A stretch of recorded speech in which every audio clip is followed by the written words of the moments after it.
to find a big cake for you to get into, and we found out all the bakeries don't do it anymore. Yeah. We found one that did it. Yeah, apparently they They're stopped out. doing it. I think somebody died in something happened. Yeah, they well, what baked happened them. was they left her in there, and oof, Either that or someone popped out and Grandma had a heart expired. attack. No, it turns out you have to put her in after they bake the cake. That was the problem. Okay. Well, Yeah. that's a good point. Yeah. So if anyone out there is in the giant hollow cake making business, we're open to some Okay, very next one. Come on. specific market. We're Next, gonna go. okay, have picture and shows bench advertisement / and then steal it. See, this is where if you make and dedicate the bench in West Frankfurt, put an ad on it, Right. and then you could steal it. Okay. How do you steal the ad? I thought they were always like Billboard, like printed on there. You steal the whole bench. Yeah, we'll just take the whole damn bench. I'm hoping somebody takes the whole bench. We'll build the and we're bench. not liable for costs. We'll build the bench and then steal the bench. Yeah. Okay. And then But put it then in the return basement. the bench, dedicate it to your dad. Yes. I want like a photo. You know how like the realtors, they'll all have their faces, or the lawyers will have their faces and their business. It's a I'm wanting catchy this. slogan. I'm wanting like me, like stupid picture on a bench, promoting the show, promoting whatever good, It could be, and then you there could go. put a phone number and everything. It could be, learn, I jump out of cakes. and It's you like, can hire if me need- for your business. Yeah. Pretty exciting stuff. You're so unamused. It's awesome. Okay. No. I'm trying to think of where, like, do people still put their advertisements Oh, yeah. on? Oh, benches? yeah. Drive down Yeah, Olive. go There's down tons of them. Page, any of these This is roads. doable. Even if it's separate from the West Frankfurt thing, this is doable. And that's what I'm thinking. Like with an advertisement, like they have to set. Or do you want to advertise Lane Narrows? No. Like I want to advertise like the Riz Show, Monday Night Just Metal. steal it. Heck yeah. How about we just take one, like an existing one, and just steal it? Well, I don't want to steal it. I don't want to. I want somebody else to steal it. And it ends she up. just I want winked. somebody Yeah. else to steal Okay, it. so Yeah. you want to be an accessory. Yeah, She we just want winked. someone else to steal it, and it accidentally ends up in our possession. Uh-huh. Yeah. I like that. Yeah. Next on your list, this is all doable, by the way. Have a calendar made, either as a show or a learn calendar. Kind of fun. I was always jealous of Jeff that he got that calendar made. It was genius. That was a punishment.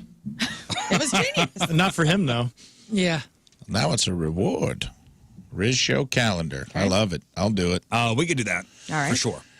Host a fashion show of some kind. Either I get to create the outfits or I participate in one. Do they still do the like fashion shows at the mall? No, but that would be excellent. I bet they do. Like the West County Mall? Tiffany like- plays and Maybe they bring those back. But Yeah. I mean, you went to the mall last week. You saw how Packed. hopping it was, man. packed. it'd be fun. Packed. Hey, I know Okay. the Clarks. We can get something set Hey, up with that. Okay. If there are many local fashion designers. Yeah. If you were having a fashion show, we got a model for you. I'm very small, Mm. but I know I'm not 5'10". Who's making pocket-sized fashion? I don't know, but This is your gal. Oh, right this here. is total. If you are a fashion designer, you got a fashion show coming up, you want to get some eyes on your product. here All it right, is. I'll reach out. Model. I have two people I can reach Do out it. to for you. Yes. Let me Got tell you your something. model. You have an impeccable sense of style. Thank you. So I think you're a great spokesperson for any fashion company. And I'll walk the hell out of that. You'll calendar. walk the hell out of that. You've got whatever. You have specific vibes that you own that are only yours. It's impressive. Thanks, man. I've told you that before. Yes. So yeah, anybody who wants to get in on that, let's get a fashion show going. This next one, do an interview while being surrounded by puppies or kittens or any baby animal of any kind except snakes. Ew. Yeah. Very specific. Who does that? BuzzFeed. BuzzFeed. Okay. BuzzFeed, when they do interviews with artists, and I would do this like if I'm interviewing somebody for Point Fest or something, that we will have a room set up where I'll interview, Guar with puppies in the room. I bet you that'd be great. And so, but, and the puppies are crawling all over you, and it's all about the puppies. You should do it with cats. And kittens, I'm down. No snakes. Yeah. Do it one of those cat cafes, man. It's like it's already built. It's got to be kittens, though. It's got to be baby animals. There's a couple kittens there sometimes. I'm wanting the full. I You want all. just a lot of kittens. Baby Like, Just animals. give me all the kittens. Yeah. You're on your own there because my eyes will seal shut. Yes. If only there was a show launching that had interviews in small spaces that, anyway, we'll think about that. Okay. That we could jam full of baby ducks, and I'm sure they would love my that here. That's doable. Okay. I mean, we'll dump a bunch of kittens on you. Thanks. What about chickens? Yeah, little baby chicks, little baby Oh, they got to be ducklings. babies. Okay. Yeah. It's Baby gotta be- ducks. okay. That's the All contingency. right, that's okay. I got a baby elephant guy. I don't know if that'll work. Yes. Okay. Baby spiders? No. No. Okay. They're cute in their little diapers. Next on the list, finally learn how to swim, like take lessons as an adult, because I can't dive, and I need to learn that shiz Oh, before I'm 40. Oh, boy. He's scared Yeah, me me. jumping for that button. Yeah. Going for the dump button, but Yeah, I doggy paddle and I can like stay afloat, but I don't really know how to swim. So I Oh, could is die. that little place, the Little Fish, is still open? Where, like, the babies learn how to swim? so you for I real don't know. can't swim, but you just went to the lake.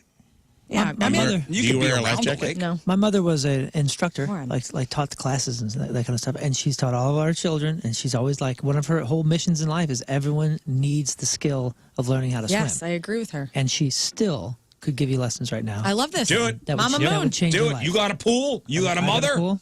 I have a Done. mother. You need lessons? I need 'em. Shh. Boom. Get that. Adorable. We get that done next week. She's a professional. Does she hold up like you know how like it? Yeah, you got to hold her belly. You got to and hold the belly and kick. like I'm doing the laps. if you need it, but she will teach you. I mean, she legitimately. I told her, I was like, man, in this retirement, like you should just, because people charge like whatever it is, $35 an hour or something like that to teach Right. swimming. And I said, you should do this. She's like, no, I I just want to do it for free. All you got to do is come over. She will do it. Now, she's in my family, so she's messing up. She's gonna go, nope, that's not how you do it. I mean, she's very Yeah, direct. I want that. I want the She's a sweetheart. criticism, You'll yeah. love her. Okay. Okay. Excellent. Can I ask you this? Did you get the Southern Illinois swim lessons, Yep. which is just getting thrown in? Yep. Yeah, And that's why And that's it. That's why you're scared. I also had this lesson, and I didn't learn to swim till third grade. I got embarrassed, and then I forced myself to learn how to swim. There you But go. I was one of the last people to learn how to swim in my class because I had an uncle throw me in Yep. very young. That's the old so ill swim lesson. Thanks a lot. Throw them in. So she got before she's 40 on that, so. Yeah. We have time. Go to an aquarium, even if I can't swim or spell the word. I've never been to one. We have one downtown, Never so been. that's an easy one. Okay. It's an easy one. Get a makeover from the Queer Eye team. Yes. I want This is John- a big one, It's the but big I one. would love it. You can submit to be on Queer Eye, and the guys like they've gone to Kansas City before. They were just in New Orleans. They might come to St. Louis someday What if we just get 4 gay guys? to give me a makeover. Yeah. No, do the submit thing. I want Well, I want 4 gay Jonathan guys Van just Ness to cut my hair. Yo, send, What if you get- send them messages, do different things. Because my buddy, who's in MXPX and Goldfinger with me and all that, he literally tweeted at the Fixer Flip folks, like tweeted like, Yeah. hey, we'd love to live in Waco. Bam, bought a house on the show, absolutely incredible. saw All that started from a episode. tweet. Yeah, that started from a tweet. Wow. So do it. Okay. Message him. Okay, do it. And if we can't get them, how 4 would you gay feel guys. about a? No. How'd you feel about a Riz Eye from the straight guy Yeah. makeover? You guys make me over? four. Hell no.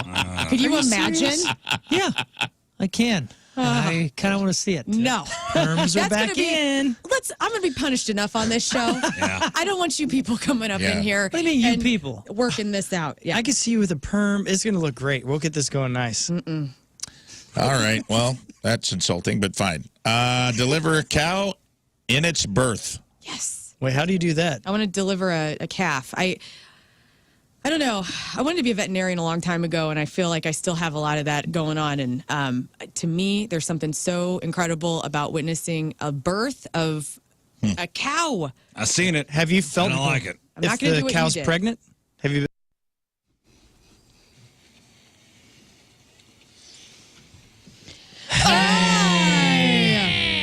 Oh, really? How's everybody feeling today? My blood pressure is high, so What's going on? that's just me. I run It's hot. just me. Okay. My nervous system's out of whack, and to be completely real with you, before ladies start going into their cycle, your blood pressure goes up. So that's where I am today.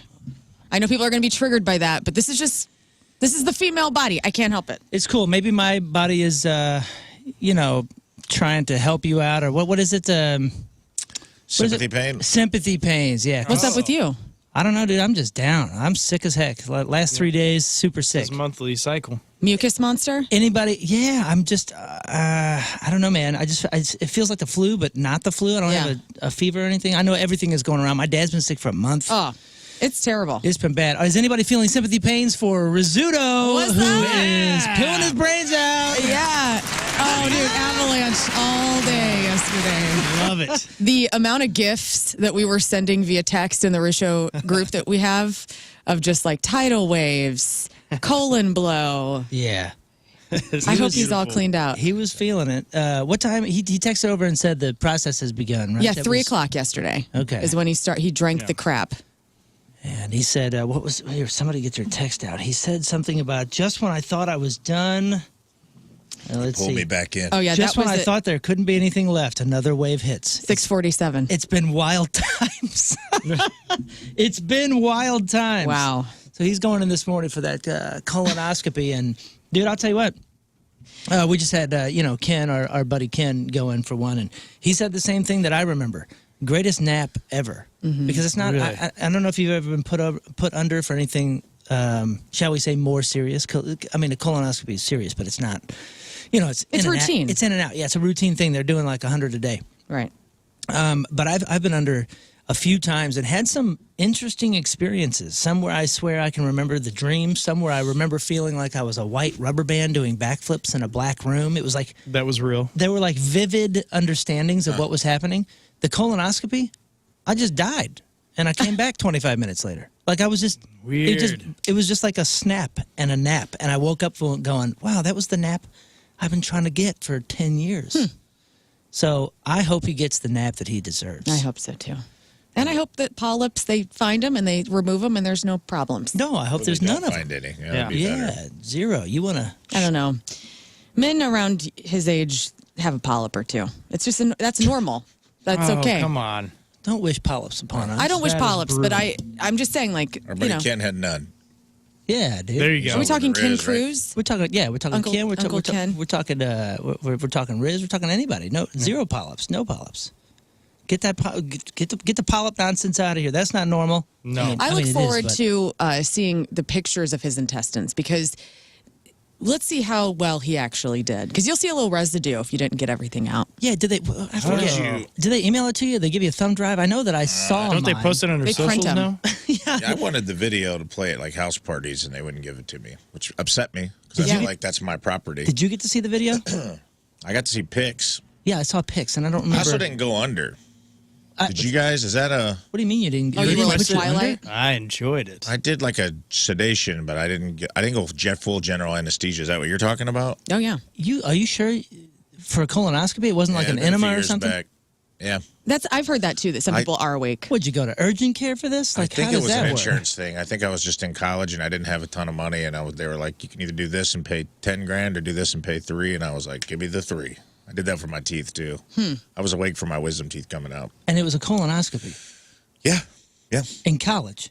Yeah, I mean, yeah, it was when I was in Edwardsville. I want to say it was like a deep sedation. Maybe they give you like propofol. They give you the Michael Jackson stuff. Yeah. Is that cheaper? I don't know. Maybe I'm psycho and I did go under, but I kind of remember like just being out of it, Weird. not fully, because I've only had general anesthesia that I can remember one time. Is that something that you said you did it for cost? It's not something you did because you were like too proud. Like, oh, I can handle it. Hell no, I was like, please knock me out. And they're like, all right, it'll be 10 G's, and I'm like, all right, well, kind of knock me out. then. Like just choke me a little bit. Interesting. No, I did a dental procedure with no anesthesia. Yeah. And that was stupid. Yep, that feels was, good. That was I hate that. regrettable. I And did my wisdom teeth like that, and it was a huge. wisdom teeth, they dig those out. They let you. What? I went to the dental school in Carbondale because it was cheap, and they just did like Novocaine, and then they got in there and found out my teeth. I have the kind of teeth where your roots bend backwards. Like if you hammer a nail through a board, it's like it's like 1 out of 300 people have it, so they have to break the tooth and pull it out a piece at a time. This lady was in there, little lady, little gal. And she was just a knee on the thing, like yanking on. And it's like it didn't hurt at all, but man, the sounds and the Yeah. crunch, you know what Yeah, I mean? that's Like nasty. it was not good. you had- She lost a piece in there, and I had to go to a dental surgeon anyway, so it completely defeated the purpose. Oh, God. But you had the Novocaine. I You had yeah, shots I at wasn't in least. there like it wasn't like old timey Civil War dentistry. See, I think it's the redheaded thing, but they can give me a ton of the Novocaine, and I still feel basically everything. The Yeah, redhead, it's the redhead annoying. dread, as Yeah. they call it. So it's annoying because every time I've ever had any surgery on my teeth, it just hurts, and they can't give me enough. They can put you out now. They can do the ones where they put you out. I know. I need a raise. I know That'd be some good. people that have done the wisdom teeth that are easier to pull out, and they've just done it with the Novocaine. But I think typically they're supposed to knock you out these days, or they give you the option. For me, it was like I think he was just drilling out something and doing a filling, and I got no shot. And the reason was because I had to sing that night, and they were like, "Hey, you're gonna be numb. You might drool a little bit." And I was like, "I can't do that, man. I got a concert. I'm sure there's 11 people that are gonna be there." Yeah, this it's a is big like deal. this is in like '99 or 2000, and I said, is it painful? And he goes, "Yeah, it can be extremely painful, but I'll only probably be in there for 5-10 minutes." And I was like, "Just do it, dude. Just go, man. Just do it." Yeah. And this was I told you the dentist that I had as a kid growing up who smoked. Mm-hmm. So it was just like train smoke, just blowing his mustache, Which numbs your gums a his little. Marlboro mustache Yeah. in my face. But I'll never do that again. That was Give me all the drugs. you hear the drill sound and all that. That's where I spend my money. I'm like, go ahead, knock me out. Like, I had to do a hysteroscopy one time, and that's essentially where your OBGYN goes in to like kind of check out your uterus. Because I have what is called a bicornuate uterus, where I have a septum down the middle of my uterus, which makes it look heart-shaped. I can't have children. It would have I would have complications and stuff. And so we were figuring this out. And so I told my doc, I go, hey, while you're in there, go ahead and just leave an IUD. Like, I don't want to have to deal with knowing that pain because all my friends who have them say it's incredibly painful. And so as he was leaving the hysteroscopy, he just shoved an IUD into my uterus. And then that was, I came to like a couple days later, worst pain I've ever felt in my life, had to get it removed. Oh my goodness. Awful. And that's not the situation for all women. It's just the shape of my uterus. I wasn't compatible with that sort of contraception. So, but yeah, I'm like, give me all the drugs.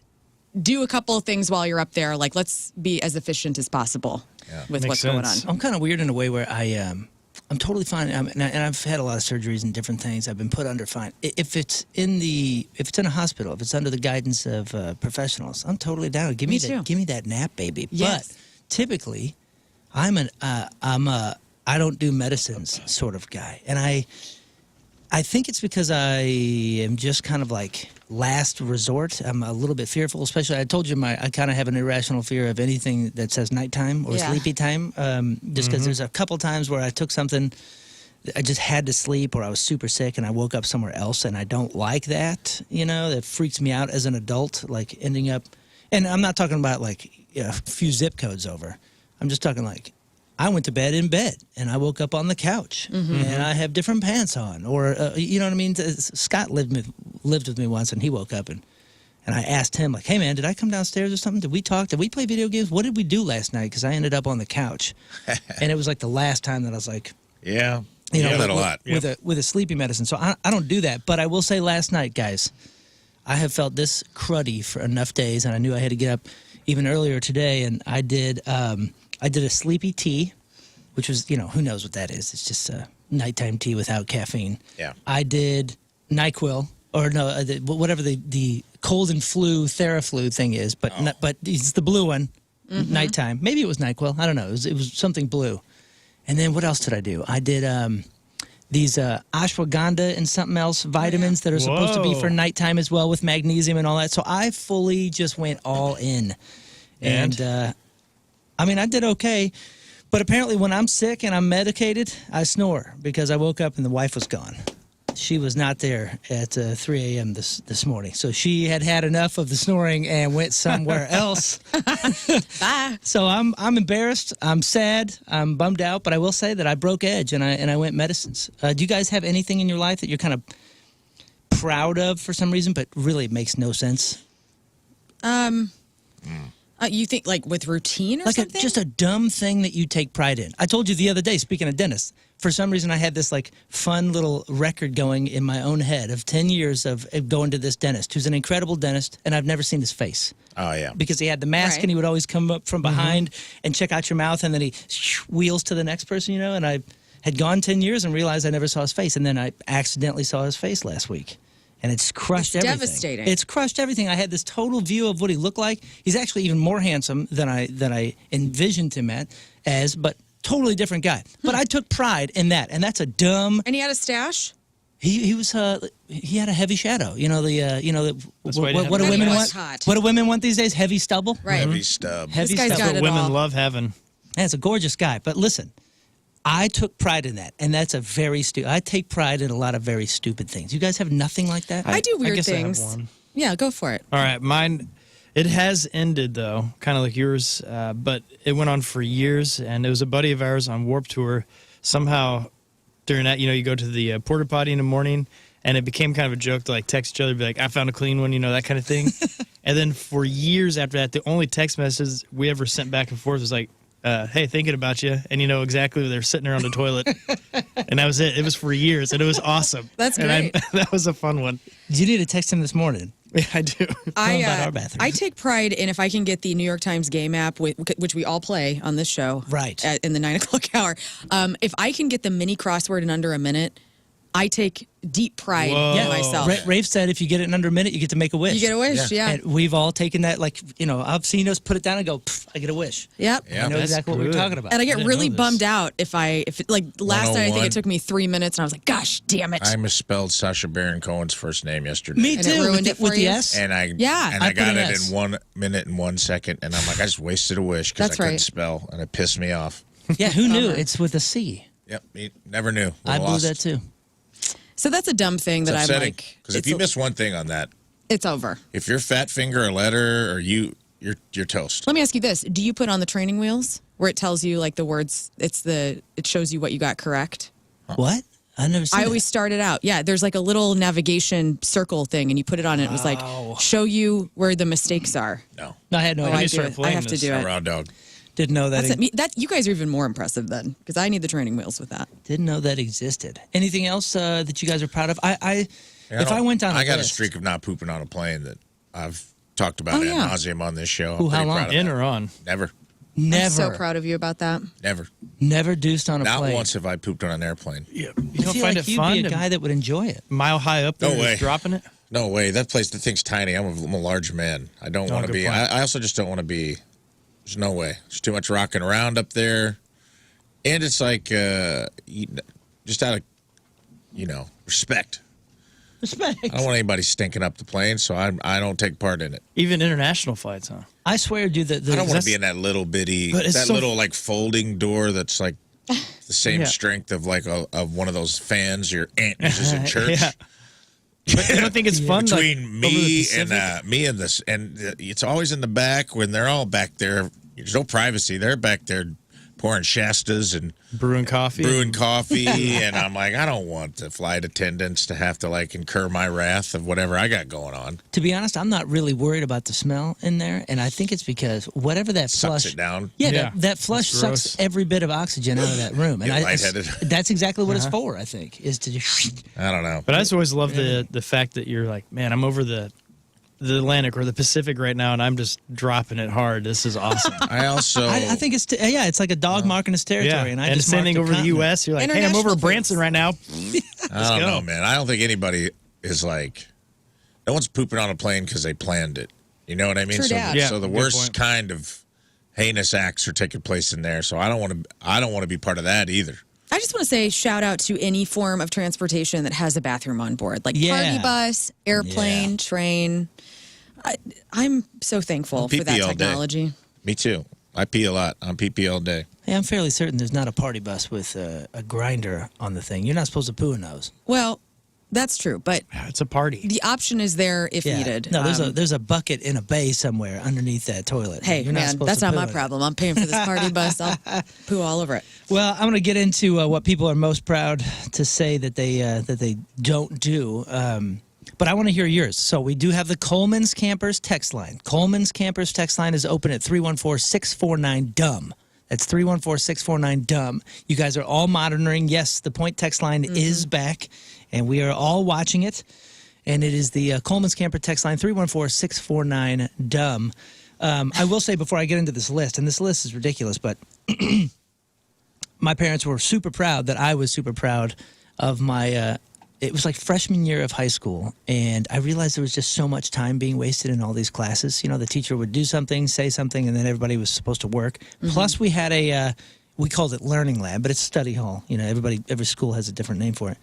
And I was like, man, this whole No Child Left Behind and all the different things that they had put into place, like, makes school a lot easier than I thought it was going to be. Now, I graduated with like a super C average. It's not like I did very well. I'm not proud of that. Hey, that's good. But freshman year, I remember the first semester. At the end of the first semester, I went, you know what? Screw this, dude. I am going to go my entire high school career and never do homework at home. I'm going to see if I can just only do my work at school. Kids, tune out. If my kids are in this car right now on the way to school, tune out. But I did it. And that was something that I was proud of. Even if it was something that I was stressing on. This was so dumb. It was so dumb to put this on my shoulders. But even if I was stressing on something or I had a project or something, I would not do it at home because I had this dumb little record in my own head nobody knew about that I just couldn't do. So I wouldn't do homework at home. And I pulled it off. I think I had a 2.1 or a 2.4 or something like that. Hey, that's incredible. Terrible. All right, here's a list of people that what people haven't done. I'm going to start at the bottom. Number 16, they say their body count or almost any aspect of their sex life. People are proud of that, and it's a pretty dumb thing to take pride in. Number 15 is their lawn. Now, I think this should be on the good list because every time we take the dogs for a walk, Mallory knows that I'm jealous of a couple people's lawns. Yeah, that's a common thing. That's a real lawn real envy thing on the street. Yeah, and it makes I like a good curb appeal. it makes sense, dude. It's work, it's pride, like knowing how easy it is to lose a good lawn and how hard it is to get back. I have mad respect for the people that have good lawns. Yeah. Consistently. Number 14 is the performance of their sports teams. We got a couple sports fans in here, so I'm sure Learn thinks this is a dumb thing to take pride in. I but mean, I don't think it's dumb. I don't have that part of myself. I love that people. It's like religion. I love it. You find something in it that you love. Like I love King Scott's faith, both of your faiths for JC and your Christianity. I think that's beautiful. I just, it's just a different thing. Like I can't get into sports. I can't, there's nothing in it that I connect with. And I'm not trying to do that. It's just naturally I don't connect. I like playing sports. Did you just connect the Cardinals with Jesus? I did. Wow. Yeah, you guys. If Dave Grohl played for the Chiefs, she'd be all in. Yeah. If he was still making music and sure. But, I mean, that's a If he great just point. became the kicker, she'd be all of a sudden. Wait, but that is your sports. That's your sports. Yeah, And music's my no sports. matter what that guy does, you're still rooting for him. Well, I was mad as hell in my girl hole last year with Dude, him, but I'm you're back. rooting for him. I am rooting for him to come back. I think you just hit it on the head. Yeah. Music is her sports, and she has her home 100%. teams. And even if they're losing and screwing over the fan base, And she's an encyclopedia of knowledge. Yeah. The way like a sports person would be an encyclopedia of sports knowledge, she's a music knowledge. There you go. And Grohl's, he got signed? He's not Did MVP his anymore. rookie season with the Nirvana, then he went and We've got moved benched over to Dave. Foo Let me Fighters. just say this. We've benched Dave. He's been on the bench, okay? And but as his coach, I've been looking at his ass going, you need to get it together. And I think he is. I think him and Jordan are doing okay, and I feel like we could see some forgiveness possibly, and have a better season next we're going to season. have a better Yeah. season next season. Let's go. A bigger team Foo Fighters now. 2025. Oh, they got a new thieving coming out. With the 15-track thieving. It's going to be so good. All right, number 13 is being right, especially when they're wrong. Number 12 is being brutally honest, especially when it's more about being brutal. So some people are just like so Can't- proud. yeah, That's that one's my- hilarious. Sorry, not sorry. Pet I'm peeve. just brutally honest. Yeah. I'm No really filter. Hey, Becky's got no filter. And I'm like, no, Becky's just an a-hole. Like, you know why we use a filter to make coffee? Why? To keep all the bad stuff out of our coffee, and everyone should have a filter. That's my biggest pet peeve is people that like just think they mistake meanness for honesty. For honesty. Yeah. Yeah. And then that's their tax write-off for being a jerk. Yep. Number 11 is the number of followers they have on social media. I've got 6 followers on LinkedIn. That's right. Dang. That's a couple, 2, 3 away from That's 10. weird in our business too. I find that being like in comedy and maybe music too. I don't know how you feel, but I know like in comedy sometimes I'll see really great comics who don't have a strong social media following, and I'll see a booker or another comedian will be dismissive of that person and be like, they've only got 6,000 Instagram followers. I'm not booking them. And I'm like, but they're way funnier than the person you booked that has 50,000. Right. Like, that's just kind of, some people find their niche on there and it's not even comedy related. It's just really weird, like the social value that we've attached to that now. Yeah, the quantitative versus the qualitative of the content. And there's some truth in that for ticket sales and things like that. But a lot of people farm this stuff out too, man. They buy their followers. It's not even real. Right. Yeah, that's easy to see through nowadays. It is, but there was a time it wasn't. Yeah, well, believe me, I know. We saw a lot of people raising ranks. I'm not even going to say where, and we knew that they had bought followers, but the powers that be didn't know how it worked, and they're like, well, this person has 53,000 on Facebook, and you've only got 20,000. Clearly, they're doing a better job, and you're like, there's no one commenting on anything. There's no one there that's clearly bought, and they're like, she doesn't have the kind of money to buy that, or he doesn't have the kind of money to buy that. You're like, you're not understanding how this goes. But to be fair, man, labels these days, these bands, you know, they'll ask like, what are we supposed to do to get seen or to get on tours? If you don't have a social media following, labels and different people that you're trying to partner with aren't even looking at you. Well, they also look at it as that you won't hustle. Yeah, that you won't hustle that aspect of it. And they want you to hustle that aspect of it because it's going to make up for their lack of marketing. Yeah, it's the new passing out the flyers on the street after a concert. Did I tell you guys the story about the opening band thing that I just heard about? No. So get this. There was an opening band, and this will tie in, and then we'll jump back into this. There was an opening band that... there was a band that was starting off, and, you know, they probably wouldn't sell 5 or 10 tickets in other towns because they hadn't really done anything outside of their own town. They got a booking agent to book 10 or 15 city tour. 200 cap, 300 cap rooms, right? Like the old Creepy Crawl. Imagine the old Creepy Crawl. And what they did is they hired seat fillers. And I'm talking like seat fillers for like a game show or a sporting event or something like that. So these are people that get paid. You get $100 to go sit at an event. So in every city, they paid 200 seat fillers, cash, to go to the concerts. All right? So now, all of a sudden, all these promoters see that they sold out a 10 city tour. It cost them, I think it was $45,000 is what I read. Wow. Damn. $45,000. So they invested $45,000. Now, what's the return on the investment? Is anybody buying shirts? Of course not. These people just showed up, and as soon as the clock ticked, you know, and their time was up, they left, they got their cash.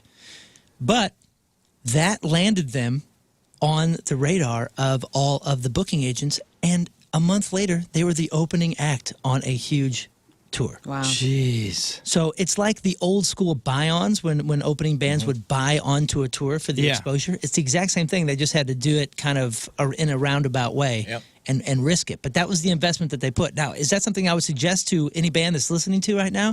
Probably not. If you're 16, 17, spend about 40 grand on this.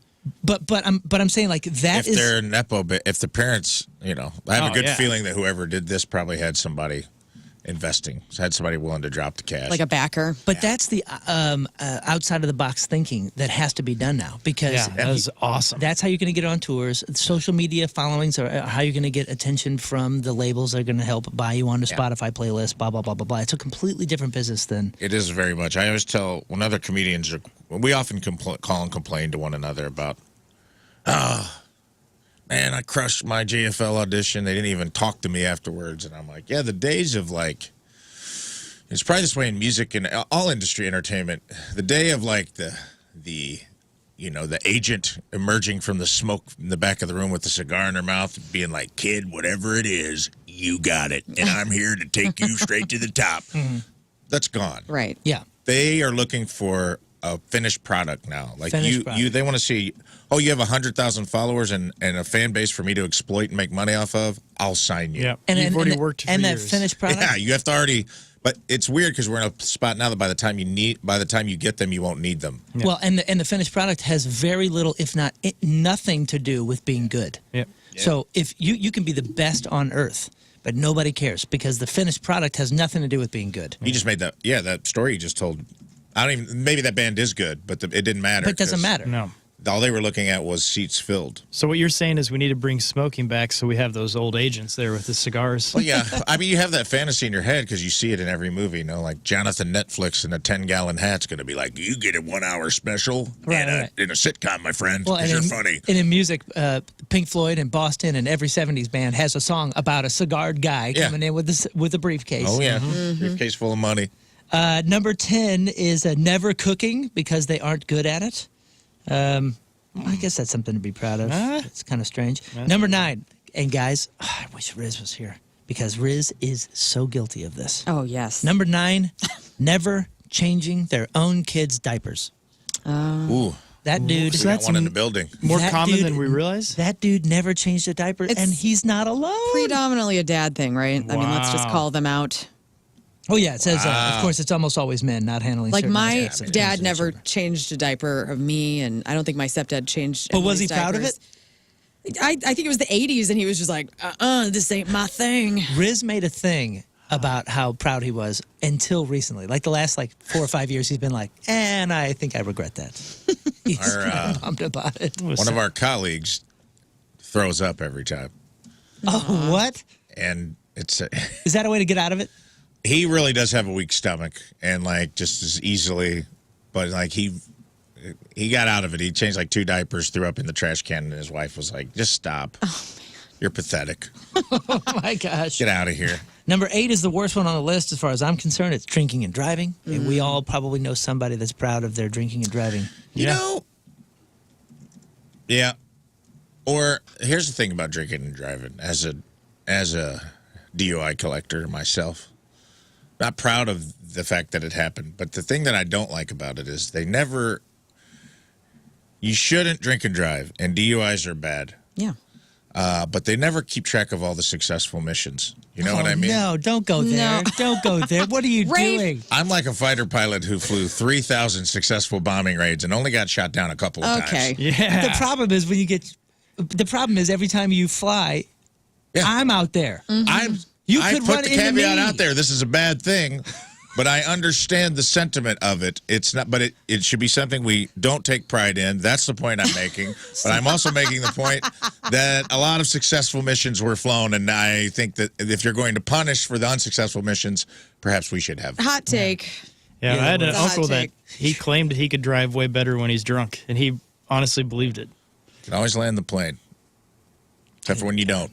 Don't do it. I'm a comedian making a joke. This is a public This service has been announcement. a joke. Okay. Wow, the whole room turned on me pretty quick. Virtue I don't what a want bunch of these virtue people- signaling Oh, up virtue in here. signaling. too. That's what it You is. just Turn it virtue on us. signaled to drink and drive. Yeah, you're a crazy person. Number 7 is drinking in general or smoking a lot. So, how proud you are of drinking too much or smoking too much. Number 6 is being so busy, but also being so lazy. Number 5 is people are proud of being unhealthy. They're stoked on it. Yeah, Yeah. eat this bacon, dude. Well, I got something Like, on bacon. what? You're going to have a heart attack and die. I got something Yeah, on bacon. pork. Hang on, I gotta find that. It's not a good thing about bacon, guys. We'll talk about that in a second. Number 4 is not sleeping enough. People are proud of not sleeping enough. Yeah. Number 3, working themselves to death and not taking any time for themselves. Number 2 is not knowing how to use computers or any tech or caring to learn the basics. Mm-hmm. That can get troublesome. We had a guy call in the other day with We that. did. We had somebody on the Coleman's Campers text line send over an That's audio what it was, message yeah. about how he doesn't Computer. doesn't computer.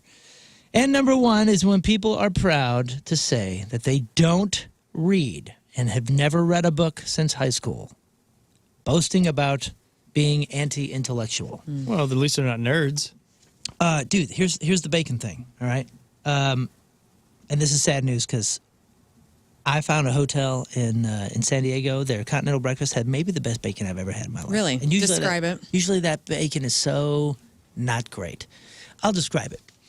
It was flappy, but still had crunchy aspects to it. Oh. So it was like the right amount of overdone and underdone all in a single slap of it. You know what I'm saying? Like the edges were crispy and the middle was, the fat was.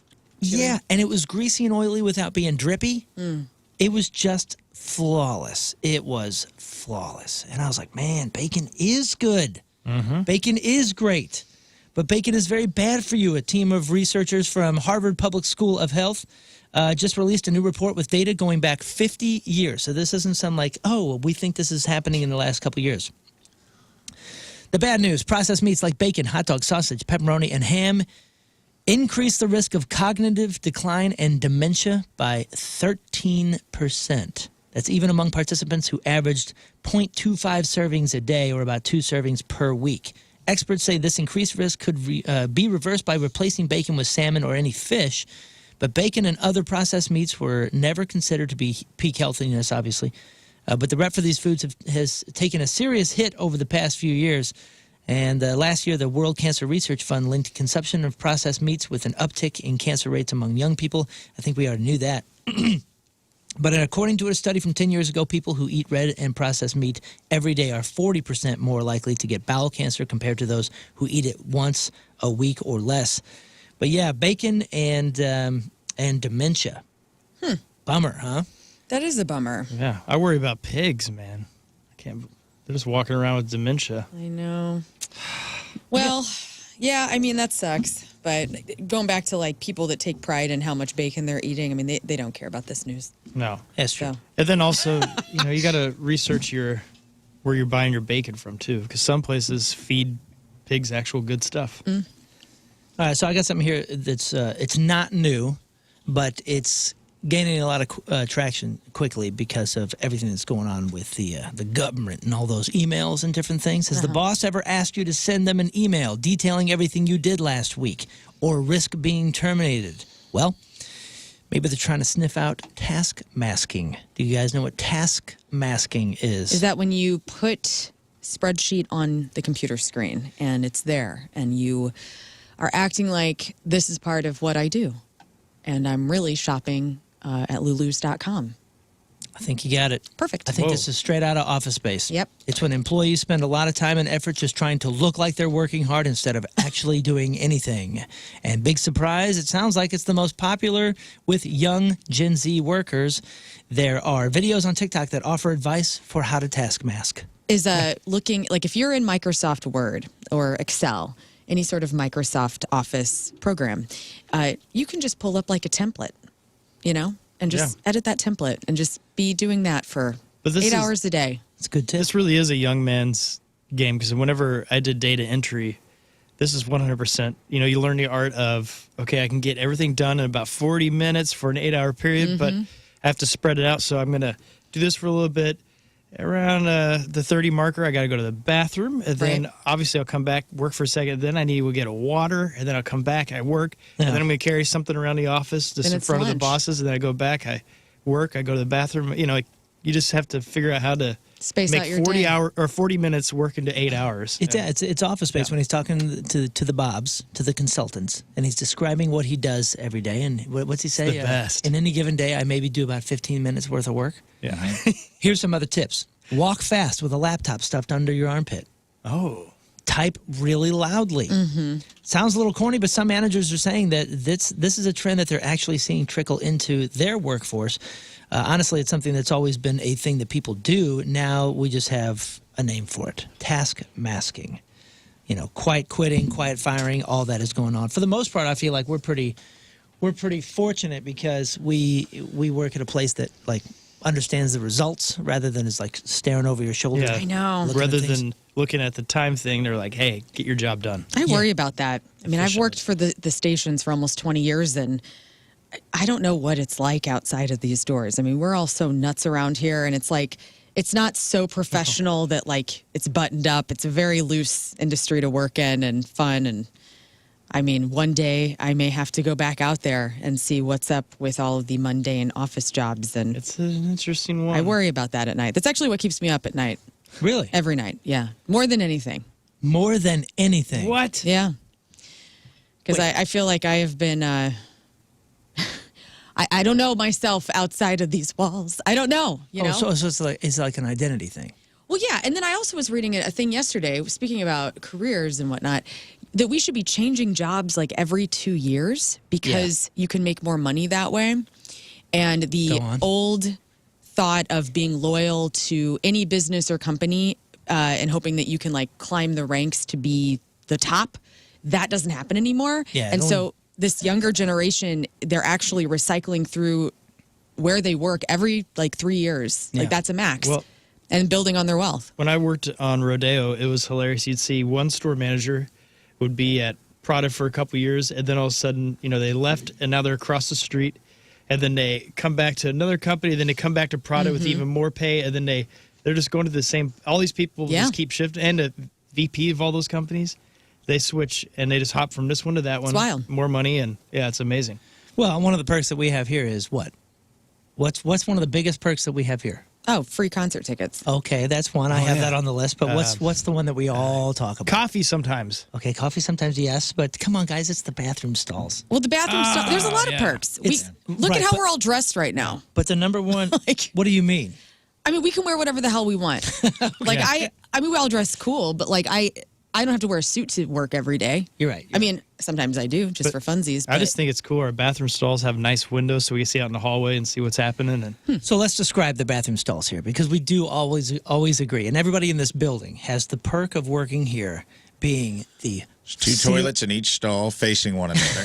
Which is dueling dope. toilets. It's very nice to have hold my support. hand. The individual stall doors go from ceiling to floor. It is freaking amazing. And you can control the volume of the radio inside, which Yep. is very big time perk. That's true. Somebody was coming in to do work the other day because I was in one stall, and it was actually Moon's voice was on at a moderate level, and it went up to a very high level. And I go, somebody's about to blow Well, it. someone might have Somebody been, turned me up. someone Because might it was have been already considerate. at an adequate amount to mask most noises, and somebody turned it all the way up. On their Someone way might in. have I had was like, inside whoa. information about what was happening in that stall, then heard the music was down low. I was like, I'm going to help this guy out. Possibly. Well, that is the worst when you're in there and you're doing something and there's music on, which is what you want to be on, and it's always the sports guys, and they come in. Oh, really? And they put on ESPN. You're like, Too much quiet time. yeah. We had music. The Toadies Right. were covering what I'm doing. Yeah. And now I got to deal with, all the space My in between turds talk. in the water. Yeah. I love that song. That's their best song. Well, a new poll found that 72% of Americans do not feel like they have enough privacy in public bathroom stalls because somebody could peek in through the gaps in the door at any moment. Let me just say this. I don't think we should be. I had a mind flip about this a couple of years ago, and it could be maturity. Ooh. I don't let the stall control how I'm going to feel. I go in and control my thoughts where now I feel comfortable just deucing anywhere I am. Because I've learned, hey, we all do this. Even the most president of the United States, Donald Trump, sits on a toilet just like all the rest of us. He gets diarrhea from time to time. That's neat. And so I just think about that. I think about whoever the president is. And as I'm doing my experience, I think, is this worse than what Trump would be doing in a stall, or Obama, or whomever the president is? And the answer is no. I'm probably a lot better at keeping things under wraps on a toilet better than the leader of the free world. So I just want to send this kind of confidence out to everybody and say, like, just go, man. Like, exactly. Nobody really cares. And anybody who is going to judge you on what you're doing that day will have that karma hit them one day themselves. So do not fret. And see, I had good practice as a kid. Everybody poops. We had there was a special needs kid in my class, and it seemed like anytime you went in the bathroom to do that, you'd see his little eye peek into the crack and look at you, and you're like, hey, buddy. You get really used to it. Yeah, you get used to him just peeking in that crack. It was so Sure. funny. Seeing what you're up to. No shame. Yeah. I think that's an age thing, too. We all come up with our own retrofit. Yeah. Because eventually you reach an age where you have to start pooping in public because you're losing. Your O-rings are starting to fade, and you're about to have your own Challenger explosion. Me? And You don't just care everybody, yeah. Oh. Everybody reaches an age where you retrofit. Like you have to start. It starts to become you can't trust farts as much as you used to be able to, Yep. and then you just have to retrofit a story in your head that yes, it's okay. I like your presidential one. It's a very good backstory Yeah. that you've Thanks. given yourself. I like that. Because I, too, feel quite presidential when I'm on the toilet. Well, so I decree. I decree. Splash. So 53% of people are saying that we should eliminate all gaps in bathroom stall doors. 45% also prefer it when the door goes all the way to the ground, which is something you don't think about until you have it, and then you go, "This is pretty sweet." What I would was like the to motion reason- to completely eradicate push button locks. because I think about it constantly. Yeah, If that I they're get not into gonna a hold. if bathroom that's like a one-seater and like a Mexican restaurant or something, and it's got the twist handle where you push a button to lock it, I'm just like, I'm in there like I got straight up OCD like Nicolas Cage in Matchstick Men, like trying to figure out. I'm feeling it from like, is this thing actually locking, or am I just pushing this button and I'm about to be part of someone's quinceañera when this door opens with my pants around my ankles? It's a scary thought. It's like I just don't trust the lock. I need like you should put a push bolt or a button. hook.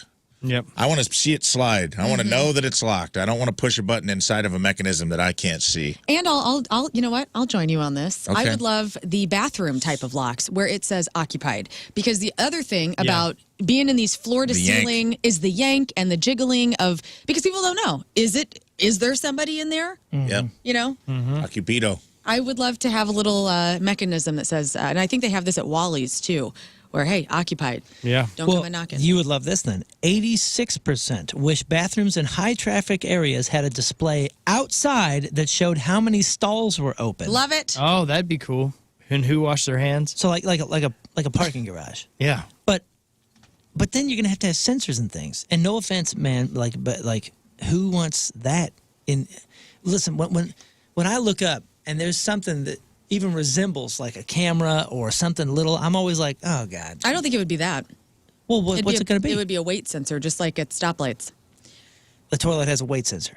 So when a butt hits the toilet, now this would women who hover, you know, because we do in public spaces. If there's no like, you know, we don't want to put any toilet paper on the lid or whatever, you know, that would mess things up. That would skew the research with this. Yeah. But I think it'd be like a weight sensor when you would sit down and it would say, there's 4 butts are hitting the toilet. Isn't that the worst time to do the weight sensor? Because at the beginning it's like heavy enough, and then by the end of it, you're It lights. light, so all of a sudden it shows it's not occupied Right.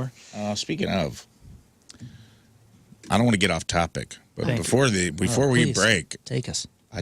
have we made our predictions for Riz's weight loss? We aren't going to talk about it. I don't want us all 4 talking about it. I want us to present a number to him tomorrow. Oh. I don't, because otherwise we're all going to feed off of each other. So what they're talking about is during his colonoscopy today, he was supposed to take his weight prior to yesterday's flush out, if you will, with all his beverages, Correct. and cleaning out his system, and then weigh himself afterwards and find out exactly what the weight loss number was. Okay, Right? so we Is got to what we're write talking that down then. I said yesterday, we all need to just bring it And he tomorrow. said his starting weight was 267. He said what did he say, 197? Oh, sorry. Did Didn't he? say. Did No, he he did. describe? Did he decide on what his first meal was going to be? Because it's a big deal. No, he didn't. Because he got to do the liquid diet and the fasting and all that. Starting weight, 198. I'm saying this for the listenership too. So I think everybody should come tomorrow to the show with a number. Okay. How Probably many, just wanted us to give a number of pounds lost. and not give his actual weight? What is he? And now he's going to be like, you guys said how much I weighed on the air. He's lost some weight. I'll say my Lauren weight. did it. I weigh 130. Yeah, a little easier to throw that number Yeah, out no there. kidding. Yeah. I'm 5'3" and I weigh Wow. 130. Yeah, me it's not too. exactly the BMI that I want. 11. So brave.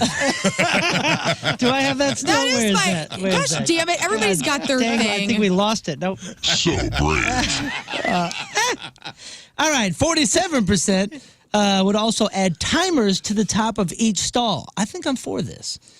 So you can see how long somebody's been in there and then their shame them gosh. for it. Who's crushing candy? I didn't realize that they were talking about a timer on the outside. I thought it was a timer for you to be yes. like, oh man, I've been in here 3 minutes. That's ridiculous. I would like to know how much time it takes me to get out though, because I'm not cognizant of that when I'm in the stall. Would that know? be weird? Like a little basketball, scoreboard Oh, timer gosh. just starts Right, with the big red numbers. Yeah. Yeah, it's 30-second countdown or whatever, and the door just opens once it hits. That's not a bad idea. Yeah. Not a bad idea. Well, you were talking about Sounds like a Japanese game show where they just put random timers on bathroom stalls and the door pops open. Like, as soon as you close the door, you can't see it. It could be anywhere from 10 seconds to 10 minutes. The door opens to the public the minute the timer goes off. Well, Lauren, you mentioned everybody's switching jobs every 3 to 5 years. I think you said. 3 years, yeah. Well, if you're looking for something, I found a unique job opportunity for you. Okay. For me specifically? Well, Oh, for anyone? it's for pretty much anybody except for me. Okay. Because I am very anti this, and you guys know my stance. Something sticky hands. A unique job opportunity is available for a Nessie hunter who will also lead boat tours on Loch Ness in the Scottish Highlands. Ooh. The successful candidate will skipper a vessel named Deep Scan for the Loch Ness Center in Drummond-Chachich. Yeah, whatever that place is. Using sonar technology to search for the legendary Loch Ness monster known as Nessie. The role, which will pay 180 pounds per day, which is what, about 200 bucks a day? Sure. Yeah. Maybe a little more. It's less than Riz weighs. This runs from April to October and requires storytelling skills to share the history and monster sightings with guests. Nessie has been widely discussed since 1933 with ongoing sightings. Yeah, right. And recent underwater detectors picking up mysterious heartbeat-like sounds. Get the f*** out of here. Whoa. Interested applicants are encouraged to apply for this adventure and unique position because more sightings are expected. Get the f*** out of here. Yeah. You don't believe in the Loch Ness Monster? I think of all the things that I think are out there as far as conspiracy theories and fun mysteries, this is the one that is so full Get the f*** out of here. of Get the f*** out of here. crap. Get the f*** out of here. But when is that original Loch Ness Monster photo from? The 50s? Yeah, Yeah, like but they- both of them that were like on the History Channel, basically. Both of them have been completely debunked.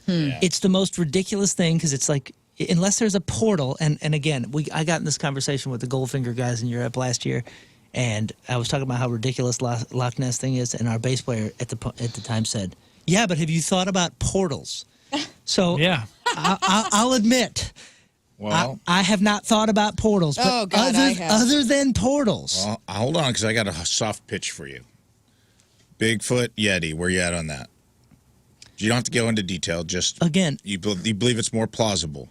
than Loch Ness Monster, 100%. We know less about the deep sea than we do about space. We're not talking about deep sea. We're talking about a But lake. We've granted- seen the bottom. I agree. I get that. Okay. Maybe with the help of a portal that can go.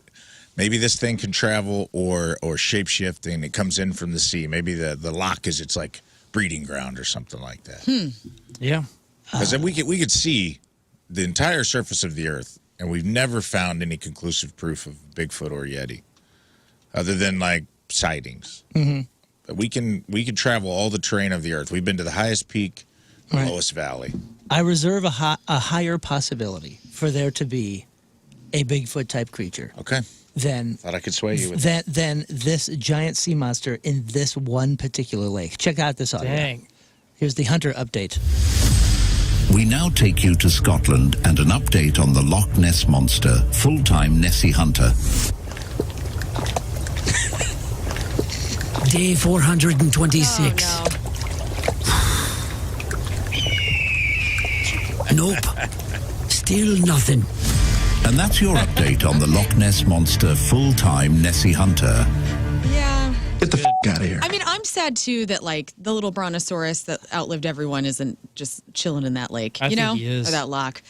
Yeah, I'm sad that the creature doesn't exist, but this is such a waste of our time. Well, I was in hopes that, because I saw that it was probably a whale's ding dong or whatever, but then the lake is fresh. So Well, I think one of the photos was proven to be like a total phony. Like they intentionally floated something out there and then made it grainy. Another one I think was like a picture from India or something, and it's an elephant's trunk coming up.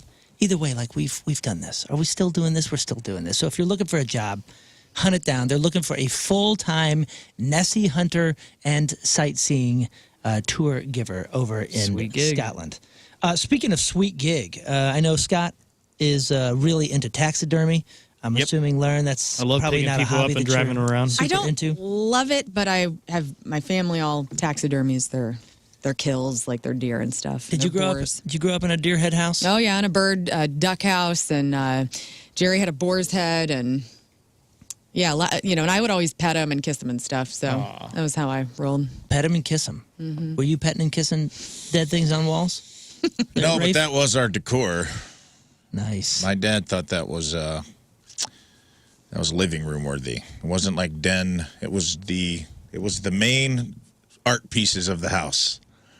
And my dad we didn't have a lot of money, so we didn't even get the full taxidermy. He would just like What do you take mean? the antlers off. He would just like do it himself. He would like make a little makeshift arrowhead Wow. with a soldering gun and some wood, and then he would take the skull of the deer with the antlers and like screw it to that, and then put a piece of felt over like the skull cap, and it would just be the antlers of a deer. Well, on that's top of an that's arrowhead. awesome. That's kind. I think that's kind of cooler. Yeah, he did too. So yeah, our house was a wall of death, just like Yeah. Ace Ventura. Pretty much, that was the decor as we dined. I love You got to look up this video. Okay. This Please might, tell me it's a giant library in some fancy home, and he has like an elephant, Fish, a too. lion. No. Oh, you Were you taxidermy guys a fish house? So Yeah. we weren't in anything house. There's nothing really on the walls except for family photos at my house. But my dad does have a one of them. We had bass like on a log. It's like a giant. It's like a giant fish with like a fan on the bottom on the back of it. You know, it's like a marlin with like a Marlin? butted head. No, it doesn't have the spear on the tip of These it. are like Sword? freshwater fish we would have. I think I it was like kind a of gift. get like if you caught a big ocean fish. Yeah, this is It's some like ocean fish. Yeah. gigantic. Like, oh, that's crazy. But this would just be like, here's a 7-pound bass I caught. My dad caught one, and we had it up, and it would sing songs to us, which was pretty cool. So what would you do if you were driving down 270 and you saw a giraffe in the back of an F-150? An FN 150. I would be really That's upset. an to be effing real. giraffe in that truck. I would be sad. I didn't know they could drive. Well, guys, in Detroit, people were freaking out when they saw a giraffe and its neck slanging around in the back of a pickup. What are we doing? It turned out that the animal was real. They had a real giraffe in the back of this pickup truck in What? Detroit. Yeah. It was dead, though. It was a taxidermy giraffe. It was being driven around by a taxidermist and big game hunter Nathan Shemansky. And here he is talking about this giraffe. I can't imagine seeing it because when I was looking at the video, I thought it was alive because you see its neck kind of slanking. Check this out. I mean, really, I've probably mounted something from about every continent on Earth by now. In Africa, any meat that is harvested is utilized. There is zero meat that is wasted. Giraffe? Yes, 100%. Some people may find it, strange or different or whatever. To me, it's art. When we receive it, it's no different than leather. It's just leather with hair on it. We love animals. I know it's a counterintuitive argument, and a lot of people don't understand, but I promise you, we love animals. All right. Well, speaking of trucks, before we get to the break, I wanted to bring this up because we may not have time later. Oh man. Okay. You're not down with a taxidermy giraffe? No, I'm not. My sister-in-law's stepdad has like a separate part of his house that he's got bears, and I've been over there once, and like he goes over to Africa and does all these like safari kills and stuff. And dude, I don't know. It's not for me. I guess if you're eating the animal, I support that. Like as long as you're using all of the meat, but just to kill something to kill it, like it sounds like they were eating the giraffe. So okay, good. But like I am, and no surprise here, I'm adamantly against it. I just am. I just think it's. What is it? Are you going to kill a human next? Like, because you. We could, I would. I mean, it's like there is like a weird vibe of that. I don't know. The weirdest part to me about the story is, okay, I understand. So you're a big game hunter. You went over there, you killed a giraffe, and you want to bring it back and, I guess, put it on a wall. And you got to have a vaulted ceiling because all I can imagine is this looking thing coming off your wall.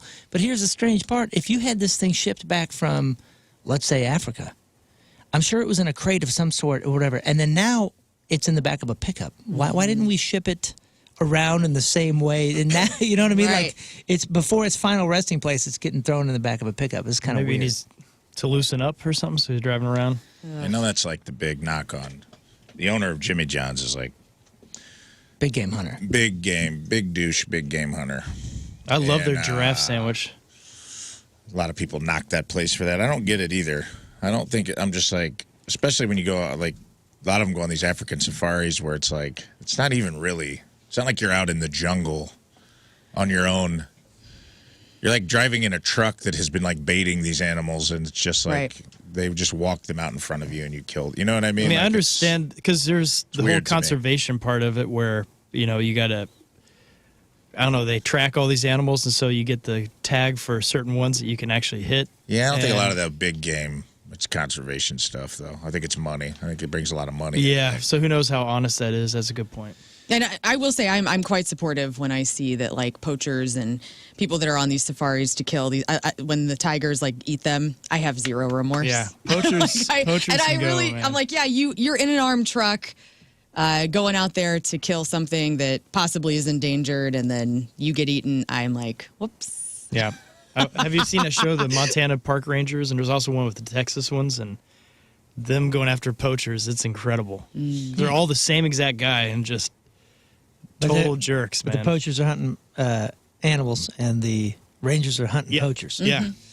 Interesting. Well, interesting segue here, but I did want to get this out of the way because I found it interesting. So we got J.D. Power releasing their 2025 U.S. Vehicle Dependability Study, which analyzed the durability of 3-year-old cars from the model year of 2022. I got the whole list here, guys. The most dependable to the least dependable. The cars with the fewest issues and the ones with the most. Where do you think the brands have landed? I have the entire list, and I'll say this. So this is based on problems per 100 vehicles, okay? So the number of problems. The study average found 202 problems per 100 vehicles, okay? 202 is the study average. The majority of them came in just over, all right, so more problems, and the few good ones came in with fewer than 202 So problems. are luxury vehicles a part of this? Everything is included except for Tesla because they refused to be a part of the study. Smart. They would not. It literally said Tesla was not included in the ranking because they would not cooperate. I didn't know they got a choice. That's interesting. All right, what do you think? Give me some list. Give me some names. I'm thinking the safest will be like a Rolls or a Lamborghini or something. With the least amount of problems. We're not talking about safe. We're just talking about problems here. Rolls-Royce is not on the list. Holy Toyota? smokes. Toyota is... let's see. Where is Toyota? I feel like it always has a great rep. I thought so, too. Oh, Toyota is number 4 with 162. Give me Mazda, number 1. Knew it. Mazda. Knew it. Mazda is number 3 Oh, way to go. wow. with 161. I love that brand. Oh, Acura? Acura is under the study's average and is way down here with 249. Sorry. Damn it. Okay, so Kia's got to be up there. Kia is above the study average, which is good. Let's see, that is 1, 2, 3, 4, 5, 6, 7, 8, 9, 10, 11th place. Okay, because every car company always swears in their commercials they have the safest cars ever, and This is just dependability study for 2022 vehicles. Show me Tesla. Tesla refused to be a part of the study. Okay, thank you, Elon. We just want to know. Come on, anything? was Packer Bell around in 20? Start shouting them out. Chevy. Chevrolet is 6th place with 169. And I know number 1. Subaru. Subaru. Oh, yeah. Subaru. Subaru. They're like one of the... They are below the study average. So I'm sorry, above the study average with 213. Show me for off-road driving, Ford. Ford is just below the study average, 208. So how about GMC? If Chevy's up there, it's got to be GMC up there. is above. That was 181. They are 7th place. Okay. Volvo. Way down the list. Way down. They had 242. Yep. How about Volkswagen? Volkswagen, dead last, 285. Whoops. The great history of that company. And apparently Volkswagen, Not so much. of all 30 brands, Volkswagen was ranked last. Chrysler was next worst, followed by Jeep, Audi, and Land Rover. So that is the bottom of your list. The top list, guys, I'm just going to go Do with it. number 1, Lexus. Oh. Lexus with only 140 problems per 100. Buick at number 2. Oh, heck yeah.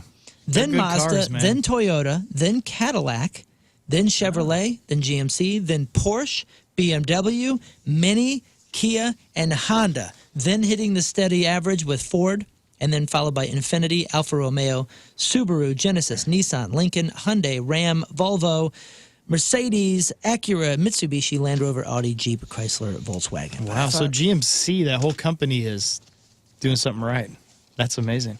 Yeah, I mean, and if you see the big difference here between 140 and 285, not bad. You know, cars are pretty complex machines, and they're. But I've got to drive a few getting Buicks better. lately out from Mountaintop, and they're like the smartest way to get luxury vehicle where you have every bell and whistle. I mean, the heated seats, or cooled seats, everything's there. It's completely loaded, and you'll see the price of them, and you're like, it's like $15,000.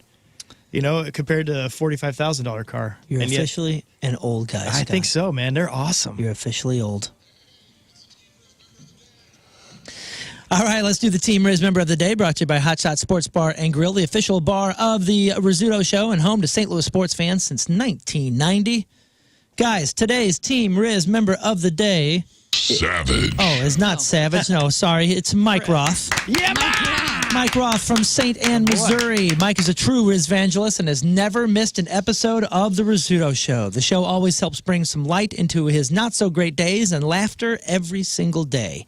He appreciates Riz's leadership, King Scott's luscious hair, Moon's grape nuts, Rafe's Southern Illinois background, and learns free expression in a room full of boys. Yeah. Mike misses Jeff's presence on the show, but is grateful to have the show for always keeping Jeff's memory alive with every broadcast. Mike is also the owner of 2 Jeff Burton bobbleheads. Congratulations, Mike Roth, for being today's Team Riz Member of the Day. You can be the Team Riz Member of the Day by going to 1057thepoint.com/Team Riz.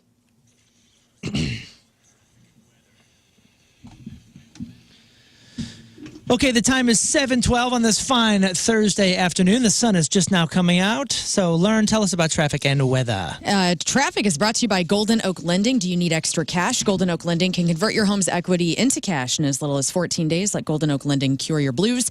We do have an accident eastbound 70 before 270. The right lane is closed. Also a stalled vehicle eastbound 40 to Spady. The right shoulder closed there. All lanes are open, though. Your point weather, today we'll get up to 50. Kind of cloudy, but the sunshine is out right now, so it looks pretty good. It's just going to be cold, man. 28 as the overnight low, and then tomorrow we get up to 60, so that's awesome. Your current temperature is 28 degrees, and your point weather is brought to you by Martin Jetco Heating and Air Conditioning, more reliable than your St. Louis weather. Okay, Lauren, what do you got? We have more festival news. In fact, this is a festival that I'm really excited about. I don't know if I'll go to it, but man, the Friday of this show is like, it's my show. I'm so excited. Who is joining in on your favorite shows now? George Clooney might be back on the market. And who passed on some billions? All right. All that after the break. Who is Trailer Trash Tammy? What happens when you combine random internet trends into a single video? What is a mukbang?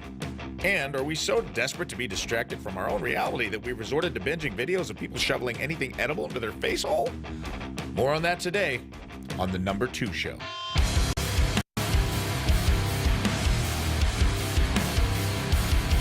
Welcome back to the Number 2 Show. Today, forget sex, drugs, and rock and roll, baby. We've got something that tops them all and is twice as indulgent. Mukbangs. Mukbangs sound like something that would require a lot of explaining if your mom caught you watching one on the family computer. But turns out it's not something you find on Pornhub. It is kind of like food porn, though, where you witness the hard pounding of thousands of calories.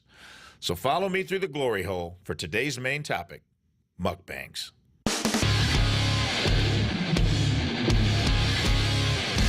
Mukbangs aren't for the faint of heart. It's culinary hedonism broad.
are backstage at the pageant. Big time club show with 311. We've got Peanut and Mr. Nick Hexum joining us. Gentlemen, it is an absolute pleasure to have you back in St. Louis and playing the pageant. It's great to be able to be so close to you tonight. You love seeing us in small places. I do. I can't. I will not ever deny that. It was a little off-camera, little banter we were doing. Yeah, it's good to be in small places. This is where we cut our teeth. You know, you were saying Mississippi Nights, and we did the same thing in town.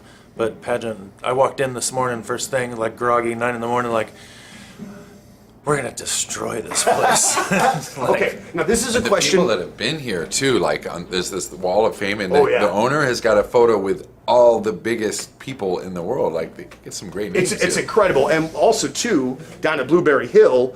I mean, what he has here at the pageant is just like, from what I understand, it is a very small amount of his collection. And over at Blueberry Hill, there's the pictures with Mick Jagger and Paul McCartney and George Harrison. And I've heard of all of them. Right. All pretty established folks. So, but you guys kind of have to be on that wall somewhere. Have you not gotten a picture taken with Joe? We're I was gonna say. Yeah, we're Imagine Dragons. Well, I think you got a couple more albums under the belt than those dudes. I want to ask a question that might sound funny, but I honestly don't mean it to be funny. When you are going, anything. I love that. That could be absolutely anything. Right, good stuff. When you go from playing a gigantic stage to a smaller stage, is there any like legit concern of, hey, we have to watch each other tonight so that we don't run into someone, so that nobody gets whacked with anything, nobody trips? Is that but you guys are pros, so that's probably not a deal. I mean, you gotta imagine when we were first starting out, 22, 23, we were so out of control and wild. We had a few more on-stage collisions then, but now we all kind of just have an unspoken choreography. I gotcha. You know, SA has his lane when he's like, okay, Nick's up there, I can go around there and sweet in there. Right. Yeah. It's understood without being spoken. I think one of the things, the last time I interviewed you, Peanut, one of the things that I'd asked you was how had the band stayed together for so long? No lineup changes. That's almost unheard of these days. And one of the things that you said to me really struck me as that you guys kind of practice what you preach, And do you guys, will you guys see each other outside of the band times? Do you guys hang out away from 311 things? There has to be a way that you've worked out the friendships to this point that you're able to make it through these things, I would think. Well, in the old days, we were saved by rock, paper, scissors. Big decisions were made by rock, paper, scissors. Are you serious? Oh yeah. Yeah, before we were mature enough to logic things out, it was just like the sanctity of the Rocham. Rochambeau. Gotta be. Forward feels a whole lot better on freshly cleaned carpets. Beat the spring cleaning rush and call my friends at Zero Res today. Zero Res removes winter's lingering grime, prepares your home for the brighter days ahead. Spring is a time for renewal. Let Zero Res help you refresh your home with clean carpets, fresh floors, and improved air quality. Zero Res removes winter's buildup and lingering odors, giving your home a fresh, spring-ready feel. And don't forget about your air ducts. Your air ducts are like the lungs of the house. If they're dirty, your indoor air quality suffers. This month, get 3 rooms, Zero Resified from St. Louis's #1 carpet cleaner, starting at just $119, and take $75 off your air duct cleaning. You owe it to yourself and your family. Breathe healthy, happy, and clean. Call Zero Res 314-474-2020 or go online at ZeroResSTL.com and say you want the Riz Show special. Spelled backward or forward, it spells the same, Zero Res.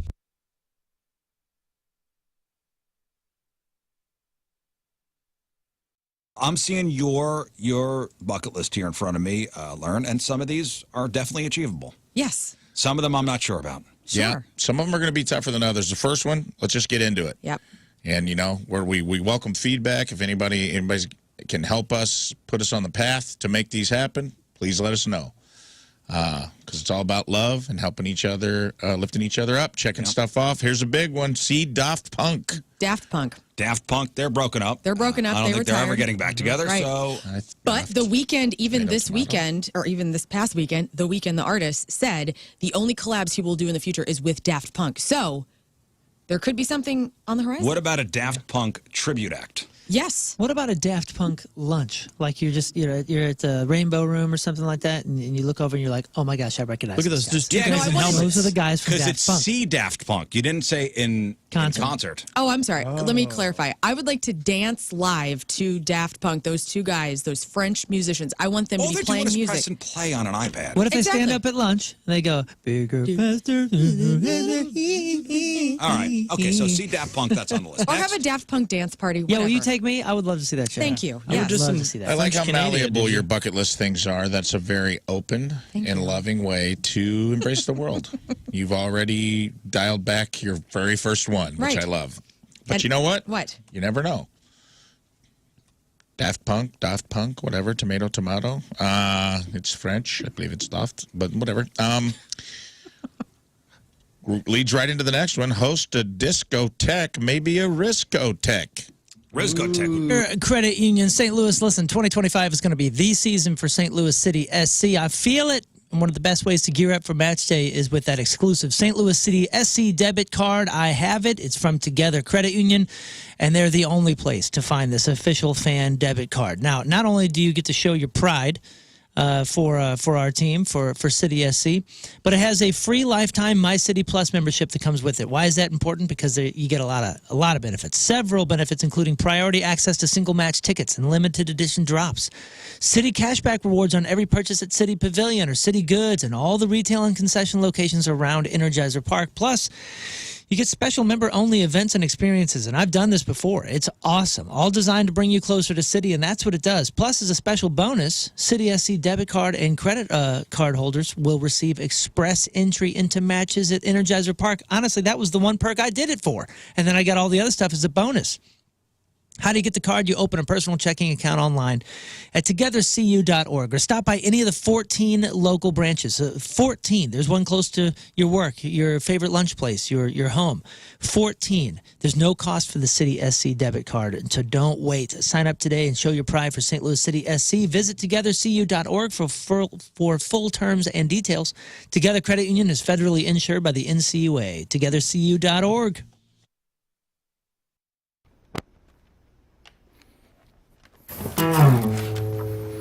Everywhere you look at me, you can see I'm in a brace. Yeah, you got a giant halo right there on your face. And anytime I look at you, girl, you know it's true. Yeah, you got a giant halo right there on your face. Hello, hi. Howdy. Hello, hi. That was Beyonce's Halo. Oh, hey, how's it going, man? Hey, good to see you. Have a seat, man. Happy birthday, Riz.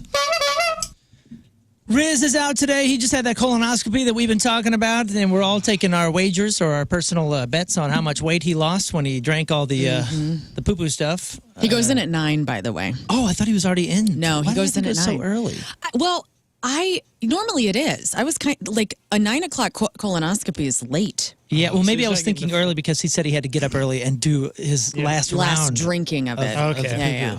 But that means he's probably like second or third, so they're just doing quick little wipes with things and Good. It's nothing super So sanitary. they'll have a little practice. I wonder if it's going to be like the staff listens to the show and now they can't unsee Scott Daniel Rizzuto's ass.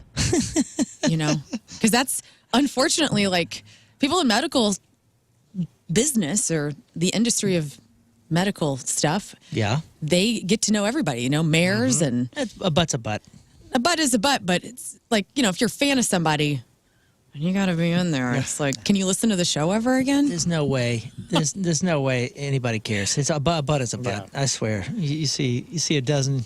Or are you excited They'll to just see get someone's erased. ass that maybe you really like a celebrity's You know ass? what? I wonder if there's like little black and white headshots. They're like, here's an 8x10 of. Can you? This is who we Riz looked at. show. Yeah. You guys are ridiculous. Dude, I would print out like if I were, let's say I lived in LA and I'm at Cedars Sinai and all the stars are coming in and you're doing colonoscopies for like Jennifer Aniston.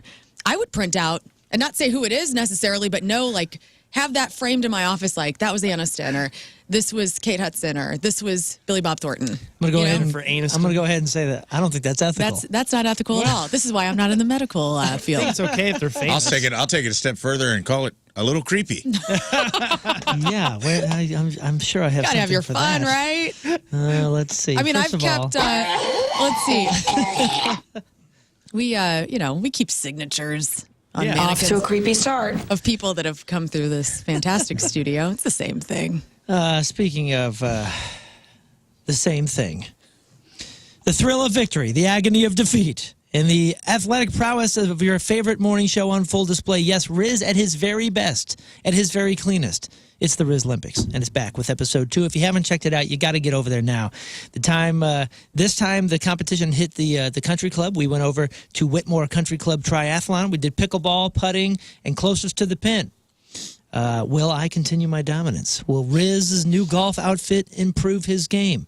Find out and watch this week's Riz Olympics on the Points YouTube page at 1057thepoint.com. It's all presented by DraftKings at Casino Queen. Play, stay, dine.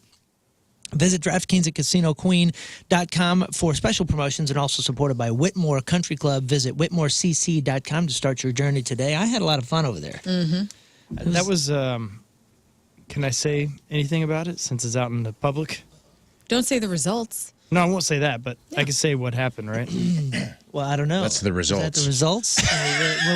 What do you want to say? I won't say the results. I'll just tell you how it doesn't ended. mean they know the position necessarily, but from where I'm at normally in those sports we played, it was probably the worst day I've ever had in my athletic career. Oh, my it was, goodness. Awful.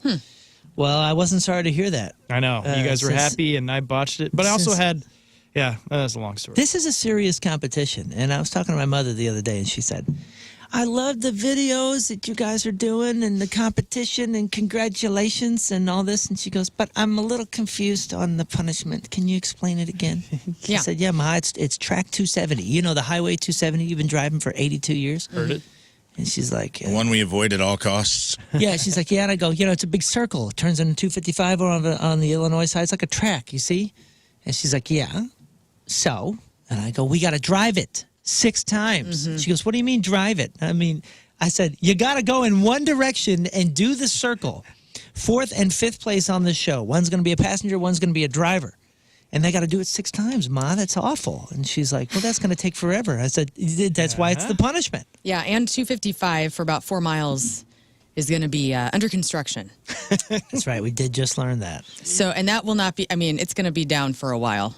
It's a 2-year-long project. Eesh. So no avoiding that.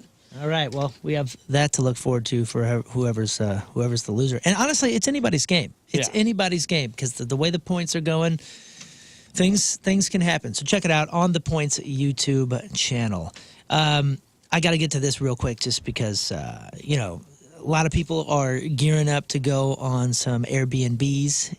They're going to do some spring break vacationing and some summer vacationing. You got to check out this couple who was so upset because they booked a mountain cabin. What? That was on a mountain. This gal starts the video by saying, okay, we're in Gatlinburg, Tennessee, which I hear is all the rage. Mm-hmm. Everybody loves it over there. They checked into their cabin, and then they decided, you know what, we're not staying here. We're leaving right away. Listen to this. Okay, we are in Gatlinburg, Tennessee. We just checked into our cabin, and we are leaving our cabin, actually. We're going to go stay downtown Just Gatlinburg. like that Simpsons gif, you walk in, you walk out.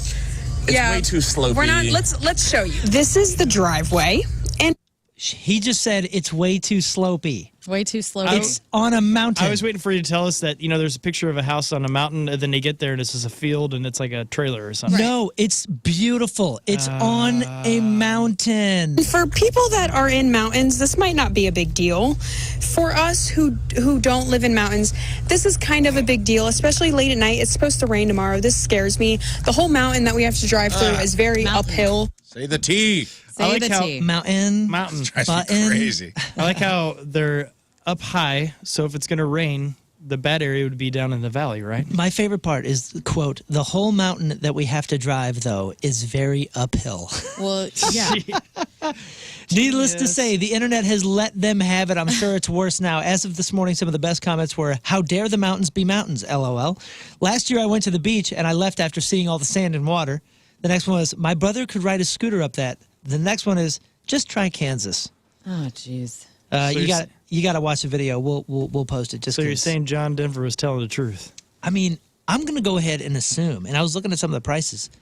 That's not cheap, dude. No. It's not cheap. That's luxurious. They got there. It was too slopey. It was beautiful and sunny out. There's no snow or anything. And they left. What kind of money do you have to book something like that and then say, "Nah, I'll book something else"? What do you do for money? I think he saves money on his hair products and his clothing. Oh, nice. Yeah. Let's do some 5 random facts for Thursday, and then we'll get into back in the day, and we'll hit some crap on celebrities. Here's 5 random facts for you. There is a religion called Mama Tata, which was founded by somebody who saw a vision of Jesus riding a motorcycle. Ah, yes, the Father, the Son, and the Holy Spirit. Love it. Sorry. Jodie Foster speaks such perfect French that she does her own dubbing for the French versions of her movies. Whoa. That's sweet. Wow, that's Smarty impressive. pants. A study found that it takes all mammals 12 seconds to poop. Wait, let's see. That.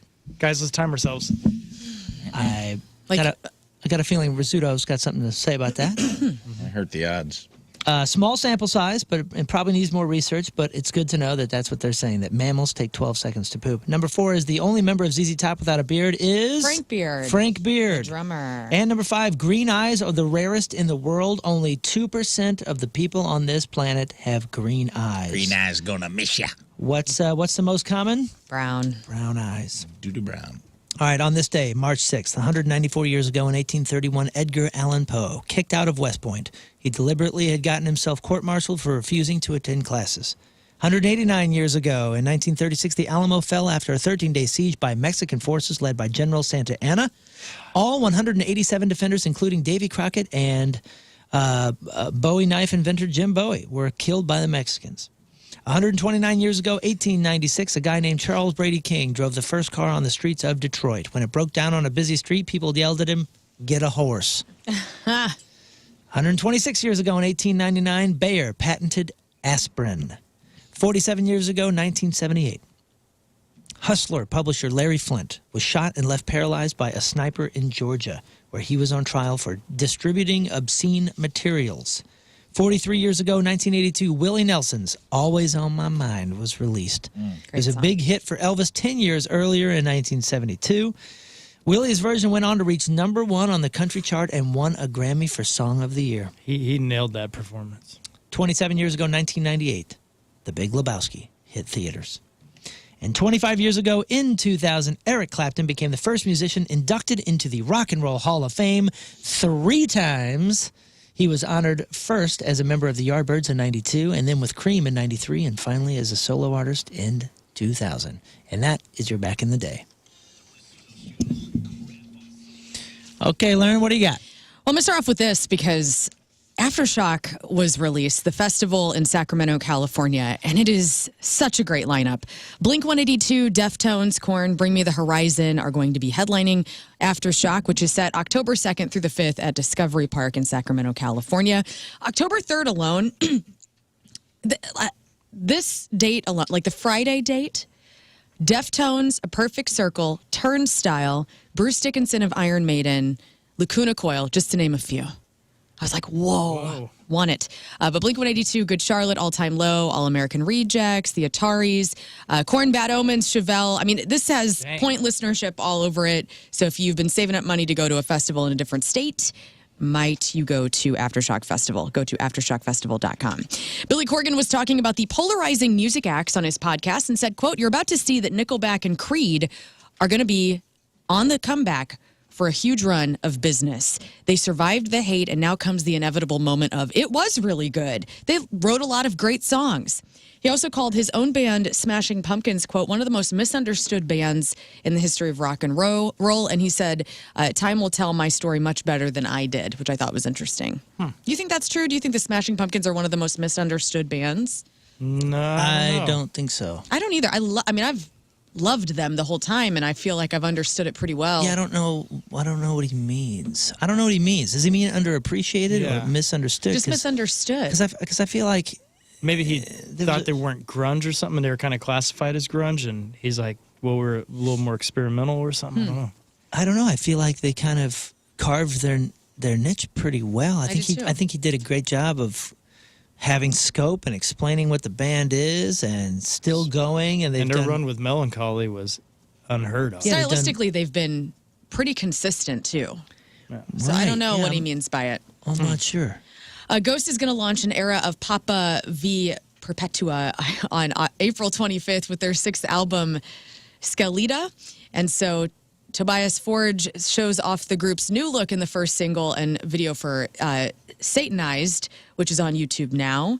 And they use photos of fans' faces to put them in the music video. So if you possibly got involved with this, make sure you look and see if you're in the new music video for Ghost. I was talking earlier about Banksy's crude oil painting that was owned by Mark Hoppus of Blink-182 being up for auction. Guess how much it sold for? Well, did you have like a starting bid? No.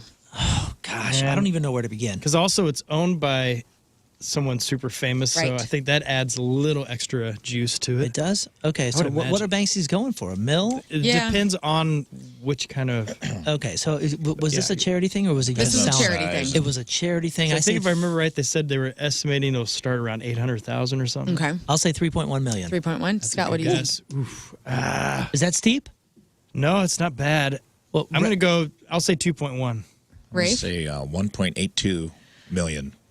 5.5 million. Goodness gracious. Get the out of here. Yeah. $5-something million. And it's great because the proceeds go to the Children's Hospital in Los Angeles and Cedars-Sinai Oncology Research Unit. Wow. So he's way to go, Mark Hoppus. Speaking of David Lee Roth, Van Halen fans are erupting over the leak of 5 hours of unreleased footage from the band, both on and off stage.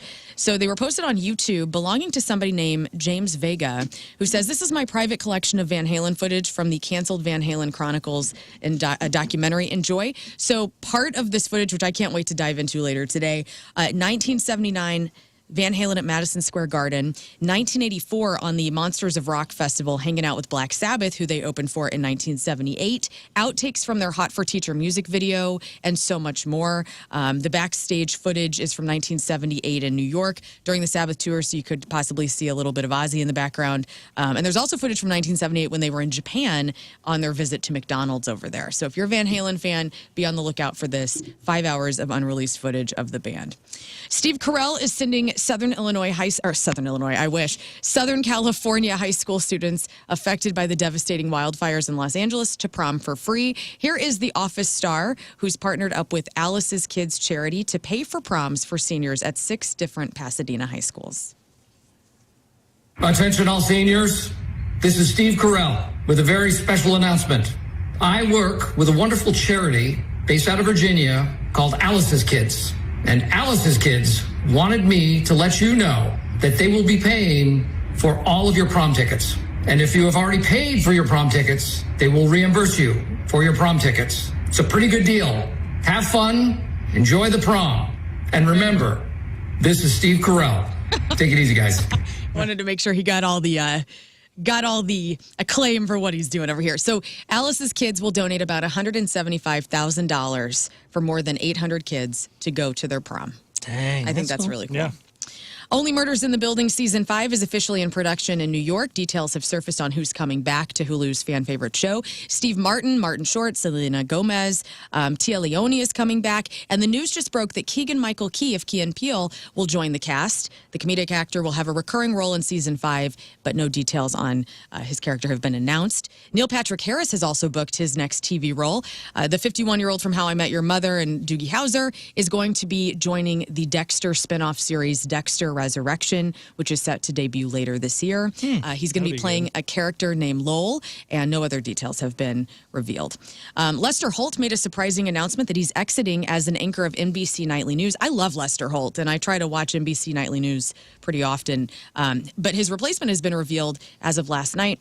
Tom Lamas will take over the set. He's 45 years old. He joined NBC in 2021. He currently hosts Top Story with Tom Lamas on NBC News Now. Any relation to Lorenzo? Lamas? Yeah. You know. Lorenzo Lamas? Renegade. Yeah, the Renegade. You never watched that show? Oh, Lorenzo Lamas. Maybe he does. I mean, who has the last name Lamas? And he's going to host it with Alpaca, or who was it? Alpaca, yes, that's his Okay. co-host. That's pretty cool. So he's 45 years old. He says, just like Lester, I promise to be devoted to our viewers and dedicated to the truth. Lester Holt will be stepping down later this summer. And if you care, NBC Nightly News airs 7 days a week at 5:30 p.m. Moving into movie news or movie star news, it looks like George Clooney, if these rumors are true, might be on the outs of his marriage, which I hate because Amal, his wife, is incredible, and I thought they were a really great couple, but I guess I shouldn't get so damn attached to people because who knows. According to tabloid rumors, George and Amal are headed for a trial separation because of their various career obligations have kept them from seeing much of each other, and as a result, they've grown apart. They have kids, don't they? They do have kids. I think they have twins.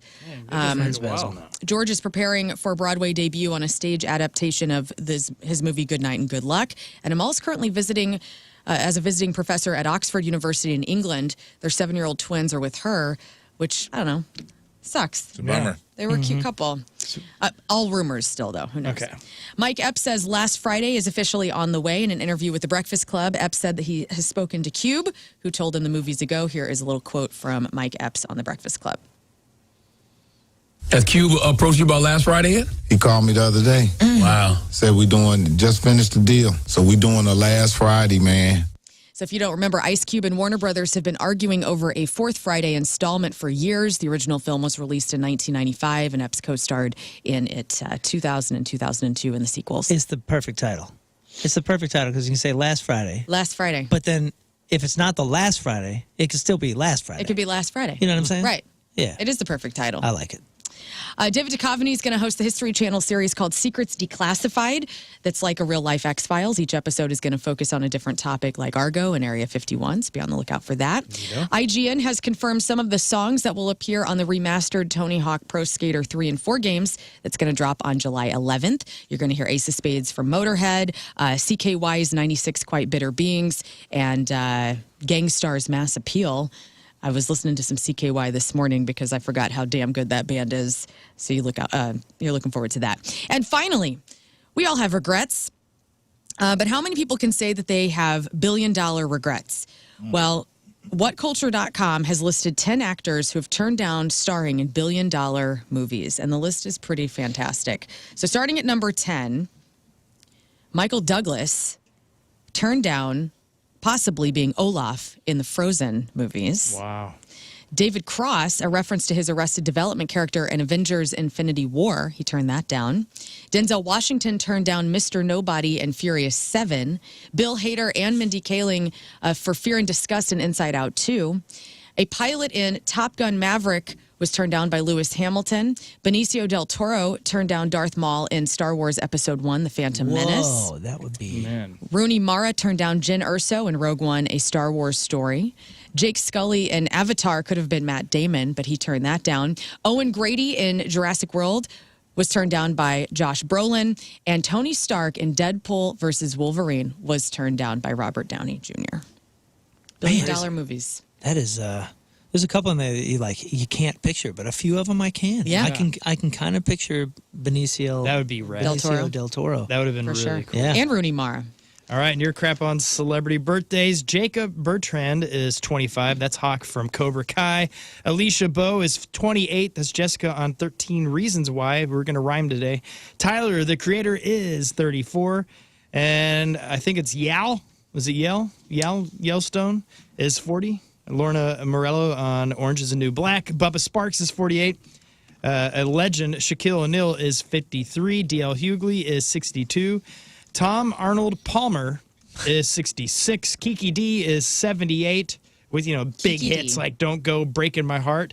And she also rocked out the song I Got the Music in Me. Huh? How about that? Rob Reiner is 78. He's a legend, of course, with comedy and, the director of Spinal Tap, Schindler's List, The Princess Bride, and a whole bunch more. Absolutely amazing comedian there. And Martin Kove is 79. Another Karate Kid birthday. Today's a big Karate Kid birthday day. Yeah, is that the Is that the bad guy? Yeah, he's the villain, the Cobra Kai instructor, John Met his son Kreese. Did you? in L.A. What? And he was on a phone call with his dad on a FaceTime. I got to meet him. It was crazy. His son's name is Jesse Cove. He's he kind of does a lot of Hallmark movies. Good looking guy. That's a name. Yeah, dude. It was tight. It's honestly, man, looking like the bad guy from Karate Kid, meeting Sensei, it was a full circle moment for me. Because he was like on his phone and he goes, I'm talking to my dad, it's his birthday. So it probably would have been around this time last year. It was his dad's birthday. So I'm calling my dad and I didn't connect it until I saw the guy's face. And he was like, he's exactly how you think he would be. He's like a man's a man, dude. Yeah.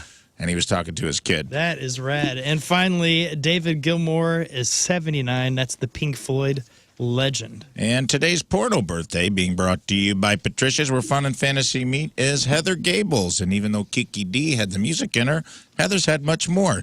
Today's birthday girl has been in 259 fine films, including One Whore Plus One More. There we go. Anal Full Nelson, been 4. Anal Full Nelson 4. There's 3 more installments of that. That's something that you shouldn't put your little brother in. Anal Teen Horny Force, Ass Watcher 2, Bang Van 5, Daddy's Worst Nightmare 12, House of Ass 9, Manaconda 2, Weapons of Ass Destruction 4, one of our favorites for the show, and who could forget her role in 2009's Your Ass Is Mine.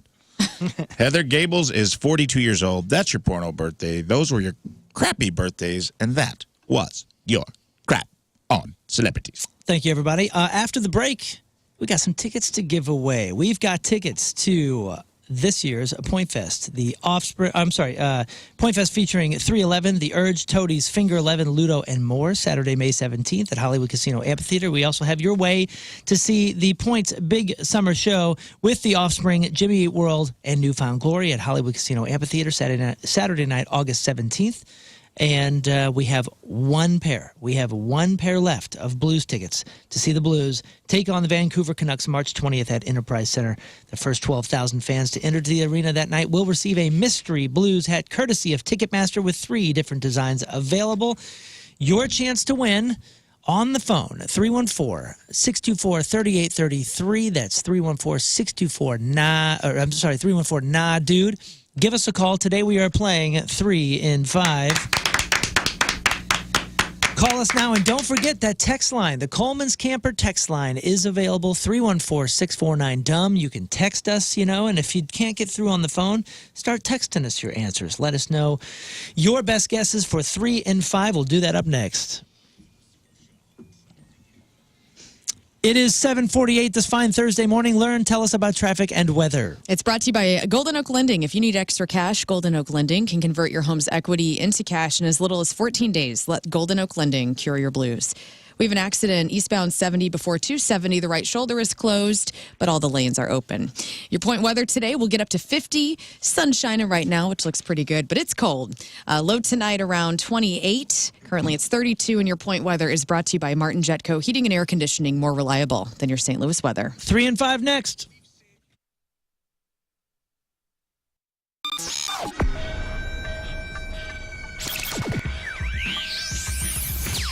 All right, it's Riz. It's Jeff Burton backstage at Point Fest with Eric and Jeff from Stone Temple Pilots. All right.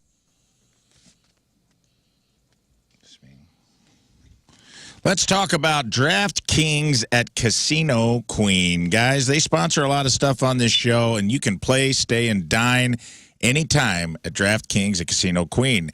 And guys, they're taking care of you, man. If you haven't been over there to check out the Sportsbook VIP area, you can reserve this space for your friends or holiday parties and make it you won't forget. And if you've never been to the Sportsbook, you aren't sure what you're doing, don't worry. They got staff on site at the Sportsbook counter to help answer any questions you might have. And it's March, baby, and they're rolling out the deals, man. They've got a special deal, man. You can get 20% off your room using code St. Patty. That's STPATTY, and it's March Madness. So now is the time. If you've never been to the Sportsbook before, it's the month to start. Go over there. They've got these brand new kiosks. They spent millions of dollars building this Sportsbook. It's a separate area at the Casino Queen, man. It's a super cool place. And like I said, if you don't know what you're doing, don't sweat it. They have got people there to take care of you, and they got great food that you can order from their restaurants. So if you don't have a plan, and you're into this March Madness, because a lot of people don't even gamble, but they love March Madness. This is the best time to introduce yourself over at the Casino Queen. So don't wait. Get yourself a room. Go to DraftKings at CasinoQueen.com to book. If you have a gambling problem, call 1-800-GAMBLER. Eligibility restrictions may apply.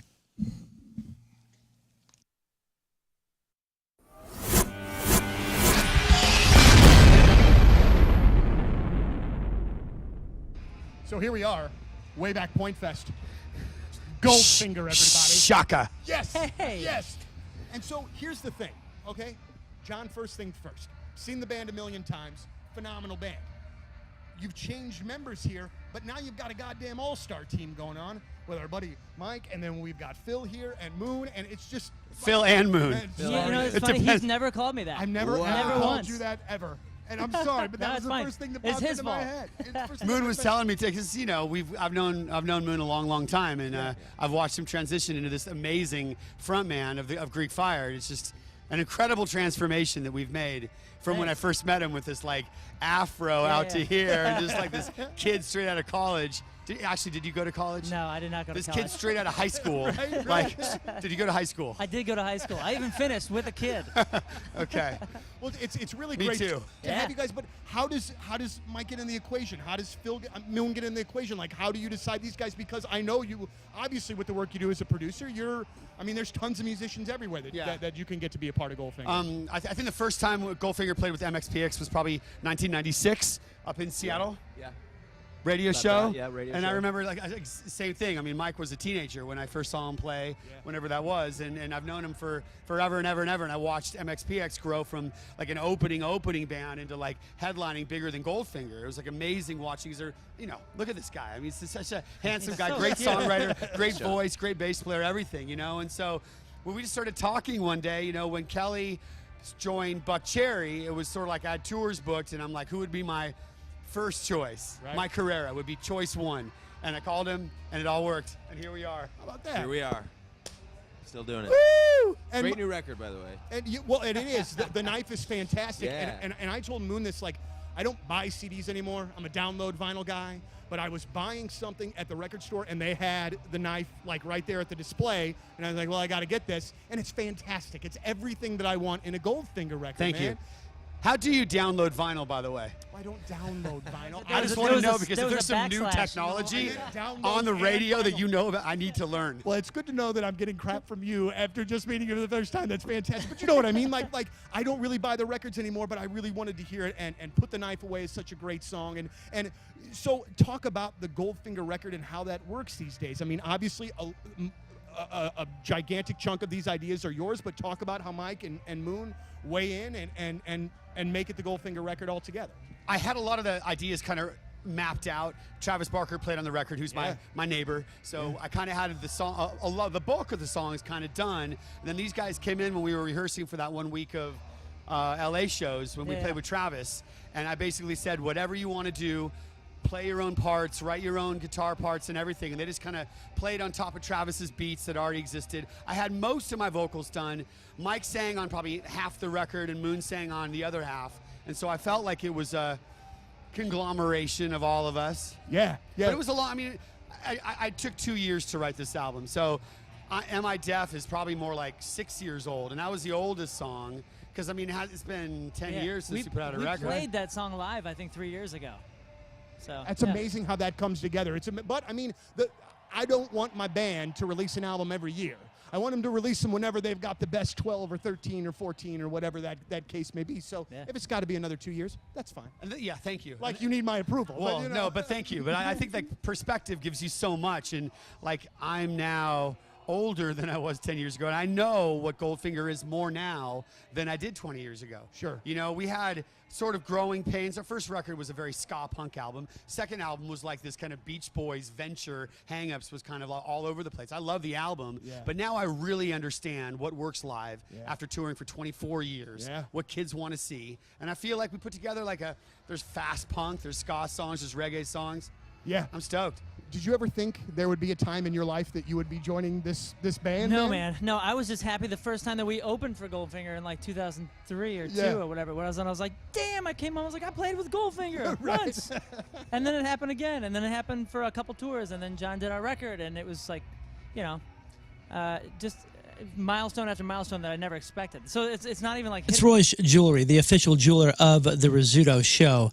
And, you know, this is our personal jeweler. And I would... highly recommend you making Moritz Royce your personal jeweler for anything. Now, I know it's, you know, about to be a season, if you will. Riz says, you know, it's engagement ring season. And obviously, Moritz Royce is the only place I think that you should go. But, you know, when you're selecting fine jewelry for anything, nothing is more important than confidence, absolute confidence, knowing that you're receiving the highest quality for your investment, the trust and the integrity and the expertise of your jeweler. And you know what? I can't say enough about the expertise of Moritz Royce. I just got to the phase in my life where, I needed a decent watch. Like, I needed a nice watch. And I don't know anything about watches. So I asked Moritz Royce, hey, fit me to the watch. Fit the watch to me. Find me the watch that I need to be wearing here. And I gave him the budget. And they work within your budget. This isn't just this isn't just a jeweler for people with crazy, crazy high budgets. Whatever your budget is, they will work with you. And I said, here's my budget, fit something to me. And what do you know? I'm wearing, because we got a couple emails asking what watches Riz and I are wearing. I'm wearing the Tavanis Moon Phase. And honestly, it just happened to be a coincidence that it's called the Moon Phase. But Moritz Royce is the one that said, I think this is the one that fits you best. And they were 100% right. They were 100% right with my wife's rings as well. I mean, they always hit the mark. Moritz Royce Jewelry is the personal jeweler and exclusive jeweler of the Rizzuto show for many reasons. It's where you get the jewels and not the shaft. Visit ninjabling.com.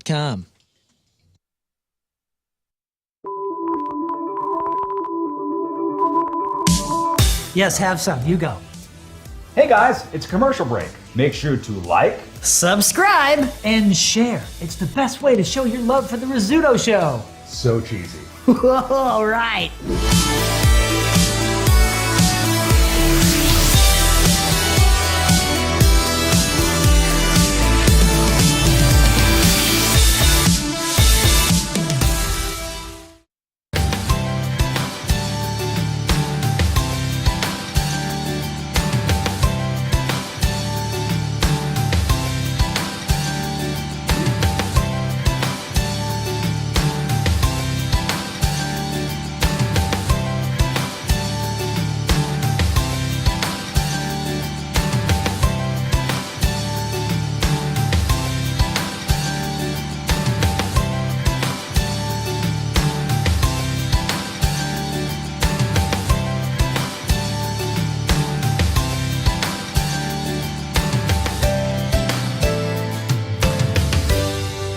Check this out. There's nothing. It's a blank canvas.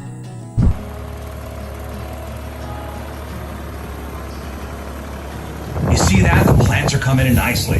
Rizzuto show. And by the way, happy birthday, Riz. Yeah, take your shirt off. Blow a horn. Good times. That's right. Happy birthday, Riz. And we're wishing him good luck. He's about to go in the next hour here to get his famous colonoscopy that he's been looking forward to for such a long time now. He had a great day yesterday, starting around 3 o'clock hour, taking his Clear Me Out juice, and it was good times. He said he described it as wild times by about 6 p.m. yesterday. The Rizzuto compound. Yeah, so I'm looking forward to hearing more about his adventure in the colonoscopy room.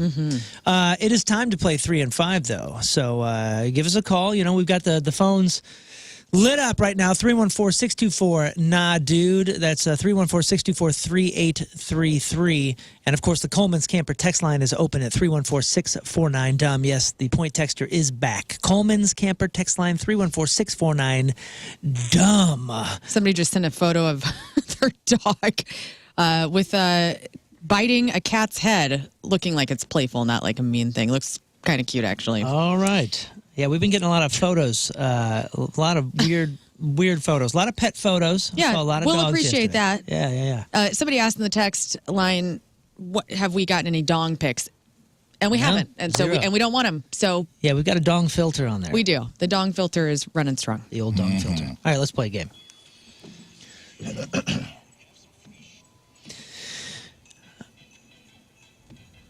And today we are playing 3 and 5. Up for grabs are lawn tickets to The Offspring playing the Point Big Summer Show with Jimmy Eat World, Newfound Glory at Hollywood Casino Amphitheater, Saturday night, August 17th.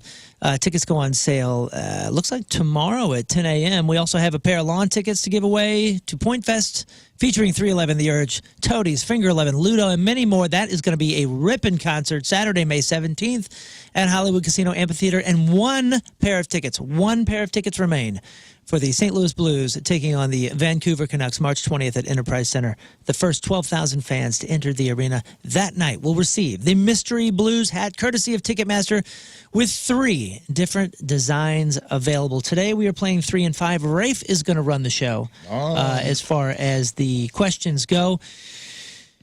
Rafe will give you a category. You will have 5 seconds during that 5 seconds. You have to tell us 3 things within that category. 2 out of 3, you get your choice of tickets. If you don't, you get the big buzzer, and we will make fun of you forever. Yep. Forever. Let's start today with Nick. Nick in St. Louis, how you doing? Doing good, thanks. How about you? I'm prepared. I feel great, man. Thank you. Are you prepared for 3 and 5? As prepared as I'm gonna be. All right, let me see if I'm prepared. Let me get the timer. Oh my gosh, the timer is it's there. so Let me back it away from the microphone a little bit. Yeah. All right, In the corner of the room. I'm ready. Nick is ready. St. Louis is ready. Rafe, are you ready? Rafe is ready. All right, let's go. Nick, name 3 professional wrestlers. Chris Jericho, Edge, Randy Orton. Who was the first one you said? Chris Jericho. Chris Jericho. There was something before that. I think he got away with the phone cutting out. I'm not sure if there was an but I say give it to him. We're going to count it? I got to count it. I couldn't tell what happened there. All right. Next up. Nick, name 3 countries in Europe. France, Italy, Spain. Boom. This is a man who knows everything. There you outta go. here. A geography question on the Rizzuto Show, and it was answered correctly. Congratulations, Nick. What tickets did you want? I'll take the Blues tickets. The Blues tickets are off the table. They are all Nick's. Good job, Nick. Congratulations, Nick. Okay, Tim, we're ready for you. Tim in Arnold. The Blues tickets are gone, though, so Point Fest tickets or the Big Summer Show tickets. If you win, which tickets are you after? Point Fest for sure, All right. but I have to say the earliest happy 40th birthday, Learn. Thank you so much. Yeah, go. where are we at? We got 22 days. Woo! Well done, Tim. You've ingratiated I yourself love you, Tim. with one of the hosts. But, well, you know what? That's the smart play because I forgot to say that Learn is the ultimate judge. That's right. In this. She will judge whether you actually answered the question correctly. Correctly. She's using or a not. magic 8 ball to judge. I am. I'm a Bugs Bunny or Elmer Fudd. Yeah, you know what? I actually will be using the Magic 8 Ball that Liv donated to me yesterday. Oh, Liv got you that? Yeah, Liv got me this, or at least that's what I believe it says. Liv.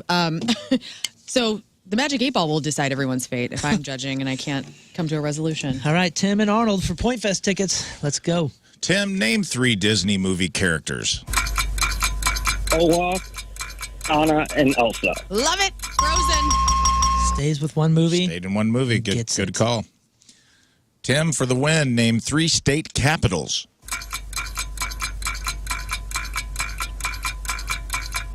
Yeah, that got me. Oh boy.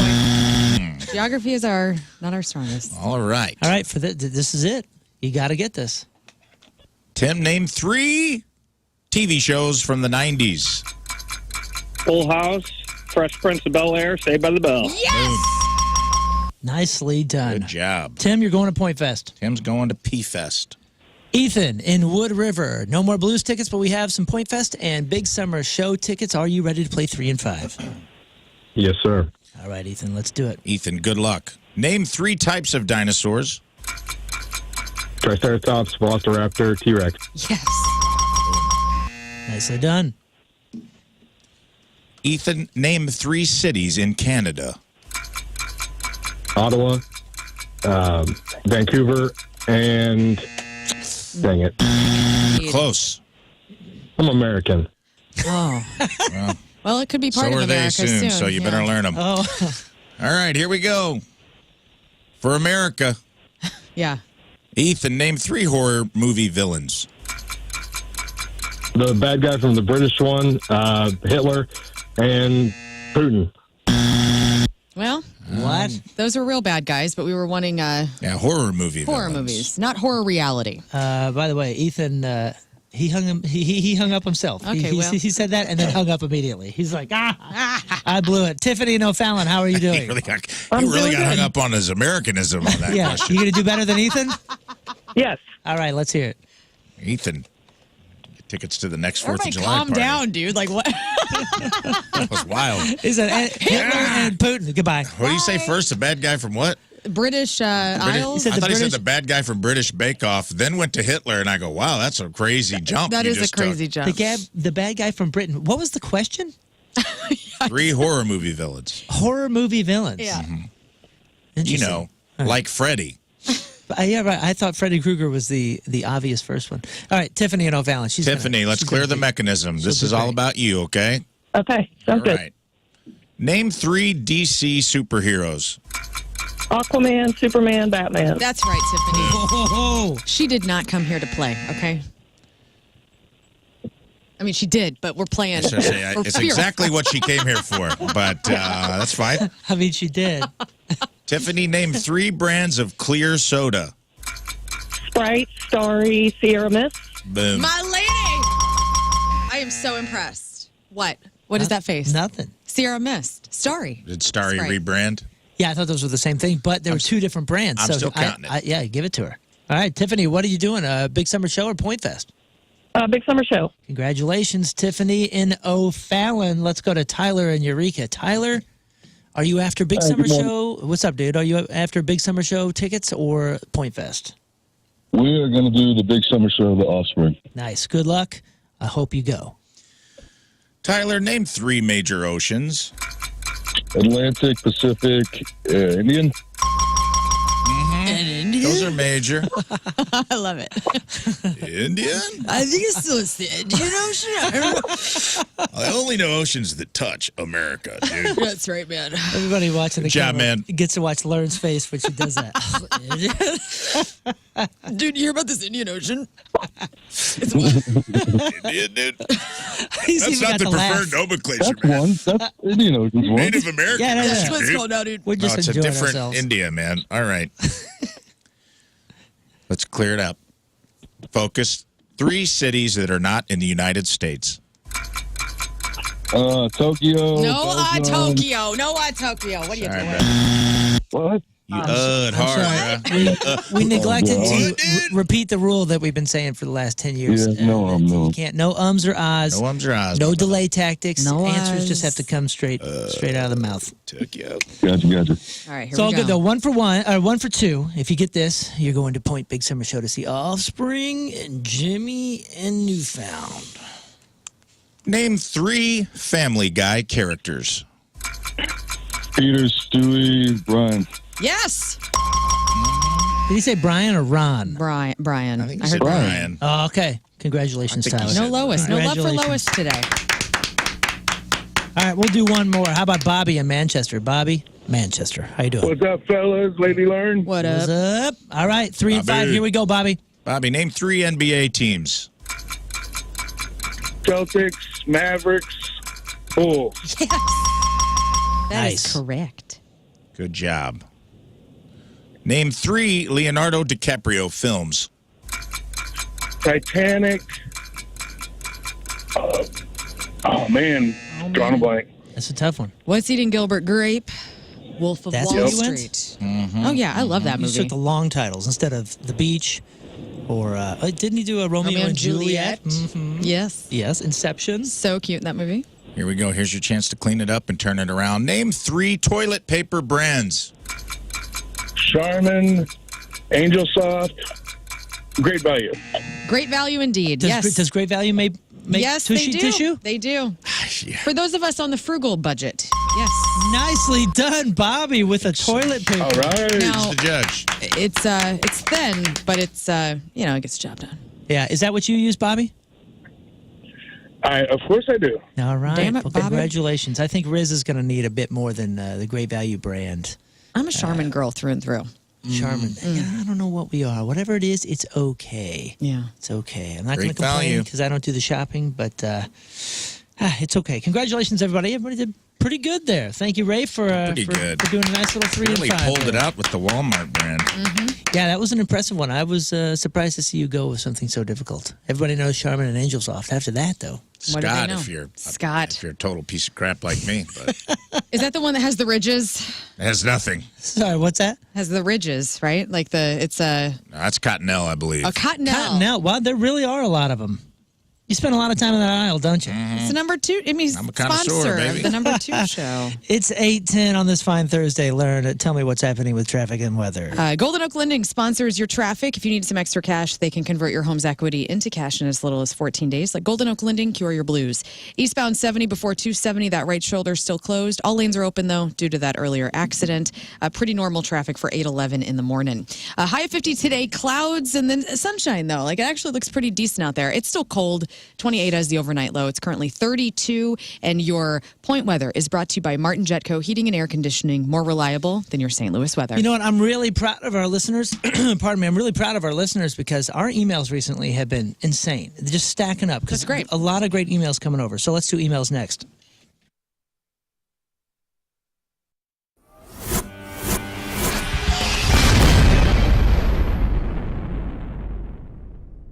So here we are, way back Point Fest. Goldfinger, everybody. Shaka. Yes, yes. And so here's the thing, okay? John, first thing first. Seen the band a million times. Phenomenal band. You've changed members here, but now you've got a goddamn all-star team going on with our buddy Mike, and then we've got Phil here and Moon, and it's just... Phil and Moon. You know, it's funny. He's never called me that. I've never Never called once. you that ever. And I'm sorry, but that No, was it's the fine. first thing that It's popped his into my fault. head. It's the first thing Moon that was popped telling me, because you know I've known Moon a long time, and I've watched him transition into this amazing frontman of Greek Fire. It's just an incredible transformation that we've made from when I first met him with this like afro out to here, and just like this kid straight out of college. Did you go to college? No, I did not go to college. This kid straight out of high school. Like, did you go to high school? I did go to high school. I even finished with a kid. Okay. Well, it's really Me great too. to have you guys. But how does Mike get in the equation? How does Phil get? Flooring, 30 years in St. Louis. I like to support as many local companies as I can and build our local economy up and keep these businesses going. And something that's been around for 3 decades, you got to trust it, right? They've been doing a great job for homes and businesses installing floors professionally, efficiently, and working with St. Louisans, you know? I mean, all of us have different budgets. So maybe you have a specific budget you're trying to reach. You don't know what kind of flooring is going to be the best bang for your buck. Or maybe you have just a ton of money and you don't even think about money and you just order whatever the hell you want. That's cool too. Michael's Flooring does not discriminate, man. If you got a budget or it's an endless budget, they are going to work with you. And they're going to install your floors professionally, on time. Beautiful work is what they do at Michael's Flooring. And so here's the deal. 3 locations, Creve Coeur, Dardine Prairie, St. Peter's. You can go into the showrooms for Michael's Flooring, or you can just go to igotfloored.com, do a little perusing, a little stalking before you actually, physically go in. But once you do, tell them that you heard about it on the Riz Show and that you want to talk to Mike Reynolds if he's around. So he's got one of the coolest ponytails in St. Louis. He's a metalhead, and he's just good people. And he's Michael. He's the guy with the name on the door. Michael's Flooring, igotfloored.com. Your chair at least stops. Mine just steadily moves. So I could not be facing you by the time this interview is over.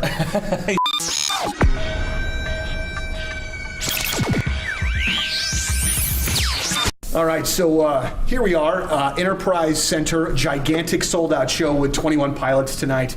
Josh, it's really great to see you again, man. Yeah, great to see you too. So first things first. So we did this promotion a little bit earlier where a bunch of our winners asked you guys questions. Yeah. And first of all, the questions from the listeners were amazing. Fantastic. I mean, they were really great, really well thought out. But also what I really appreciated, man, is that you and Tyler took the time to really answer the questions. It wasn't just a little goofball, smart ass answer and then move on. You guys really took the time, and you could tell that everybody appreciated. I think it just shows the kind of guys that you guys really are. You know what I mean? That you genuinely appreciate these fans, and it's not just a lip service situation. Yeah, I think, that was really cool, that format, by the way. I think we've done a few like that, but it's a little bit less common to kind of have people in a room, people who have invested and actually have really cool questions to ask. And I think over the years of doing interviews, and we've talked to you a bunch, and I think it becomes easier for us to kind of like be able to pick out the legitimacy of where somebody's coming from with asking a question, and then you kind of can begin to choose where you put in, how deep do I want to go with this answer, or how surface level do I want to go. And I feel like, even you've been always invested and super cool, and have questions that make sense and that I think a lot of people probably want to know. And also being fans of music, when we'll look up interviews of other artists and sometimes interviews of ourselves and think like, hey, was that good? Was that adequate? How do we come off? And you really kind of learn a lot through that. So it was cool. I think, that dynamic earlier was really special. Well, and one of the things that we learned a little bit earlier was that this interview situation is, and I'm going to say this nicely, probably less than ideal for you. You don't love being the guy getting interviewed. Is that true? Is this, you know what I mean? And it's you and I know that we have interviewed each other a few times. So, but it honestly, sometimes, are you uncomfortable with it? Do you not love doing it? It's a good question. Here's how I'll answer it. It has nothing to do with the actual process of interviewing. I've kind of grown up and been in and out of anxiety and had just this trouble.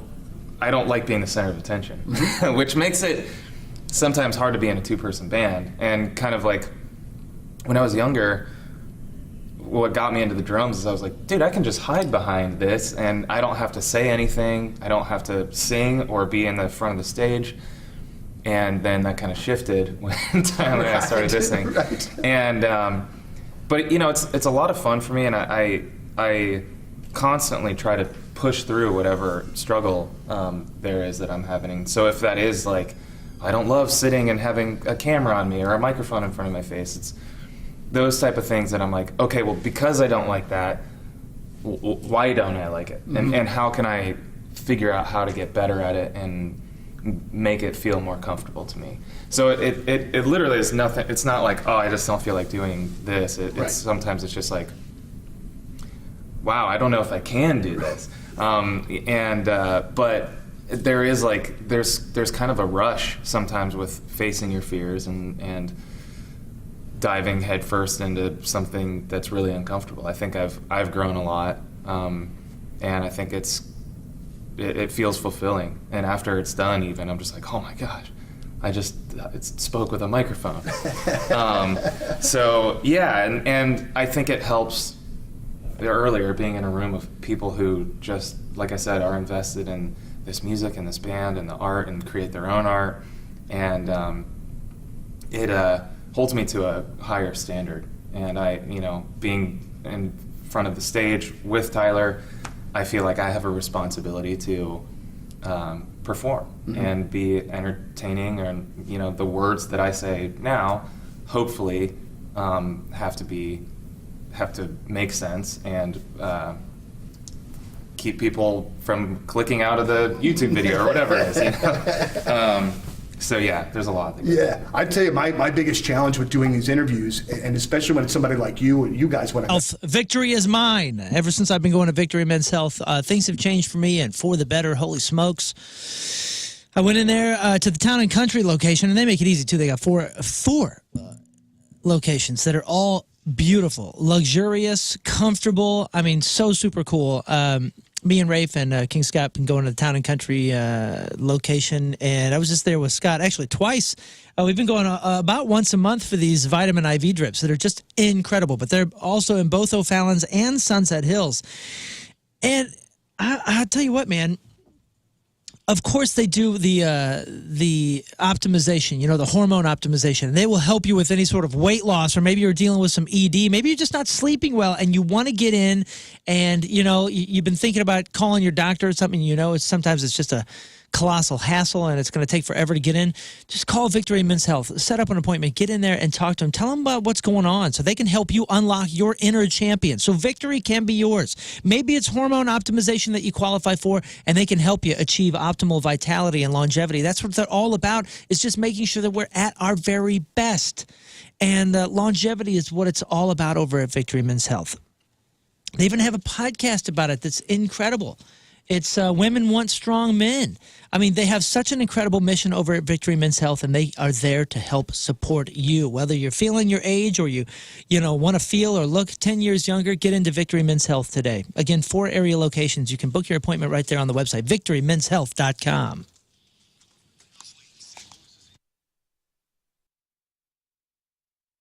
It's Donnie Fandango for 105.7 The Point, and I'm absolutely thrilled to be joined by Dan Auerbach, the frontman of the Black Keys. And Dan, we got a lot of stuff to talk about with a single and a new record coming, but I wanted to bring up a couple of things first that you have done in the last year that I just loved. And two of the things specifically, the covers record that the Black Keys did, I just adored because it introduced me to a bunch of songs that I didn't know, and I loved that. And then also, too, I know you produced the Robert Finley record, and I loved that one, too. I didn't know anything about that man until, Happy birthday, Riz. All right. Well, Riz is, I think it's about time, but let's check in with the chopper. We've had a chopper that's been kind of hovering over Riz's house here. Uh-huh. And it doesn't go very long, does it? Checking in with the chopper.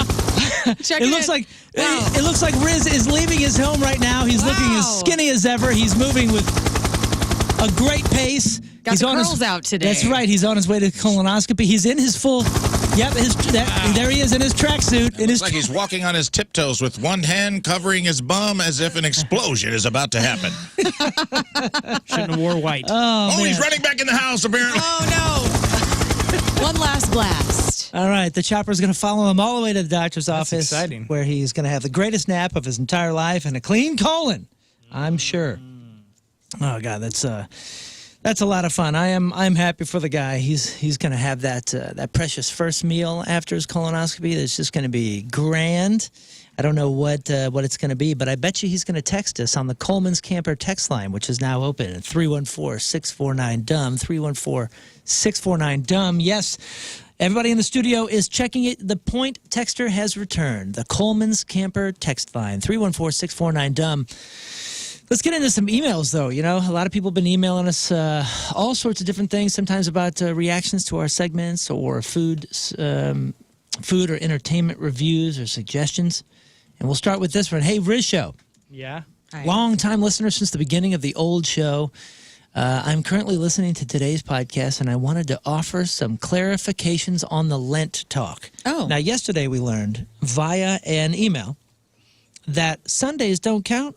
Yeah. And whatever it is that you gave up for Lent, you don't have to observe on Sundays, which is one of the reasons that Lent is supposed to be, 40 days of abstinence or whatever it may be, but the math doesn't math. That's how actually this guy kind of found this out.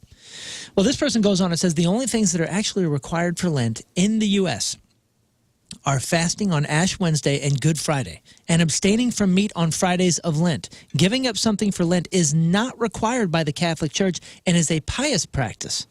Since it's voluntary, it's up to the person to decide how they are giving up something for Lent and if they choose to. If they want to celebrate Sunday as a mini Easter day of rest and take a break from giving something up, that is totally up to you. Love the show. 3 out of 5 stars. Dante, just wanted to clarify. Hey, so Dante. That helps a lot. Appreciate that. Okay. All right, how about this one? Good morning, Riz Show. I just finished Tuesday's podcast, and you guys were talking about popular kids' names, and Rafe said nobody is naming their child Rafe. Well, guys, I'm here to tell you that on August 27th, 2024, my son Rafe James was born. Rafe James. Council of the Wolf. Rafe James Dean. Unfortunately for Rafe, my son's name was not influenced by you, buddy.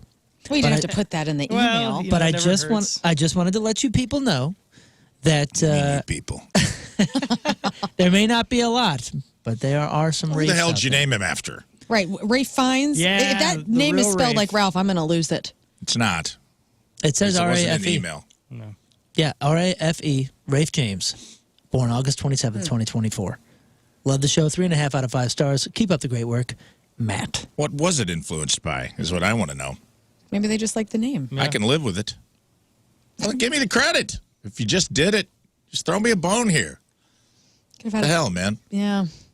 Interesting to learn, though, right? That there's a Hey, it's good to local know there's some- baby Rafe. Yeah. There's some baby There's Rafes a out baby there. Rafe. Sweet baby Rafe. Sweet baby Rafe. Sweet baby cheesecake. This one's for Learn. Okay. I really liked that she is. By the way, that's what the email starts Oh. with. I'm not just saying that. Okay, so this is for Learn. I really like that she is open with wanting to know exactly how, quote, man parts work. I remember her saying that she would like a segment for Q&A on that subject alone, and I think it would be great for the female listeners. I have wondered many times about the mechanics of what goes on down there, and I am sure many other women have too, but maybe we're too embarrassed to ask. Let's make this segment happen. Well, I am not too embarrassed, and I am very curious, and I will always. But see, here's the thing. Anytime I do ask, because yesterday I believe it was the question of when you guys are urinating, like if you don't hold on to your man parts, Yeah. does it just flail around like a hose? Right. Which is yeah, which is also the copter over Riz's house. Which is why he's like, why is it raining? right And now?" and so, but those questions have to come up. I'm not trying to like. I get the bit and how that could be a segment, but I also the questions they're so organic because as we talk about things, the curiosity emboldens is what I'm saying. well. So, Do you have any man parts questions for today? no, not at this time. I mean, no. Just make one of them notes files. You know. Yeah. and just I'll always ask. as these questions pop up, just create a list. And you guys are so awesome because you are so open as well. I want to give you credit for dealing with me Thank and my questions. And I'm glad that some ladies are finding that informative and educational. No, it is fascinating because these are things that we don't think about. But then when we hear that you guys have these questions, we go, well, then that's a good obvious question that we wouldn't have thought to explain. That I bet you a lot of people are embarrassed about, and it goes both ways. Oh yeah, by the I way. would welcome any questions about women's bodies that you would have. Oh, I so. think every wife out there probably knows that, you know, because I mean, as soon as you get to a comfort level, maybe it's before the marriage, sometimes it's after. There's some point where a guy just turns into a 10-year-old and goes, "Hey, listen, I got to ask you about this." Right. Or at least in my experience, right? Oh, yeah. We all on the same page here. Mm-hmm. But I think gals might be a bit more reserved to ask those questions because it might make them look silly. So great email. Thank you. Great email. Morning, all. Morning. I am chiming in on the gifted $5,000 after having good fortune and then requesting it to be returned. Oh yeah, this story from yesterday with the brother and sister. That's right. So this was a question that Riz posed to us, like, is this person the a-hole? And they were the sibling, all right? So it was the brother and the sister, and the brother gave this this relative, this sibling, $5,000. They've since had a falling out, and the brother that gave the money had asked his wife, so the sister-in-law, to call and say, hey, you guys have had a falling out. We want our $5,000 Right. $5,000 gift back. And this was after that person had come into like a lottery winning or something. Yeah, $300,000. That was the lawsuit settlement. That's right. So we were saying, is it ethical? Is it who's the a-hole here? The person that's asking for the money back or the one that doesn't give the money back if they so choose to not give it back? And this person says, I've always had the thought that if I had somehow received a large sum of money, that there are people I would gift some, quote, easier life money to. And there are people I would give some, quote, here's what I'm paying you to go away forever money. I know that's essentially a scene from a Bronx Tale, but I'd like to know what you all think, since I've been told giving somebody FU to go away money is a waste of money. I'd like to know from everybody what you think. Thanks for reading, Hale Hubbard.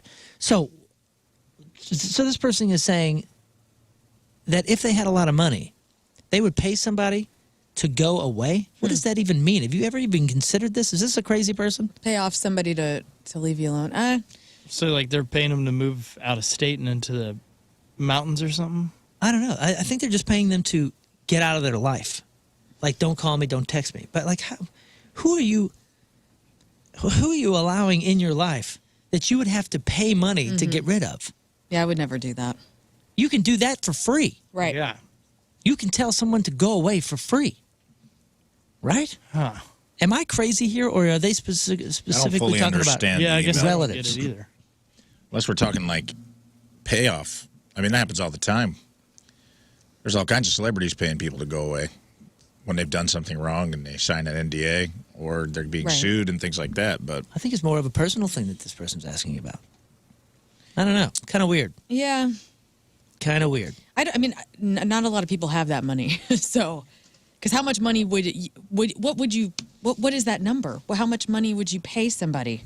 I don't know. And there's no guarantee. You just gave somebody that you don't like a bunch of money. Right. Would you accept it?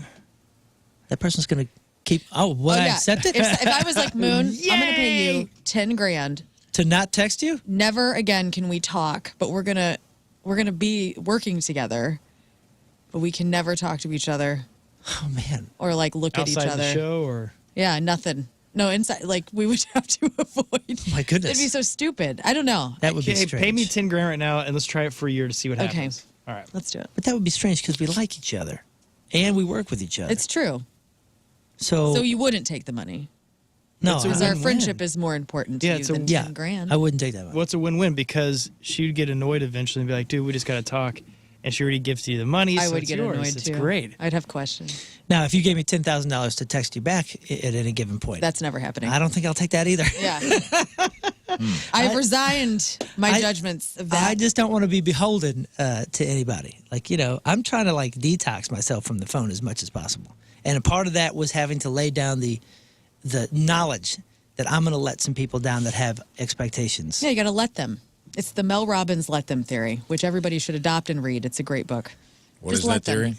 It's you have to you can't control anybody else. You just got to let them. So, yeah, you're not going to text back or worry yourself with the phone and people are going to get offended.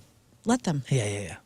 There's let them and let me, and she talks about both of those theories in her new book, and it really is life-changing. So, if you've been hearing about it or listening to podcasts with her, I've been living it. great.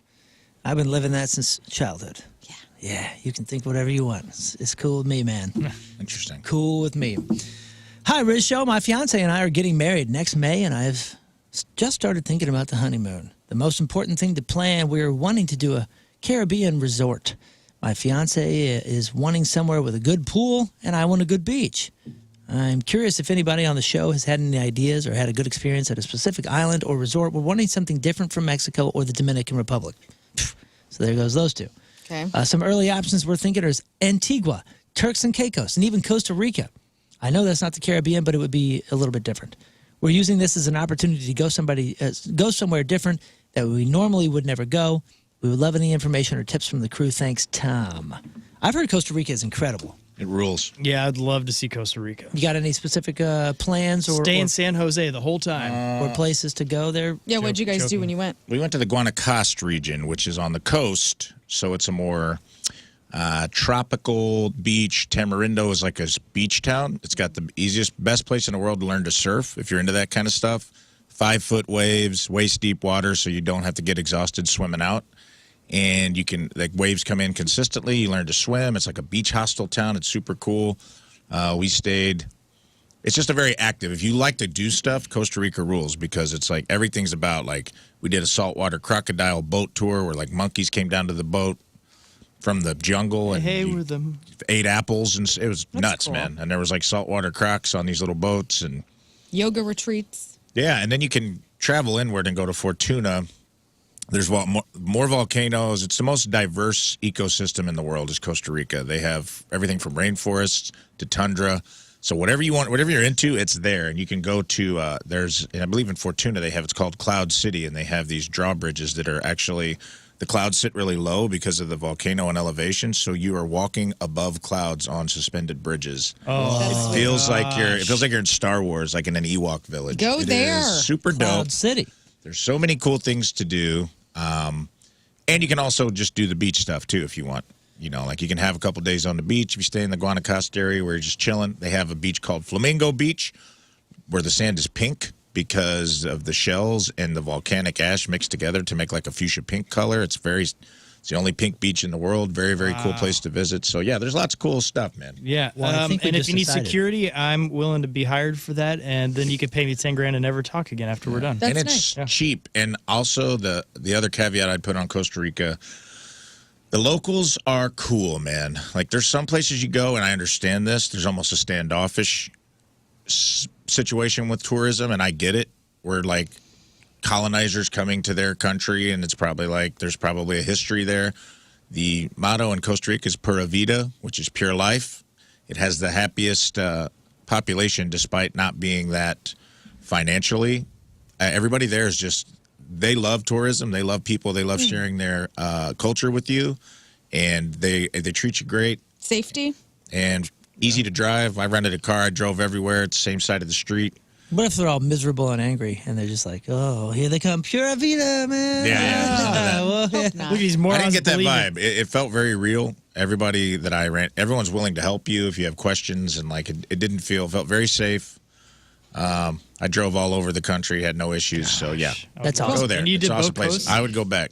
Did you go both coasts? I didn't do both coasts. We drove inland and did a volcano. We walked around Arenal. I went to a sloth sanctuary. Got to see and hold like a baby sloth. That was super cool. That would be a dream. There's just so much to do. Yeah. It's very much geared towards adventurers. So I've if also you're heard into the that, East Coast, if you like horseback riding, stuff like that, the East Coast has more of the wild.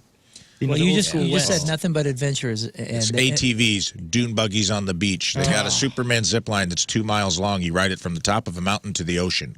hopefully that's what you're looking for. Tom did say he's looking for a beach and she's looking for a pool. Well, they got something for everybody. Well, we stayed in a place. Email me separately. I'll send you the place we stayed. It had an infinity pool that looked out over the mountain, and it was like a guest house of this super rad. It was a top 10 HGTV Airbnbs. Wow. And we stayed in the guest house because it was way cheaper.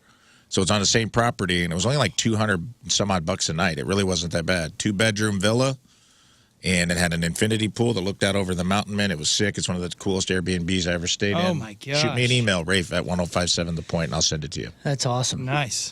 Allison reached out to share an incredible act of kindness by Billy, who runs a nonprofit called STL Youth Sports Outreach in St. Louis. Billy made a Christmas miracle happen for her terminally ill son, Ryan, by not only arranging a special visit from Santa, but also surprised the family with a fully modified van to meet Ryan's needs.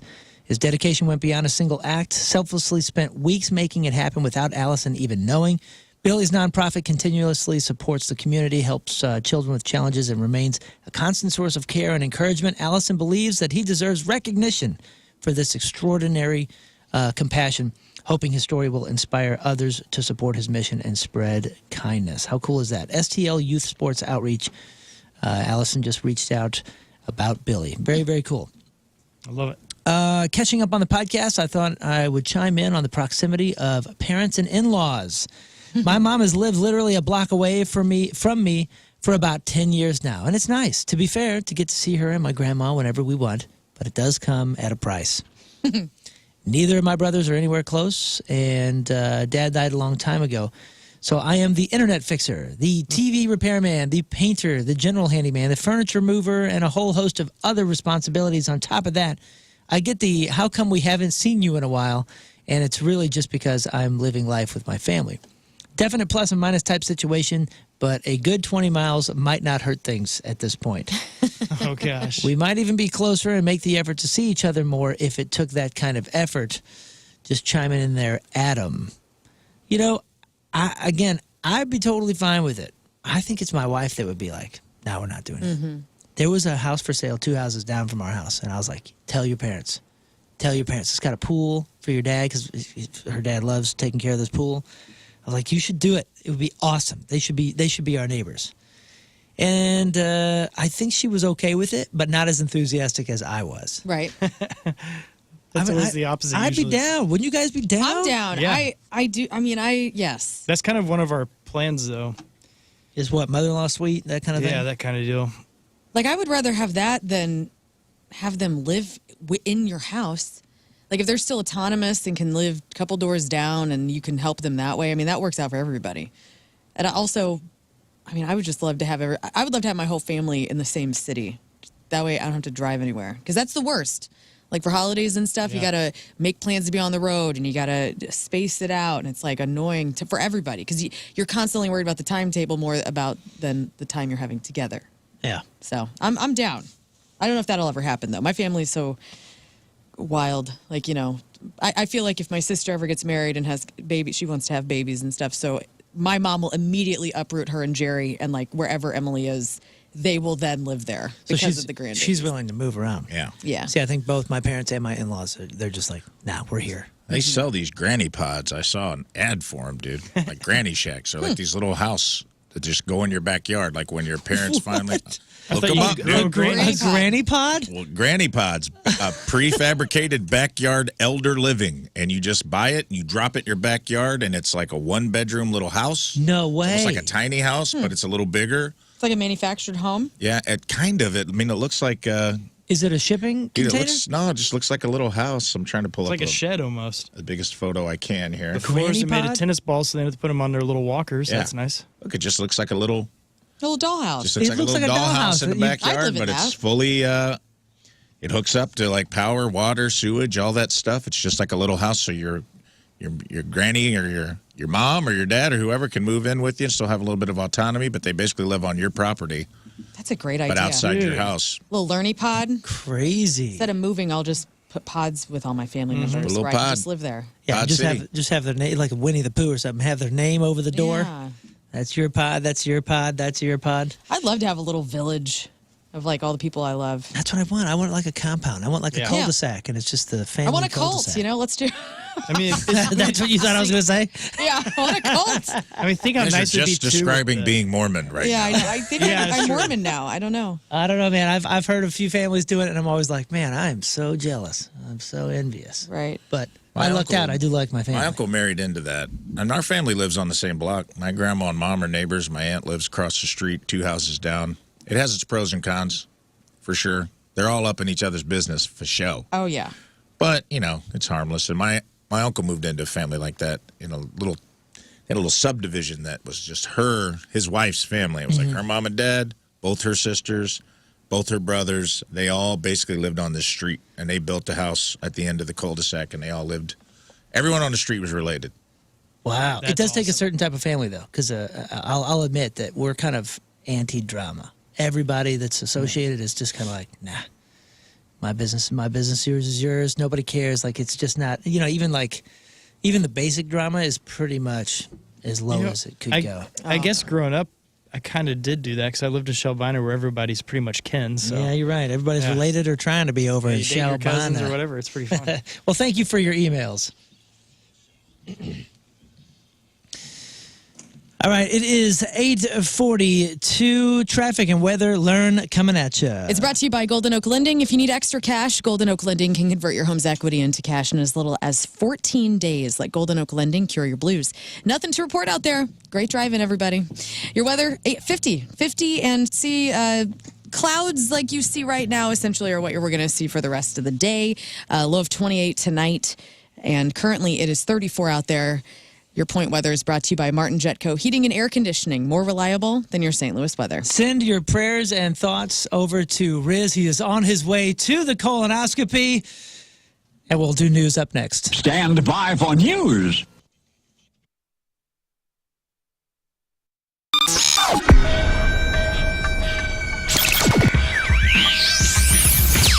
So here we are, way back Point Fest, and the first band of the day is a band that, through the course of my life, I think I've seen your band 6 times, but we've never chatted and said hello. It's strange that wouldn't happen. I know you mentioned Mississippi Nights. Yeah. We talked on the phone the other day, and Yeah. I remember the club well. We used to have great shows there, but it's like anything these days. Stuff doesn't stay around as long as you would think it would. So. I remember something specific about this show, and it's a little creepy, so I'm going to go ahead and warn you. So where I was standing at Mississippi Nights, they had the back door open, and I could see directly into your tour bus. Okay. And I saw you. This is like right before you guys are going on, and I hadn't ever seen you before till this night. And you had like this black leather jacket on, like these skinny sort of jeans, and I was like, this dude is a bad man. And you were, and it was such a great show because that night it was a couple of different bands. Letters to Cleo were on that bill. Yeah. Ned's Atomic Dustbin were on that bill. I love those guys as well. So let's talk about Stewart's American Mortgage. And it's not really Stewart. Everybody knows him as Stewie because Stewie is all about customer service. And you call Stewie, you can call him at 314-324-4440. That's his personal cell phone. That's not a number, a landline. You call him, you can text him. He's the owner of the company. It's his direct phone number, and he will get back to you right away. And Stewie specializes in something we call the bagel loan. And the bagel loan's their signature loan that covers typical costs associated with closing your loan. Stewie covers these costs on any loan, refi, or purchase starting at $200K.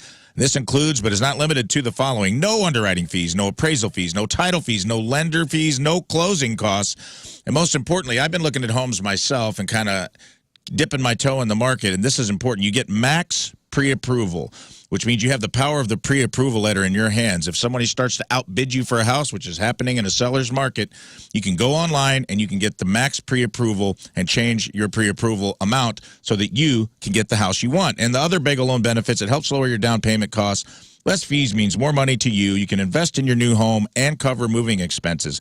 And Stewie can make owning your first home feel like an actual attainable goal. Plus, he can get you closed in 10 to 15 days, so don't wait. Call Stewart or text him on his cell phone at 314-324-4440, or you can just Google the bagel loan, or if you're a Gentile, Google the donut loan. Bagel loan will still pop up.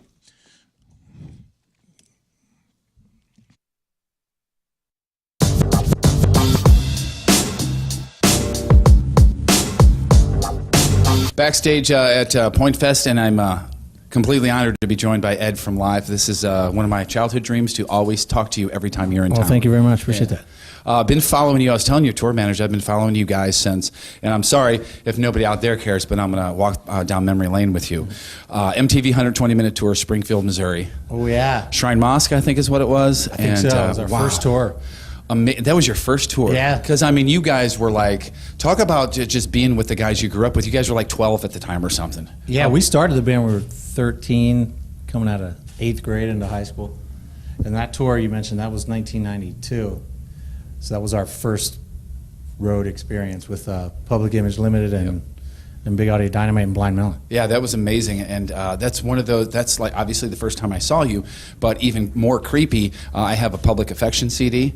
Oh, I love that. That's awesome. There aren't too many of those around. Is there no restraining order just yet on that? No. Somebody did try.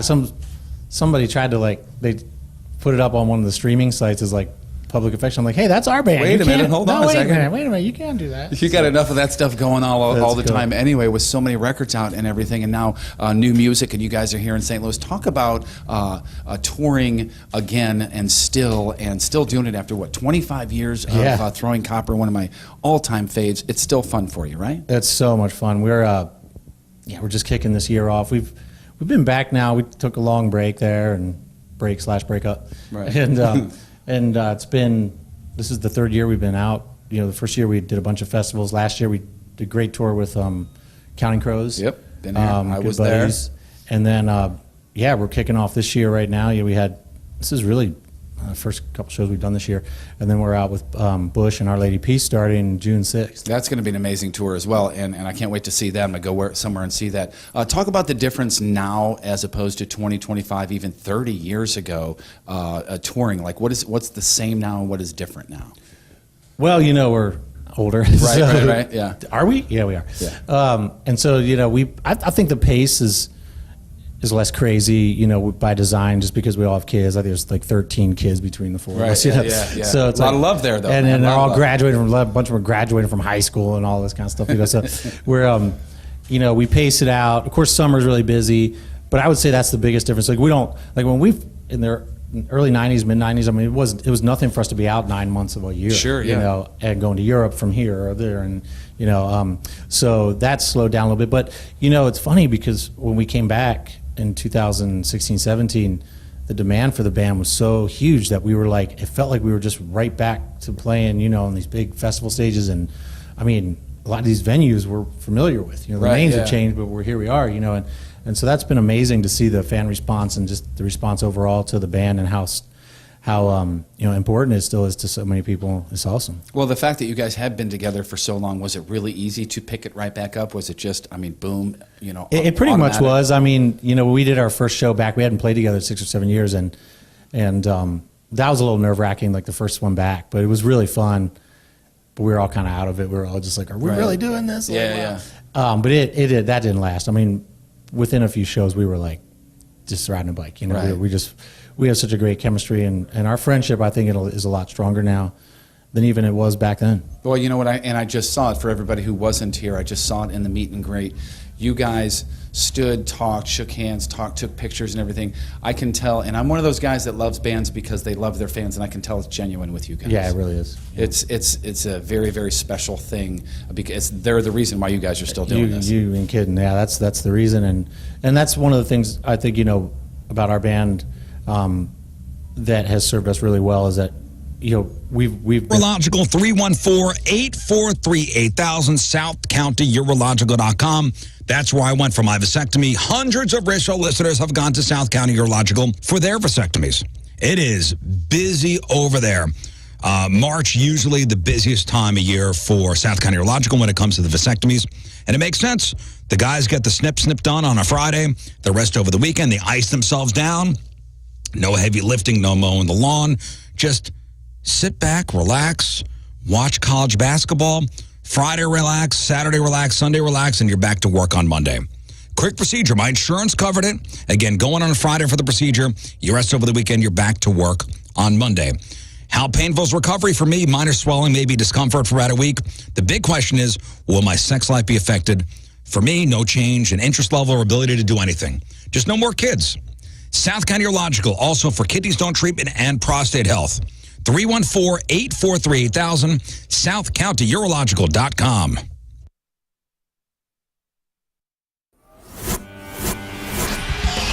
It's a nerve-wracking day. Why?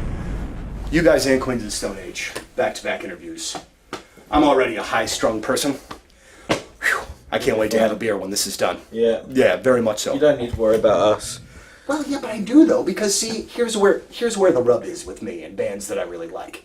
If it's a band that I'm about, I can power right through. Mm-hmm. But then when it's a band that I really dig, then there's a bit of that fanboy stuff that starts popping out. And that's what I'm trying to control. So here, I'm bringing it down. I'm going to do my best professional interview as I You're doing very well so far.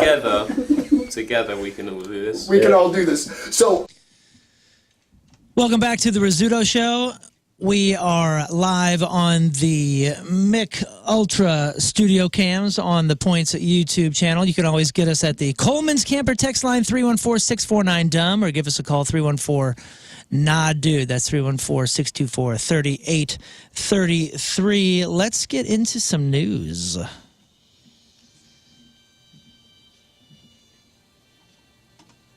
Oh, yeah. We gonna do some news. And I meant to mention earlier that our daily contest sponsor is CarStar, your auto body repair experts, locally owned and nationwide guarantee. Use carstar.com for a location near you. So I'll put it right here. I got bad news, guys. Uh-oh. There's a big trade, and I know you're a big sports fan there, Scott. Yeah.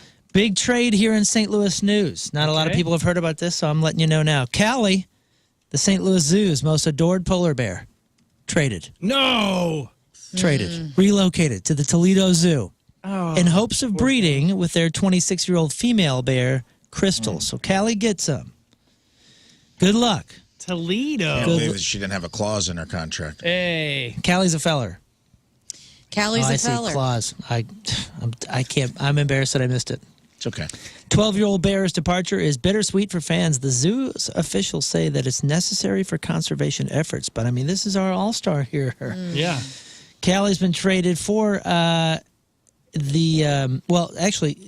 so Callie's going over there to hopefully breed with Crystal, their polar bear over at the Toledo Zoo, who has had some cubs before, including so she's known to fool around. Including the twins, Kalu and Calic. And that's who we're getting. Okay. We're getting 2-year-old cubs, Kalu and Calic, to the St. Louis Zoo. The young bears, named after Inuit words for thunder and lightning, are expected to be viewable by the public in about 3 to 4 weeks, so they'll be here soon. Neato. Cute. Okay, so we got something good in return. Yeah, I was up in, I think it was in Michigan or someplace, and I took the kids to some random zoo. It was like a parks zoo. It wasn't like a zoo, right? It was just a park where they had like a polar bear section, and man, it was super cool. You could go through, and there was a couple of them, and I started thinking like, oh, there must be a lot of these. No, there's only 38 polar bears in accredited U.S. zoos and just 21 of breeding age. So the move was recommended by the Association of Zoos and Aquariums to increase the chances of reproduction this season. Crystal has had 9 cubs but is nearing the end of her reproductive years, so they're sending Callie out to get with Grandma. Callie first arrived in St. Louis in 2015 as a 2-year-old, quickly winning the hearts of visitors at the newly opened McDonald Polar Bear Point. While fans will miss him, his relocation supports the species' survival, and the arrival of the playful new cubs brings a lot of excitement to the St. Louis Zoo. So there's only about 26,000 polar bears in wildlife. Really? That's not that many? That's not that many. I know that they're having a tough time right now. That's one that you don't want to see in the wild, though. And if you've been up next to that to Callie, and it's like by the glass, you see how freaking enormous those bears are. Remember the rules. Black, fight back. Brown, lay down. White, good night. Yep. If you see a polar bear in the wild, it's over. Man.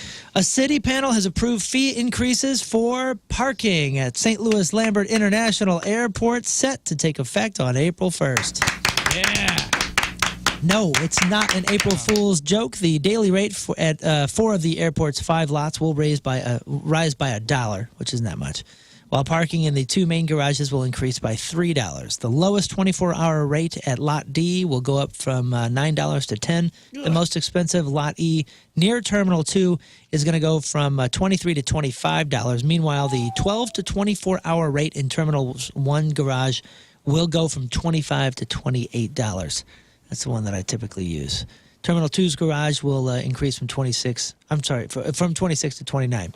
The airport director said the increases are going to help cover rising costs of maintaining the park's facilities and shuttle services. The last fee hike was in August of 2023. However, the $5 fee for parking 2 hours or less will remain unchanged to avoid penalizing people that are just quickly picking up passengers. Nice.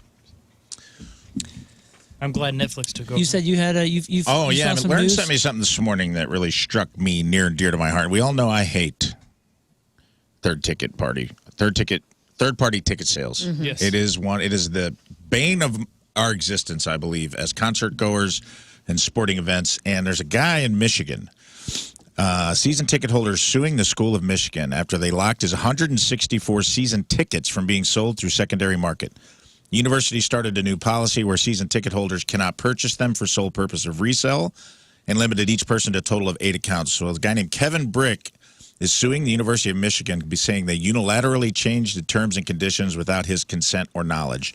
He's seeking $2 million in damages and predicts he'll be losing between $2.5 and $3.5 million in revenue each year as a result of the new policy. So wait a second. So he already had these, and then they switched the law and locked him? He's been buying 164 season tickets per year through multiple accounts to basically resell, right? Which ticket is stub and which has third been party. totally legal, and it's how the business has operated now for a number of years. Good or bad, it's been legal. I assume it's legal. I think can there's make that probably kind some of money loopholes. reselling them. Whoa. So did they? I wonder if they changed this after he had already purchased, and therefore I would say, I mean, I hate to say it, I would be on his side for this. Yeah, there's a case. But Man, I don't care. You don't care? I just hope, good. I'm glad you lost money. Like, you're ripping people off, man. Right. Like, you may be doing it legally, but to me, it's still a ripoff. And I'm pretty sure, I feel like every time I see the little fine print on a lot of these things, they got that locked down, dude, where they're like, ticket prices may vary, can change subject to change according to. Yeah. There's always those little asterisks at the end of everything I get. And I feel like they got to be covered there somewhere, right? That they could change their policy without further notice. I don't know. I feel like we're gonna find the right way to do this. They're gonna figure it out with the regulations and all that. But right now, it's the Wild West a little bit with it. Yeah. And the part that really sucks is the confusion. It's not. Well, of course, I mean, I think it's an issue that they can do this in general, but it's the confusion where I'm putting on a show at the pageant. Can You Feel the Punk Tonight is coming up, at the pageant, and people go to the pageant's website, and then they go to the ticket seller website, and they keep emailing me saying, "Man, I can't afford that show." And I was like, "Oh, I'm sorry to hear that. Is there something we can do?" And they're like, "Well, it's just $180 for a ticket. It's ridiculous." I'm like, $180? No, man, they're $30. Mm-hmm. They're $30. And he's like, "Well, it says $180 here." and it's listed. It's so confusing because it looks like it's listed as if you want reserved seat, it's $180, but that's just because there's some sort of link where it, you know, the computer and the algorithm is pulling from whatever reseller, like an average, right? And it's so confusing that even when I looked at it, I was like, something's wrong here. So I called the pageant and said, hey, these are supposed to be $30, and they said they are, and it's listed as $30, but it's really confusing to the general ticket buyer. Wow. Yeah, but this is a season ticket thing. I mean, you and Tina buy Chiefs tickets every year, and you don't go to every game, and you do sell those tickets. Two tickets. Yeah, 2 tickets to friends, or, you know, or sometimes you gift them and whatever. I guess it comes down to, is it at the discretion of the team and the venue, or is it at the discretion of the ticket holder to know what the fate of those tickets are going to be? And I think that's where this guy has a lawsuit, right? Because he's subscribing and getting these tickets each year solely to resell them, and he's making millions of dollars in his resale value of these tickets. And what he's probably saying in this is like, hey, I'm paying the money to get the season tickets, which is the transaction that the venue is honoring. And then who, you know, I guess who cares what the season ticket holder does with their tickets? So that is going to change things, right? Yeah.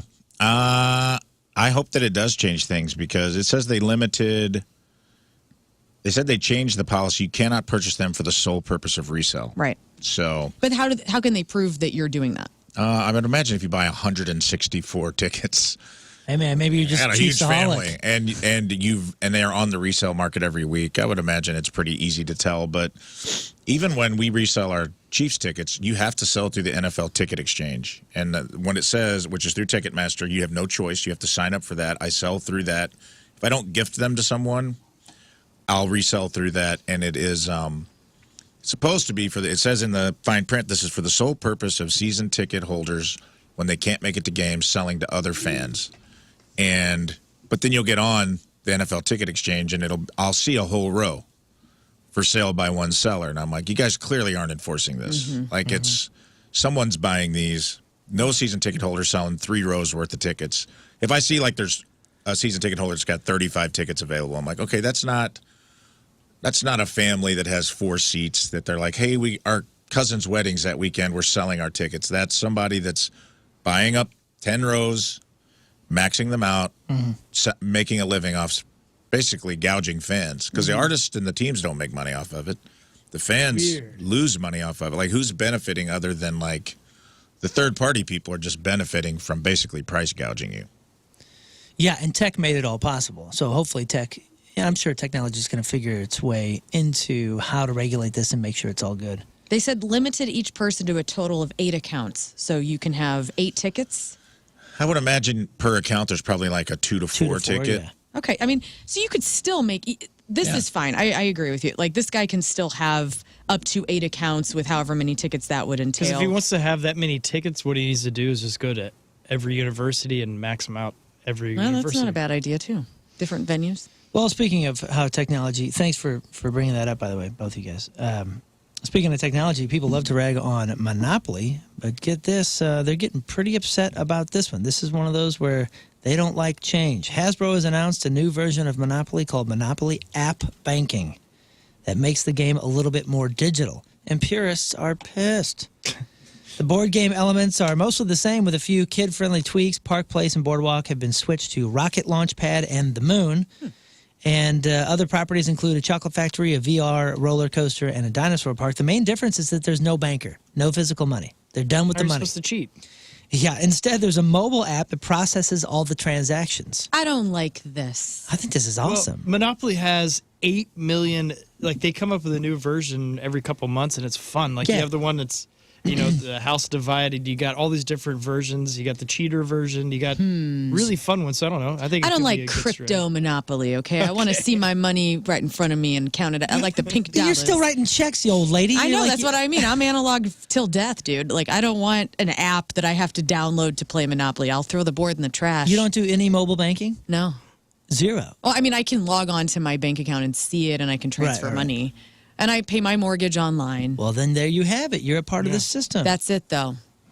I'm writing checks for all my utilities. Listen, both of my kids have accounts at Together Credit Union. They've got the banking app, and they use that. It's a part of it's the only way that they understand banking. They don't understand like balancing a checkbook physically. Right. You know, they're using the app and everything. And I think this is actually kind of a cool way to update that. And honestly, now that they say it, I feel like it's a few years late. So good for them for finally jumping on it. Well, it speeds up the game too. And what's the whole joke about playing Monopoly? Is that you never finish it. Mm-hmm.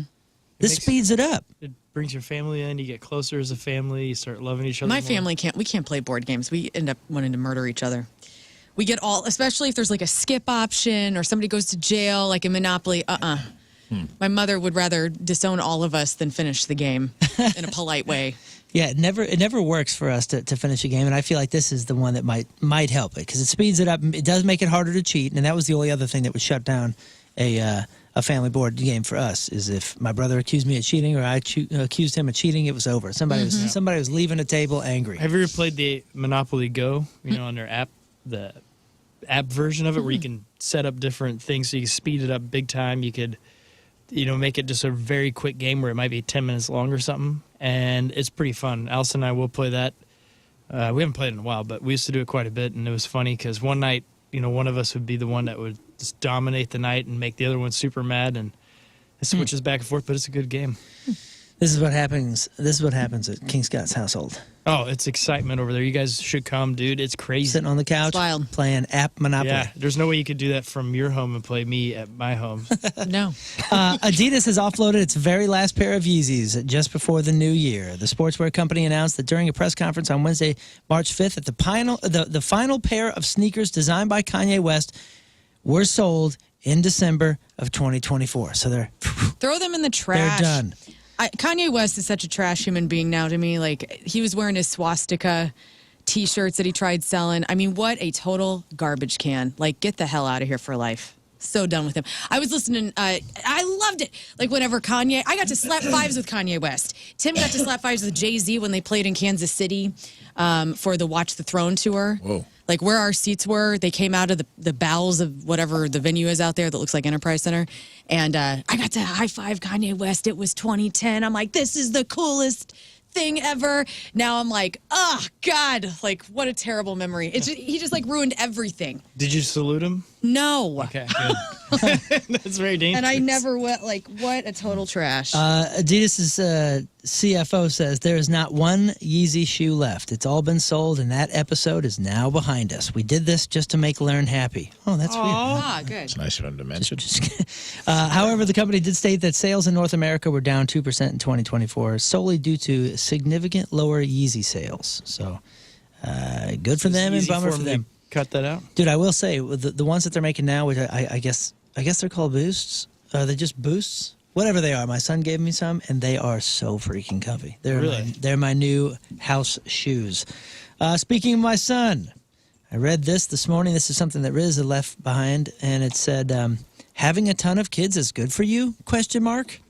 We all know that I've done my part in repopulating the planet, making sure that everything is going to be great. And some young people think that they're going to have an army of children, and then they have one, realize the kids are exhausting, expensive, and completely life-consuming, and think, okay, I'm good. But there's a new study out now that shows having children is good for your brain, especially having a ton of them. Having more children is linked to, quote, increased brain activity in areas that typically decline with age, so kids can protect against brain aging. The effect was seen in both mothers and fathers and it isn't going through pregnancies. It's the caregiving experience. So if you're looking for adoption, this helps you too. Mm-hmm. And for men specifically, having more children was associated with, quote, increased grip strength. What? Huh? Which is apparently a predictor of overall brain health. They did not really get into specific number of kids. They just found out that the more children the parents had, the stronger the brain differences appeared. But obviously, there's some downside in having to stress over putting 14 kids through college and weddings, all that. All that said, people without kids are not completely left out. For one, the finding highlights the value of caregiving or nurturing, which can extend to taking care of other family members, friends, friend groups, and neighbors. So it all has a big, profound effect. Many factors can influence brain aging, including education, physical activity, diet, and social engagement. Very I just cool. found that interesting because I, for one, definitely thought that I had lost years of my life. So you guys made fun of Nick Cannon. Now he's a smart man. Yeah, true that. No more making fun of Nick Cannon. The dude's a genius. I definitely thought I was costing myself years and brain cells, but it turns out I'm doing all right. And that is your news. All right, it's 9:09 on Thursday, March 6th. Learn, tell me some traffic and weather, please. It's brought to you by Golden Oak Lending. If you need some extra cash, Golden Oak Lending can convert your home's equity into cash in as little as 14 days. Like Golden Oak Lending, cure your blues. Stalled vehicle southbound 270 past Doherty Ferry. The right shoulder is closed. Weather today, 50 will be the high. 28 is the overnight low. We get up to 62 tomorrow, so that's something to look forward to. Lots of sunshine ahead of us, but kind of cooler temperatures for spring. Right now, it is 35 out there, and your point weather is brought to you by Martin Jetco Heating and Air Conditioning. More reliable than your St. Louis weather. After the break, it's Rafe's Sports Report.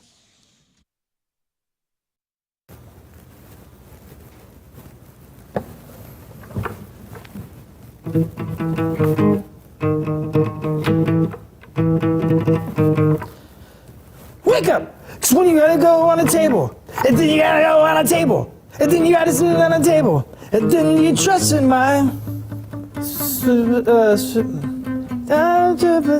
sip and slide.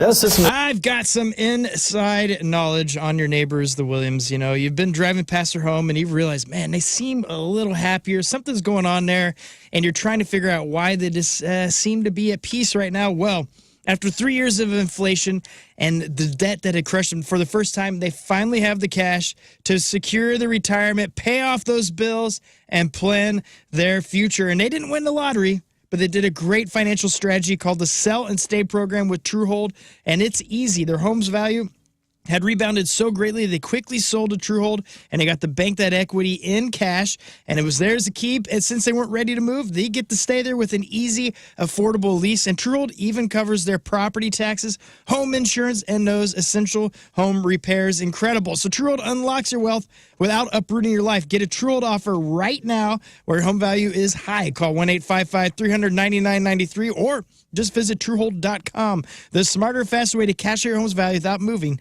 That's Truehold.com.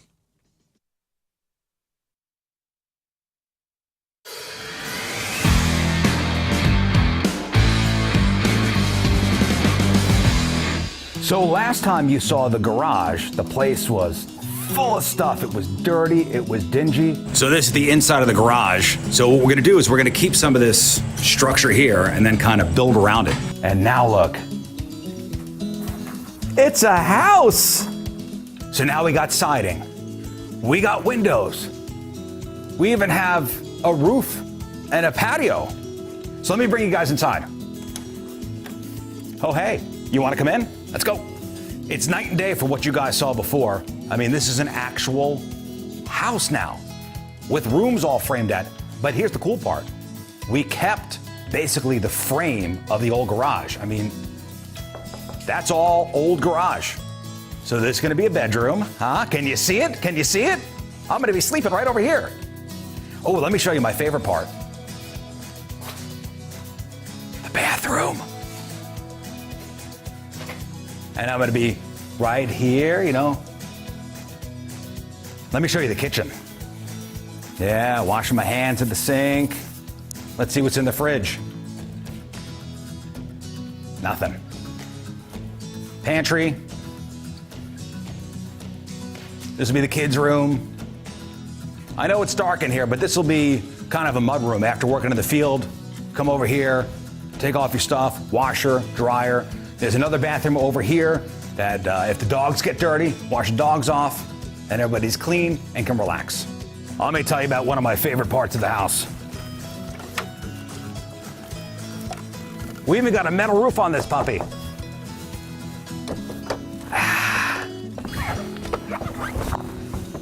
This is it. House is almost done. Well, just gonna sit up here, sun myself, soak it all in, watch the plants grow, and we'll see you next time on the farm.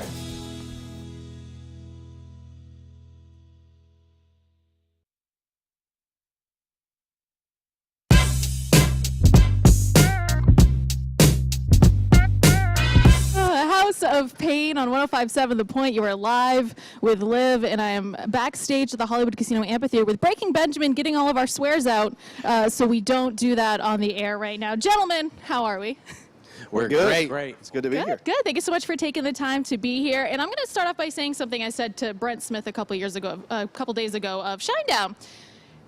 I'm a fan before, being a DJ and having a cool job. And I'm sure you guys can relate to that, too, that you're a fan first. Houses. Hell, we've been on Zillow for months. We're going to find our dream home, and then we'll contact the finance guy and get that ball rolling. That's not what you should do. You got to call Kevin Putney first at the 123 Mortgage Team before you call the realtor. This way you get your home loan approved, you're qualified, you find your dream home. If there are multiple offers on the table, you're at the front of the line. You're good to go. Let's get the dream home. Next thing you know, you're moving in. It's Kevin Putney, the 123 Mortgage Team. He's local. Listen, I've worked with an out-of-town bank. The experience was not pleasurable at all. Kevin Putney will meet with you wherever, whenever. He's got all sorts of programs for first-time home buyers, down payment assistance. He's going to make the whole process easy and quick. It's Kevin Putney, 314-862-0123, online at 123mortgage.com. Kevin Putney, equalizing opportunity, all loans subject to underwriting approval. Restrictions apply. Call for details. Cross Country Mortgage, LLC, NMLS 3029, NMLSconsumeraccess.org, 123mortgage.com, 314-862-0123.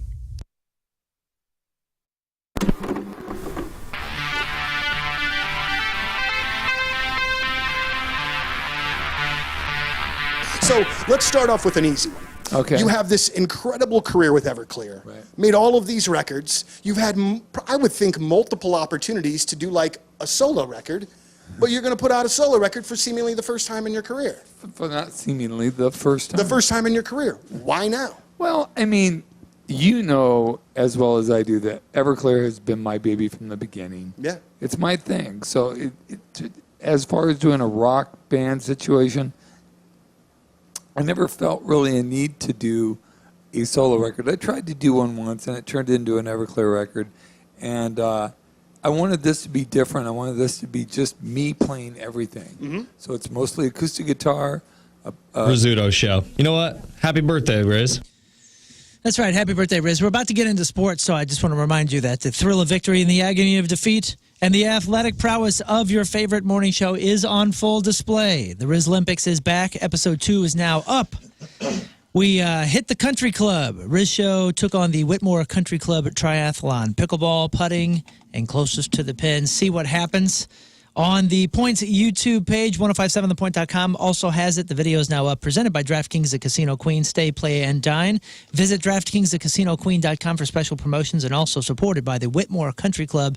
Visit WhitmoreCC.com to start your journey today.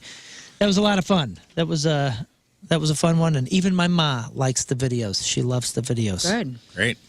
She, like I said, she was a little confused on the competition, but track 270 is gonna be great for 4th and 5th place. Let's get into some Rafe's Sports Report. All right. Hang on, before you get started, we always have special music for this. That's right. We go above and beyond here, and for this particular sports report, we go heavy with this. That's right. It's time for another Rafe Williams Super Important Sparks Report presented by DraftKings at Casino Queen. Play, stay, and dine. Visit DraftKings at CasinoQueen.com for special promotions. Whammo! Welcome back to the SISR. I'm your Swami, Rafe, Council of the Wolf Williams. Summon the pack. Oh! First up, Bukashi. Imagine Polo meets Absolute Mayhem. We take you to Central Asia for the Bukashi, a.k.a. horseback rugby with the goat carcass finals. This year's championship was a hoof-pounding, dust-flying, no-holds-barred battle with Tajikistan's Galloping Goliaths barely edging out Uzbekistan's Cavalry Kings. The winning play, Rashid the Goat Snatcher Kamal dragged the carcass through 3 defenders while riding sideways on his horse like an absolute GD legend. In the words of every Bukashi fan ever, if you're not getting trampled, you're not playing hard enough. Bam! Whoop! Moving on. The St. Louis Blues. Pareto notched an assist and blocked 3 shots in Wednesday's 3-2 shootout over the Kings. For the 4th time in his 10-year career, Pareto reached his 35-point mark, doing so in just 62 appearances this season. He also got to the 20-assist threshold for the 6th time when he set up Jake Neighbors' goal in the first period. Barring any disastrous stretch run, there will be a year Pareto gets past 35 points. He's shooting 12.3% and has shown any signs of slowing down with 6 points over his last 6 outings. The defenseman is also strong in non-scoring areas with 90 hits, 140 block shots, 122 shots on that plus, and a +8 rating. I'm not Chris Kerber. That's the best I can do. Whop! Moving on, cheese rolling. That's right, the fastest sport with no feet, cheese rolling. It's an absolute dairy destruction at this year's Cooper Hill Cheese Rolling Championship in England. The concept simple. Chase a 9-pound wheel of cheese down a hill so steep it might as well be a ski jump. The reality, utter chaos. This year's champ, Nigel the Bree Bullet Thompson, tumbled, bounced, and cartwheeled his way to victory, barely edging out Karen Camembert Crusher Jenkins, who finished in a glorious pile of bruises and pride. The real winner in this contest, Gravity. Whoop! Moving on. Basketball. St. Louis, Missouri. The Enterprise Center's gone from the ice to the basketball court. While the Blues are out of town this weekend, the Missouri Valley Conference Championship tournament known as Arch Madness will take over the Enterprise Center. Also in basketball, a basketball player named Bailey Cinnamon Daniel was born with one arm. That's right, and became the first female player with one arm to make a basket in a Division III game. Here she is, talking about the experience. It is not very common to see somebody with one arm playing basketball. I think there's probably about 2 or 3 of us in the collegiate level. From what I believe and from other people have told me, I am the first Division III women's collegiate basketball player to make a basket in a game. The first time when I shot the ball and it went in, it was an immediate feeling of relief because I was very happy that the shot went in. A little bit different tone there than we've had so far, so give me a second to get it back in. Congrats, Bailey! Yeah, that's the wrong music. She can do anything. Wait. Here we go. Go! Congrats, Bailey! She can do anything you can do. She's an inspiration to us all. Just don't make her dribble to her left. Whop! Next up, CPAC takraw. That's right, the sport of CPAC takraw. We've all been wondering what's happening in that world. Imagine volleyball, but make it insane. Down in Thailand, the CPAC takraw World Cup gave us another mind-bending display of acrobatics. Imagine volleyball if you had to use your hands, feet, head, and more flexibility than a Cirque du Soleil performer. Malaysia's Kicking Cobras took home the gold thanks to Arif, the human bicycle kick Rahman, who spiked the ball so hard that his foot nearly left his body. Meanwhile, Team Japan's defense looked like they were dodging traffic at a Tokyo expressway, but hey, that's the sport. Don't blame me. Blame CPAC takraw. Whoop! Moving on. Pro football. The KFC restaurant chain has just teamed up with the NFL. No, I did not misspeak. I said KFC teamed up with the NFL to open a Pittsburgh Steelers-themed restaurant in Mexico. The unique KFC locations are decked out in black and gold, complete with the Steelers memorabilia and jerseys. This makes sense. Because the Steelers, along with the Cowboys, ironically, have the largest number of fans in Mexico over the last several decades. Let's go, blue and gold. Somebody tell Kerry Davis to get down there and make a fortune. What? Finally, shin kicking. I hate to do this while Riz is gone, but not to rub it in his face. Britain's most elegant brawl, shin kicking. Forget UFC. This year's shin kicking world championship in England proved that real warriors fight with their tibias. The rules, 2 competitors grab each other by the collarbones and kick the hell out of each other's shins until one drops. This year, leg day, Liam O'Donnell took the crown after withstanding 12 brutal rounds against titanium tibia Tommy McGraw, who owns the world's largest collection of ice packs. Bam! Whoop! And there you have it, folks. The weird, the wild, the completely unhinged, where sports don't need $1 million contracts to be must-see TV. Until next time, this is Rafe Williams, and this has been the Super Important Sports Report.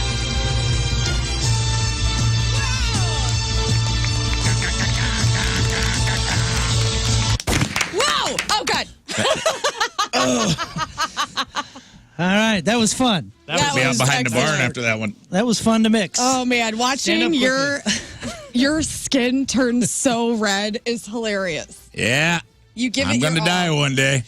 And it's, you kill Aren't me. we all? It's 9:23. Here's one last look At your traffic and weather learn coming at you. And it's brought to you by Golden Oak Lending. If you're needing some extra cash, guess what? Golden Oak Lending, they can convert your home's equity into cash in as little as 14 days. Let Golden Oak Lending cure your blues. Out there on the roadways, emergency vehicles northbound 270 past 40. The left lane is closed, the left shoulder as well. Lanes are getting by, but just give those emergency vehicles plenty of room, all right? Otherwise, you're good. 50 degrees today, sunny, and a little bit of clouds in the sky. Sunny for the rest of the week into next week. Highs increasing, which is great. 28 is the low. Right now, 36 out there. And your point weather is brought to you by Martin Jetco Heating and Air Conditioning, more reliable than your St. Louis weather. Riz isn't here today, so guess what? We're trying to get everything in that we can. Goo up next.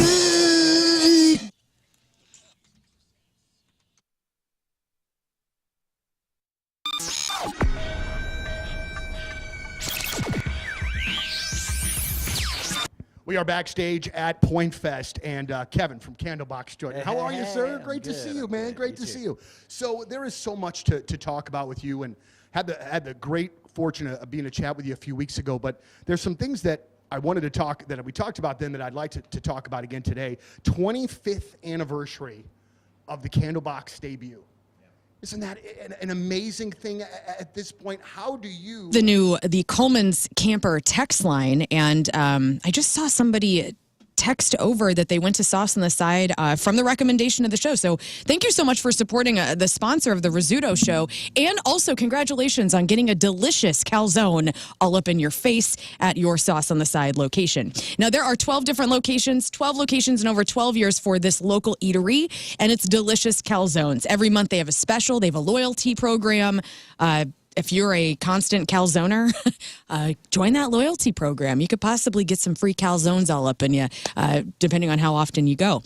And this month, because it is the month of the Blarney Stone, it's the Blarney Zone. So you got pastrami, white wine onions, Swiss Gouda, served with this horseradish ranch on the side that you can dunk at your leisure. And I heard it was delicious. So that's all you want to hear, is that people are having good eats at a local spot that they heard on the show. It's the trifecta of greatness. And so thank you for supporting it. If you're maybe not into pastrami, you want to just build your own calzone, they can offer that for you. They have salads. They have gluten-free calzones. So if you got somebody in your life who has celiac or something and they need a gluten-free option, Sauce on the Side is there to deliver. They have vegetarian options too. And for all of you meatheads, yes, you can pile on the meat as high as you wish. Stuff as much meat into that calzone dough as you possibly want, okay? They're not discriminating against anybody. Find your location at sauceontheside.com.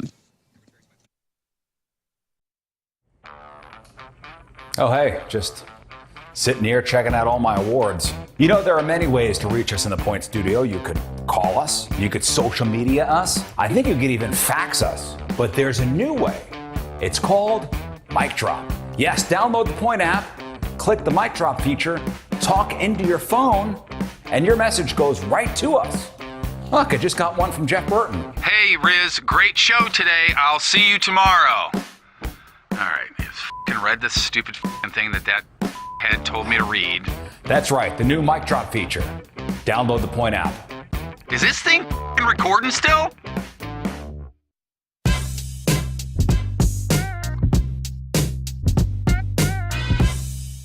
There's a big tour, big show coming to St. Louis, April the 1st over at the Chaffetz Arena. And I am very stoked for the very first time to be chatting with Co Wetzel. Co, you'll be at Chaffetz. It is the Road to El Paso Tour Part 1. And we're playing the song Creeps. And it's really nice to meet you, Co. Hey, man, I appreciate you having us on. Thank you for jamming the music, dude. Now, no problem at all. And we got a lot to get to here. But as somebody that's kind of new to you and what you do, what was the first music in your life that caught your ear, that made you, that started to kind of lay the foundation for you being a very passionate music fan? I would probably have to say Nirvana. I grew up on all kinds of music, and then I found out who Nirvana was in the 8th grade or 7th or 8th grade, and I don't know, man. They kind of grabbed me. Kurt's voice and the way that they put all the music together was unlike anything I'd ever heard, and I was like, oh hell yeah, I got to do this. And so was it that record? Was it Nevermind and In Utero, whatever, Nirvana in general?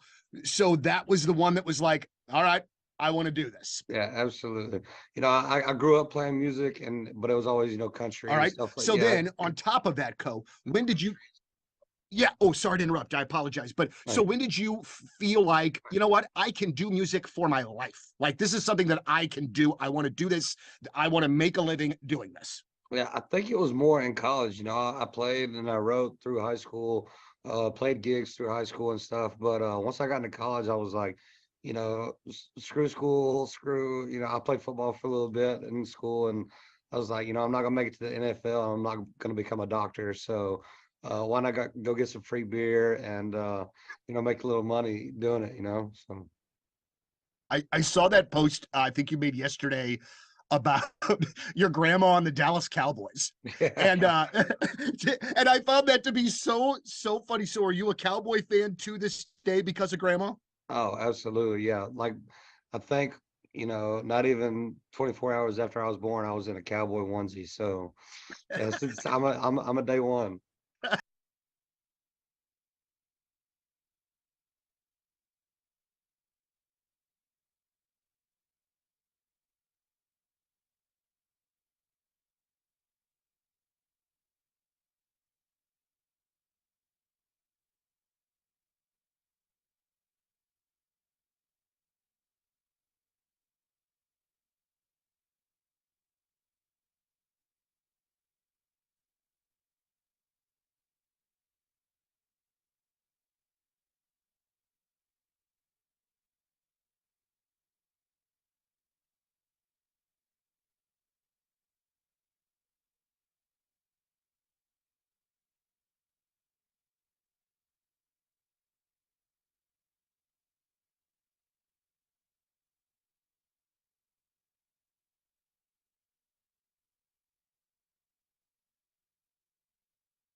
All right, backstage at our big, gigantic ho-ho show with Angels and Airwaves. Mr. Tom DeLong, how are you, man? It's great to see you. I am good, and I just realized you have a kick-ass camera right there. This is like IMAX level shit you're doing. We try not to mess around, Tom. You don't fuck around. This is like real interview. This is like...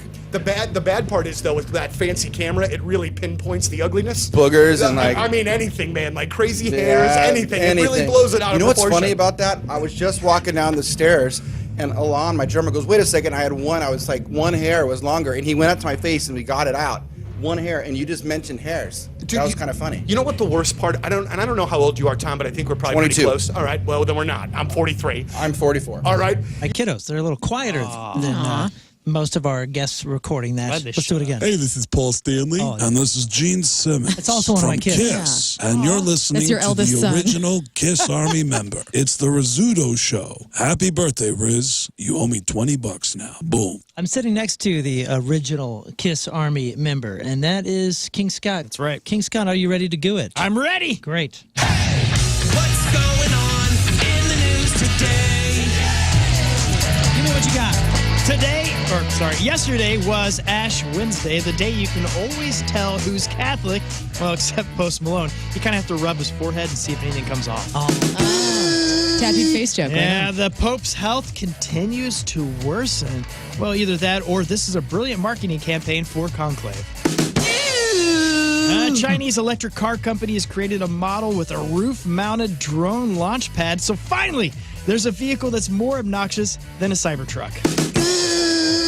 Former WWE executive Linda McMahon has been confirmed as Secretary of Education, and her goal is to lower education standards enough to create the next generation of pro wrestling fans. Ooh. Daryl Hall says, today. "What's that? You're vicious today." I know. Somebody woke up and chose violence. Say more. Well, all right, I got more here. I've been working hard on these. Daryl Hall says he'll never reunite with John Oates, and it's nothing personal. He's just allergic to mustaches. Penn Jillette, the 6'6" magician of Penn and Teller, turned 70 today, which is why he's working on a new trick of making those punk kids running on his lawn disappear.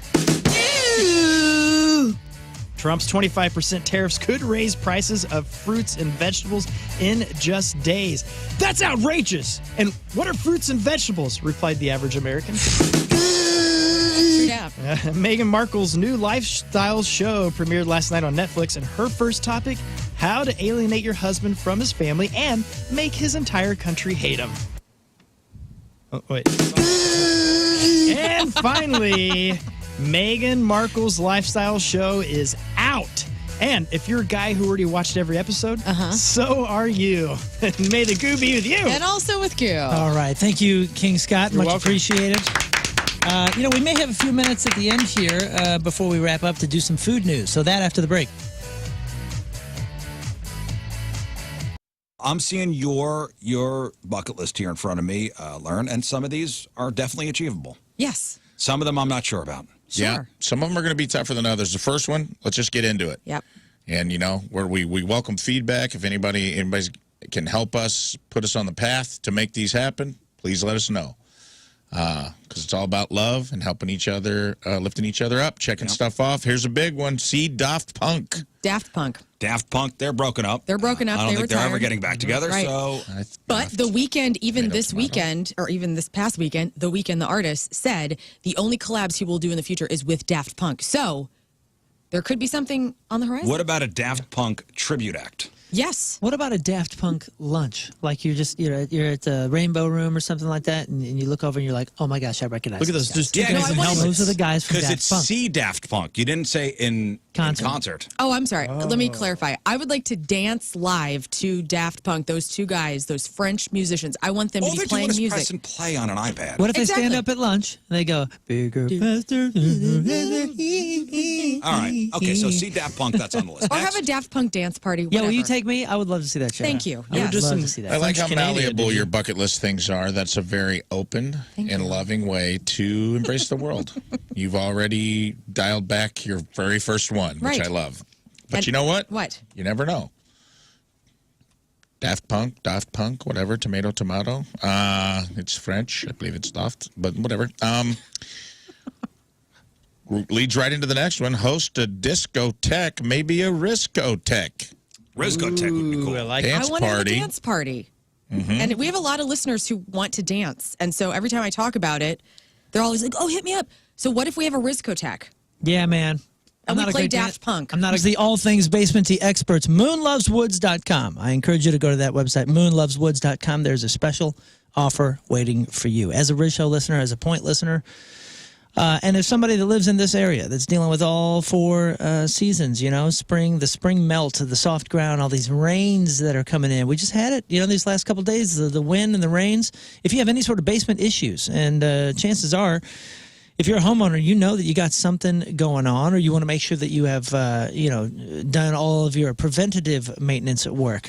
Woods Basement Systems is the all things basementy experts, a locally owned, family-owned company. Let their family serve yours, and they have been since 1986. Now, basement waterproofing, egress windows, anything and everything you can think of with basement, but they also do concrete repair. And, driveway and sidewalk lifting. Because if they can lift a highway slab, believe me, they can lift your driveway or sidewalk and you can use it the same day. I've experienced this firsthand. They fixed a huge problem that I had, and it was a very, very big job with my front porch. Big old giant slab of concrete that was sinking into the ground, messing up my whole house, messing up everything, curb appeal, but it was also dangerous. And they were able to fix it not only in one day, but they fixed it and installed piers, so it's done right, and it's done forever. These problems don't get better with time. They get better with Woods. Woods Basement Systems, the all things basementy experts. Check out that special offer waiting for you on whatever project that you have at moonloveswoods.com. That's moonloveswoods.com.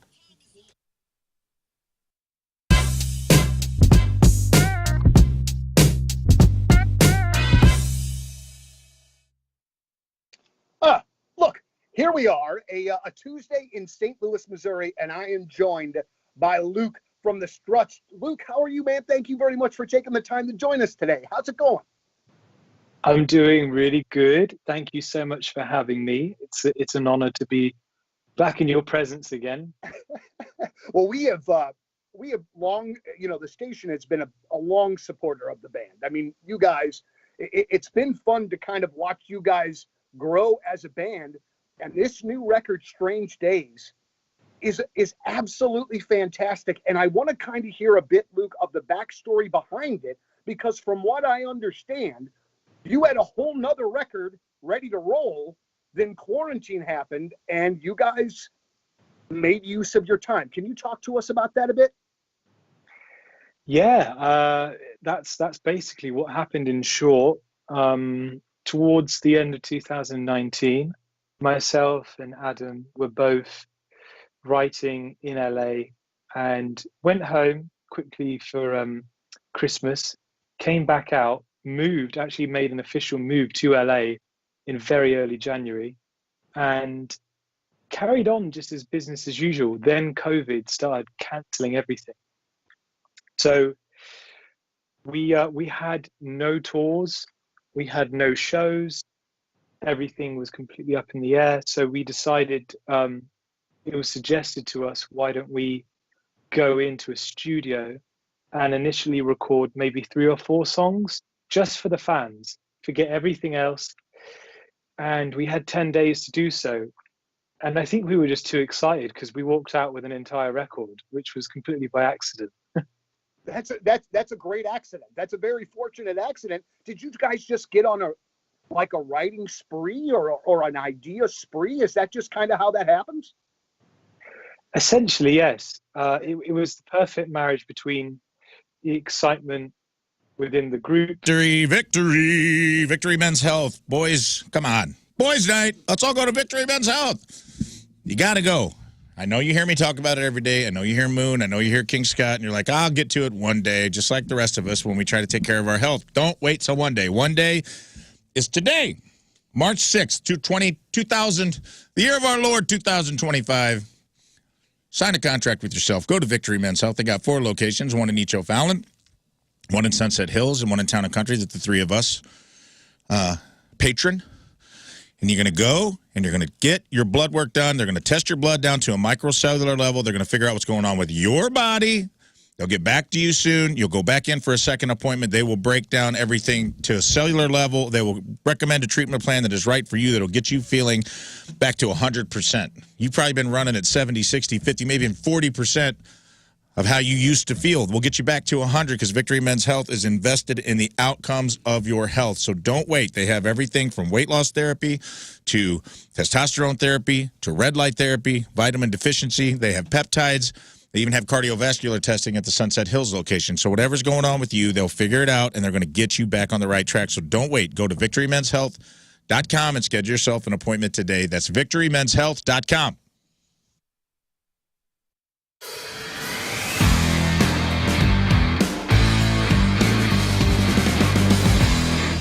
Yeah, I gotta say once again, thanks to Herb Equipment for bringing some toys up here to Riz Farm. And, we gotta do some mulching. So Mike and Chad here brought a tractor with them.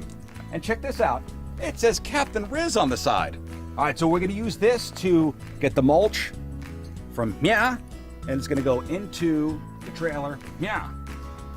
So I don't know how to use this thing. So who's gonna show me how to operate this fine piece of machinery? I got you covered, Riz. This is a 3046R John Deere 46 horsepower tractor. Hop on in, man. I can give you a little rundown of everything. Where's the air conditioner? That's as fast as you go. It's as the wind in your hair. Okay. Hey, the first thing you got to do is give it a crank over. So I turn the key.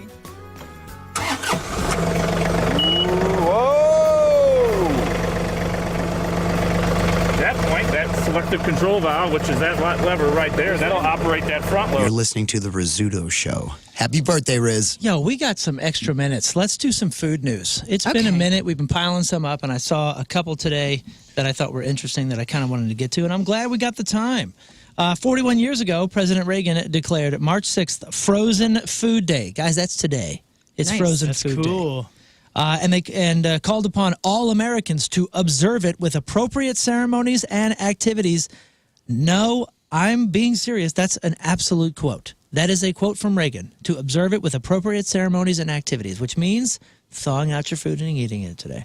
Now, I think this, obviously, most of us are thinking this goes straight to frozen food dinners, the Salisbury TV steak dinners. things and all that. But, like, anything counts, right? I mean, even if it's just frozen chicken breast or something. Right. So be a patriot. and enjoy a frozen burrito or anything. Not everything, though, does well in the freezer. I found a list of things, according to experts, 10 foods that you should never, ever put in your freezer because they do not keep well. Go. Well, do you want to take any guesses? What is never in my I'm gonna say- freezer? I know we have frozen yogurt, but regular yogurt. Regular yogurt. I've never thought about doing yogurts. That's Frozen not, yogurt. That's not on the list. Salsa would work. Number 10 was coffee beans, which I thought was something you are supposed to do. Well, that's ground, I think. If you grind them up, maybe they hold, but maybe there's something about the bean form. Well, it says, pardon me, in particular, coffee beans absorb a lot of odors from other things. So even though lots of people do it, freezing coffee actually completely messes with the flavor. Okay. All right. That's good. Number to know. 9, I'm fine. These can go in the trash. Cucumbers. They get they get mushy and slimy because they're mostly water. I'm really trying to enjoy cucumbers. I'm a pickle man, but I'm not a cucumber man. You don't like a cucumber salad with a little No, there's- rice vinegar and There's some something about the onion. flavor that's a real turn off. onion. Real turn Sounds off good to me. actually right now. Number 8 is fresh herbs. Wrecks the flavor, wrecks the texture. Number 7, pasta salads with mayonnaise. It separates. So you don't want to freeze that because it will separate it. Number 6 is soft cheeses. Any cream cheese, ricotta, that all separates just like milk. Oh, it does say same goes for yogurt. There you go, dude. Okay. You I know guess your that's- yogurt. You know what, that makes sense because if you go to a frozen yogurt place, they have it rotating in there, so it probably stays mixed. Yep. Otherwise, it would separate. Hey, neato. Yeah, sure. That's neat. Wow.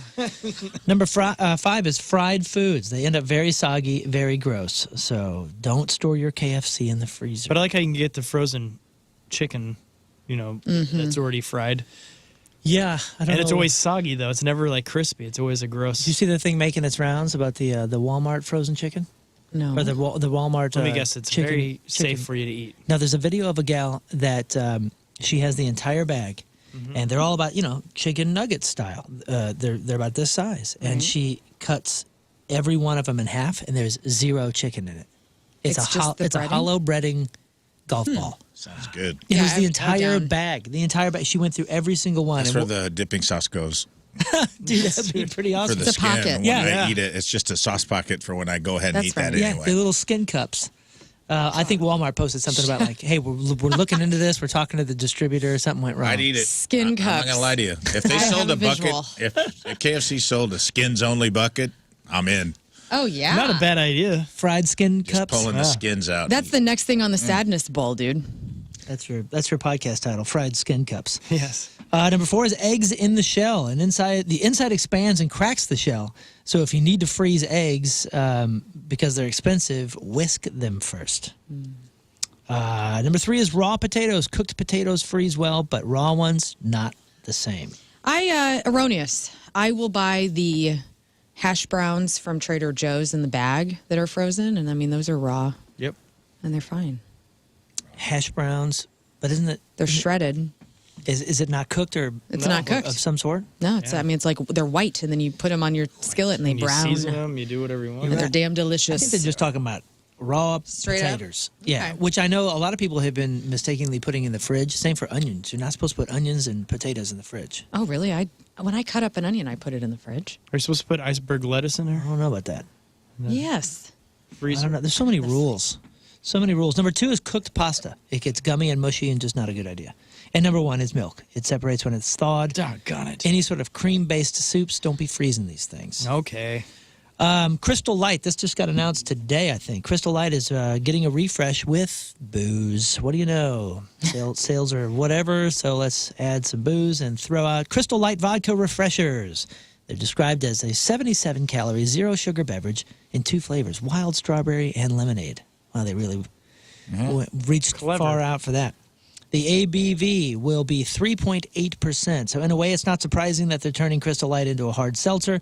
People have been using Crystal Light as a mixer in these types of things for years. Sure. It's been a cocktail hack that's gone viral online. So Crystal Light Vodka Refreshers will start appearing in select stores in the Northeast this month and then a larger rollout later in the year. 4 packs, $10. If this goes well, Crystal Light Crystal Meth is right around the corner, and that's going to be tasty. Talk about a collab. Energy drink.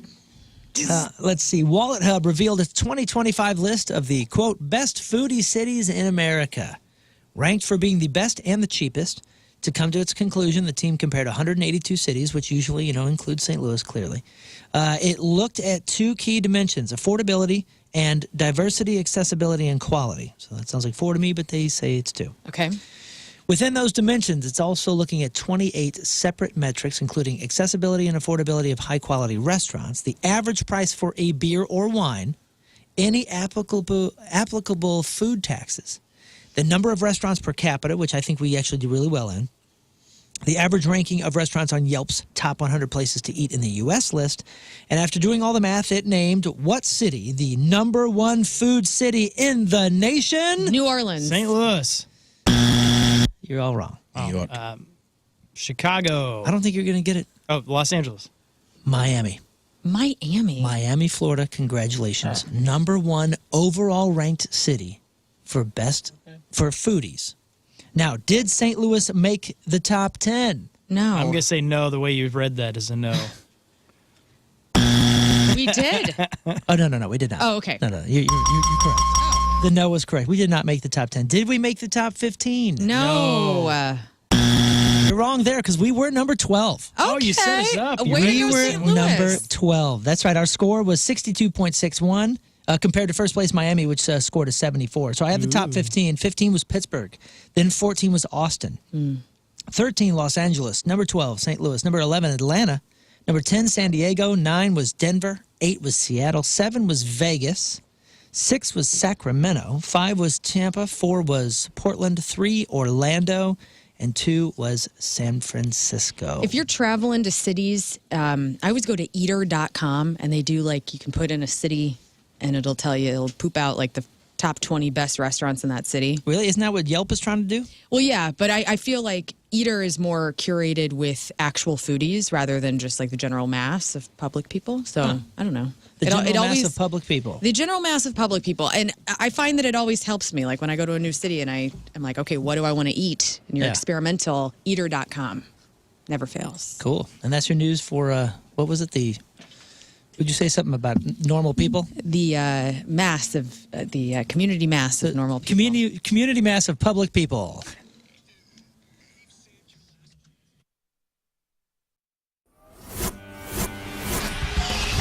105.7 The Point, everything alternative. We are backstage. We are at Busch Stadium. Kirk Hammett from Metallica joining us today. Thank you. It's absolutely an honor to get the chance to meet you. Cheers, likewise. All right, so first we're going to talk about things that are not music related. Okay. I saw your Instagram post on Friday night about coming to St. Louis, looking for some comic book spots. Yeah. Did you find any?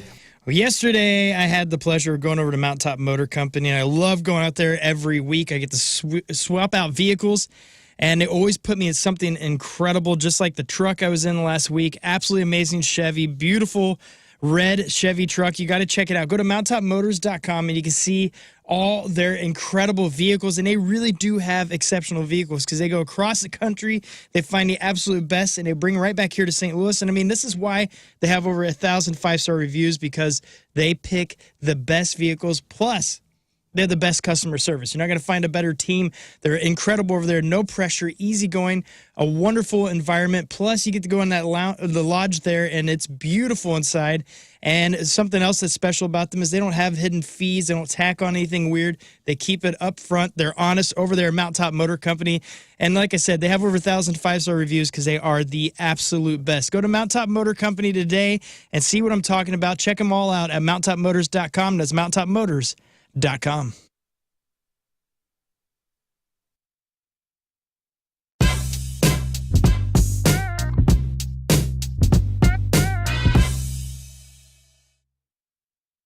Here's something that I firmly believe, and we're just going to start the interview here because it just seems like a good place to pop off. But I want the artist to do what the artist wants to do. If you want to make 5 radio songs in a row, great. If you want to make 5 fan tracks in a row, great, because I feel like it's your art. So who the hell are we to tell you when it needs to be a radio single or when it needs to be this or that? It needs to be whatever the hell you're feeling, whenever the hell you're feeling it. Yeah, and you're right. It froze a little bit. Popular Monster was not supposed to be a radio song, by the way. As you could tell, the bridge is like death metal, almost like the scream and stuff.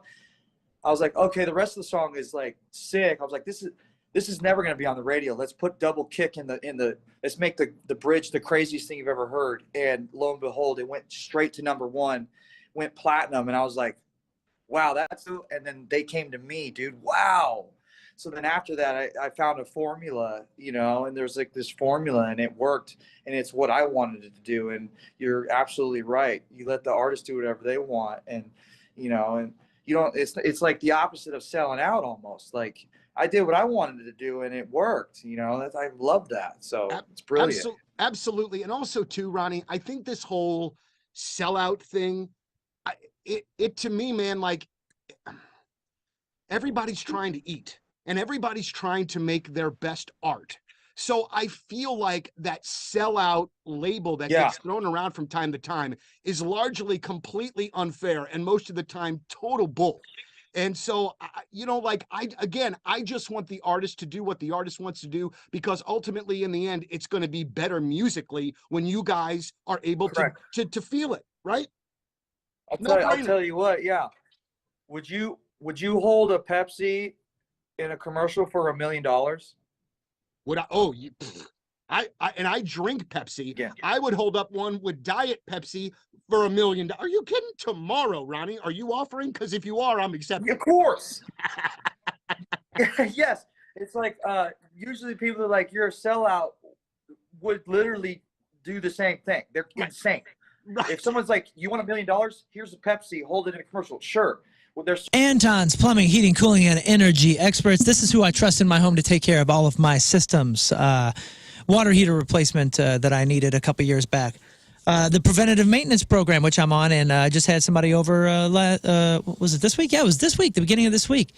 And amazing. They're just absolutely incredible, and I really do trust them with all my systems, and that's a big deal. It's a house that's kind of older. It's pretty inefficient in general, just the way that it was built. Wasn't the smartest layout, if you will. But Anton's has really helped us get it under control, make it as efficient as possible, and totally comfort in in all aspects of the house. We used to have one corner of the house be too hot, one too cold. It was ridiculous. But Anton's was able to help us even it all out and make it total indoor comfort. And that's what they specialize in. And spring has snuck up on us, obviously. Sneaked up, because snuck is not a word. Sneaked up on us. But Anton's, wants to help you with all your spring needs. Any issues, do not worry. Anton's will be there in a hurry. And ask them about their financing options with 36 months, no interest. That is huge.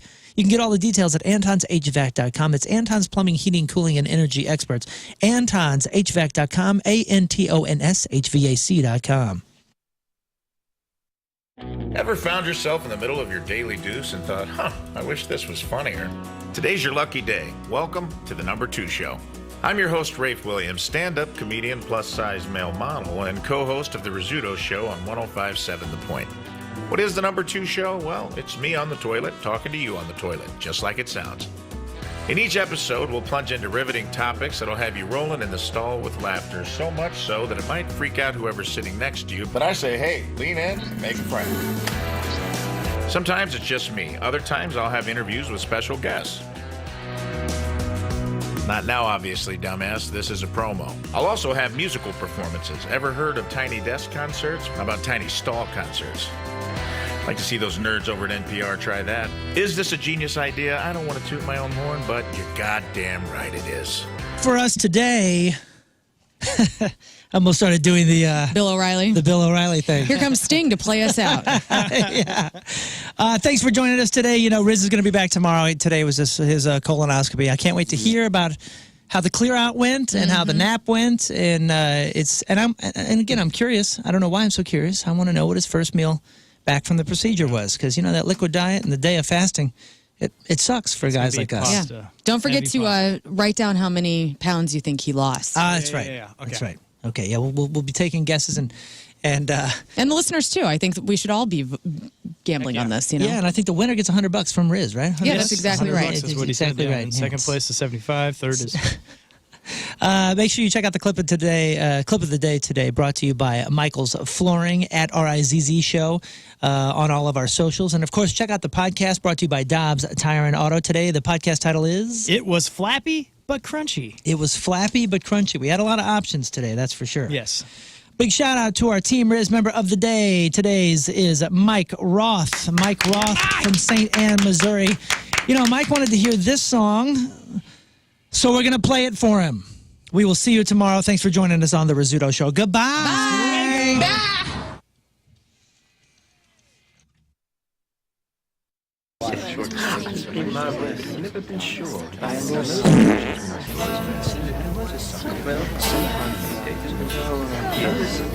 Paps, be good to your daughters.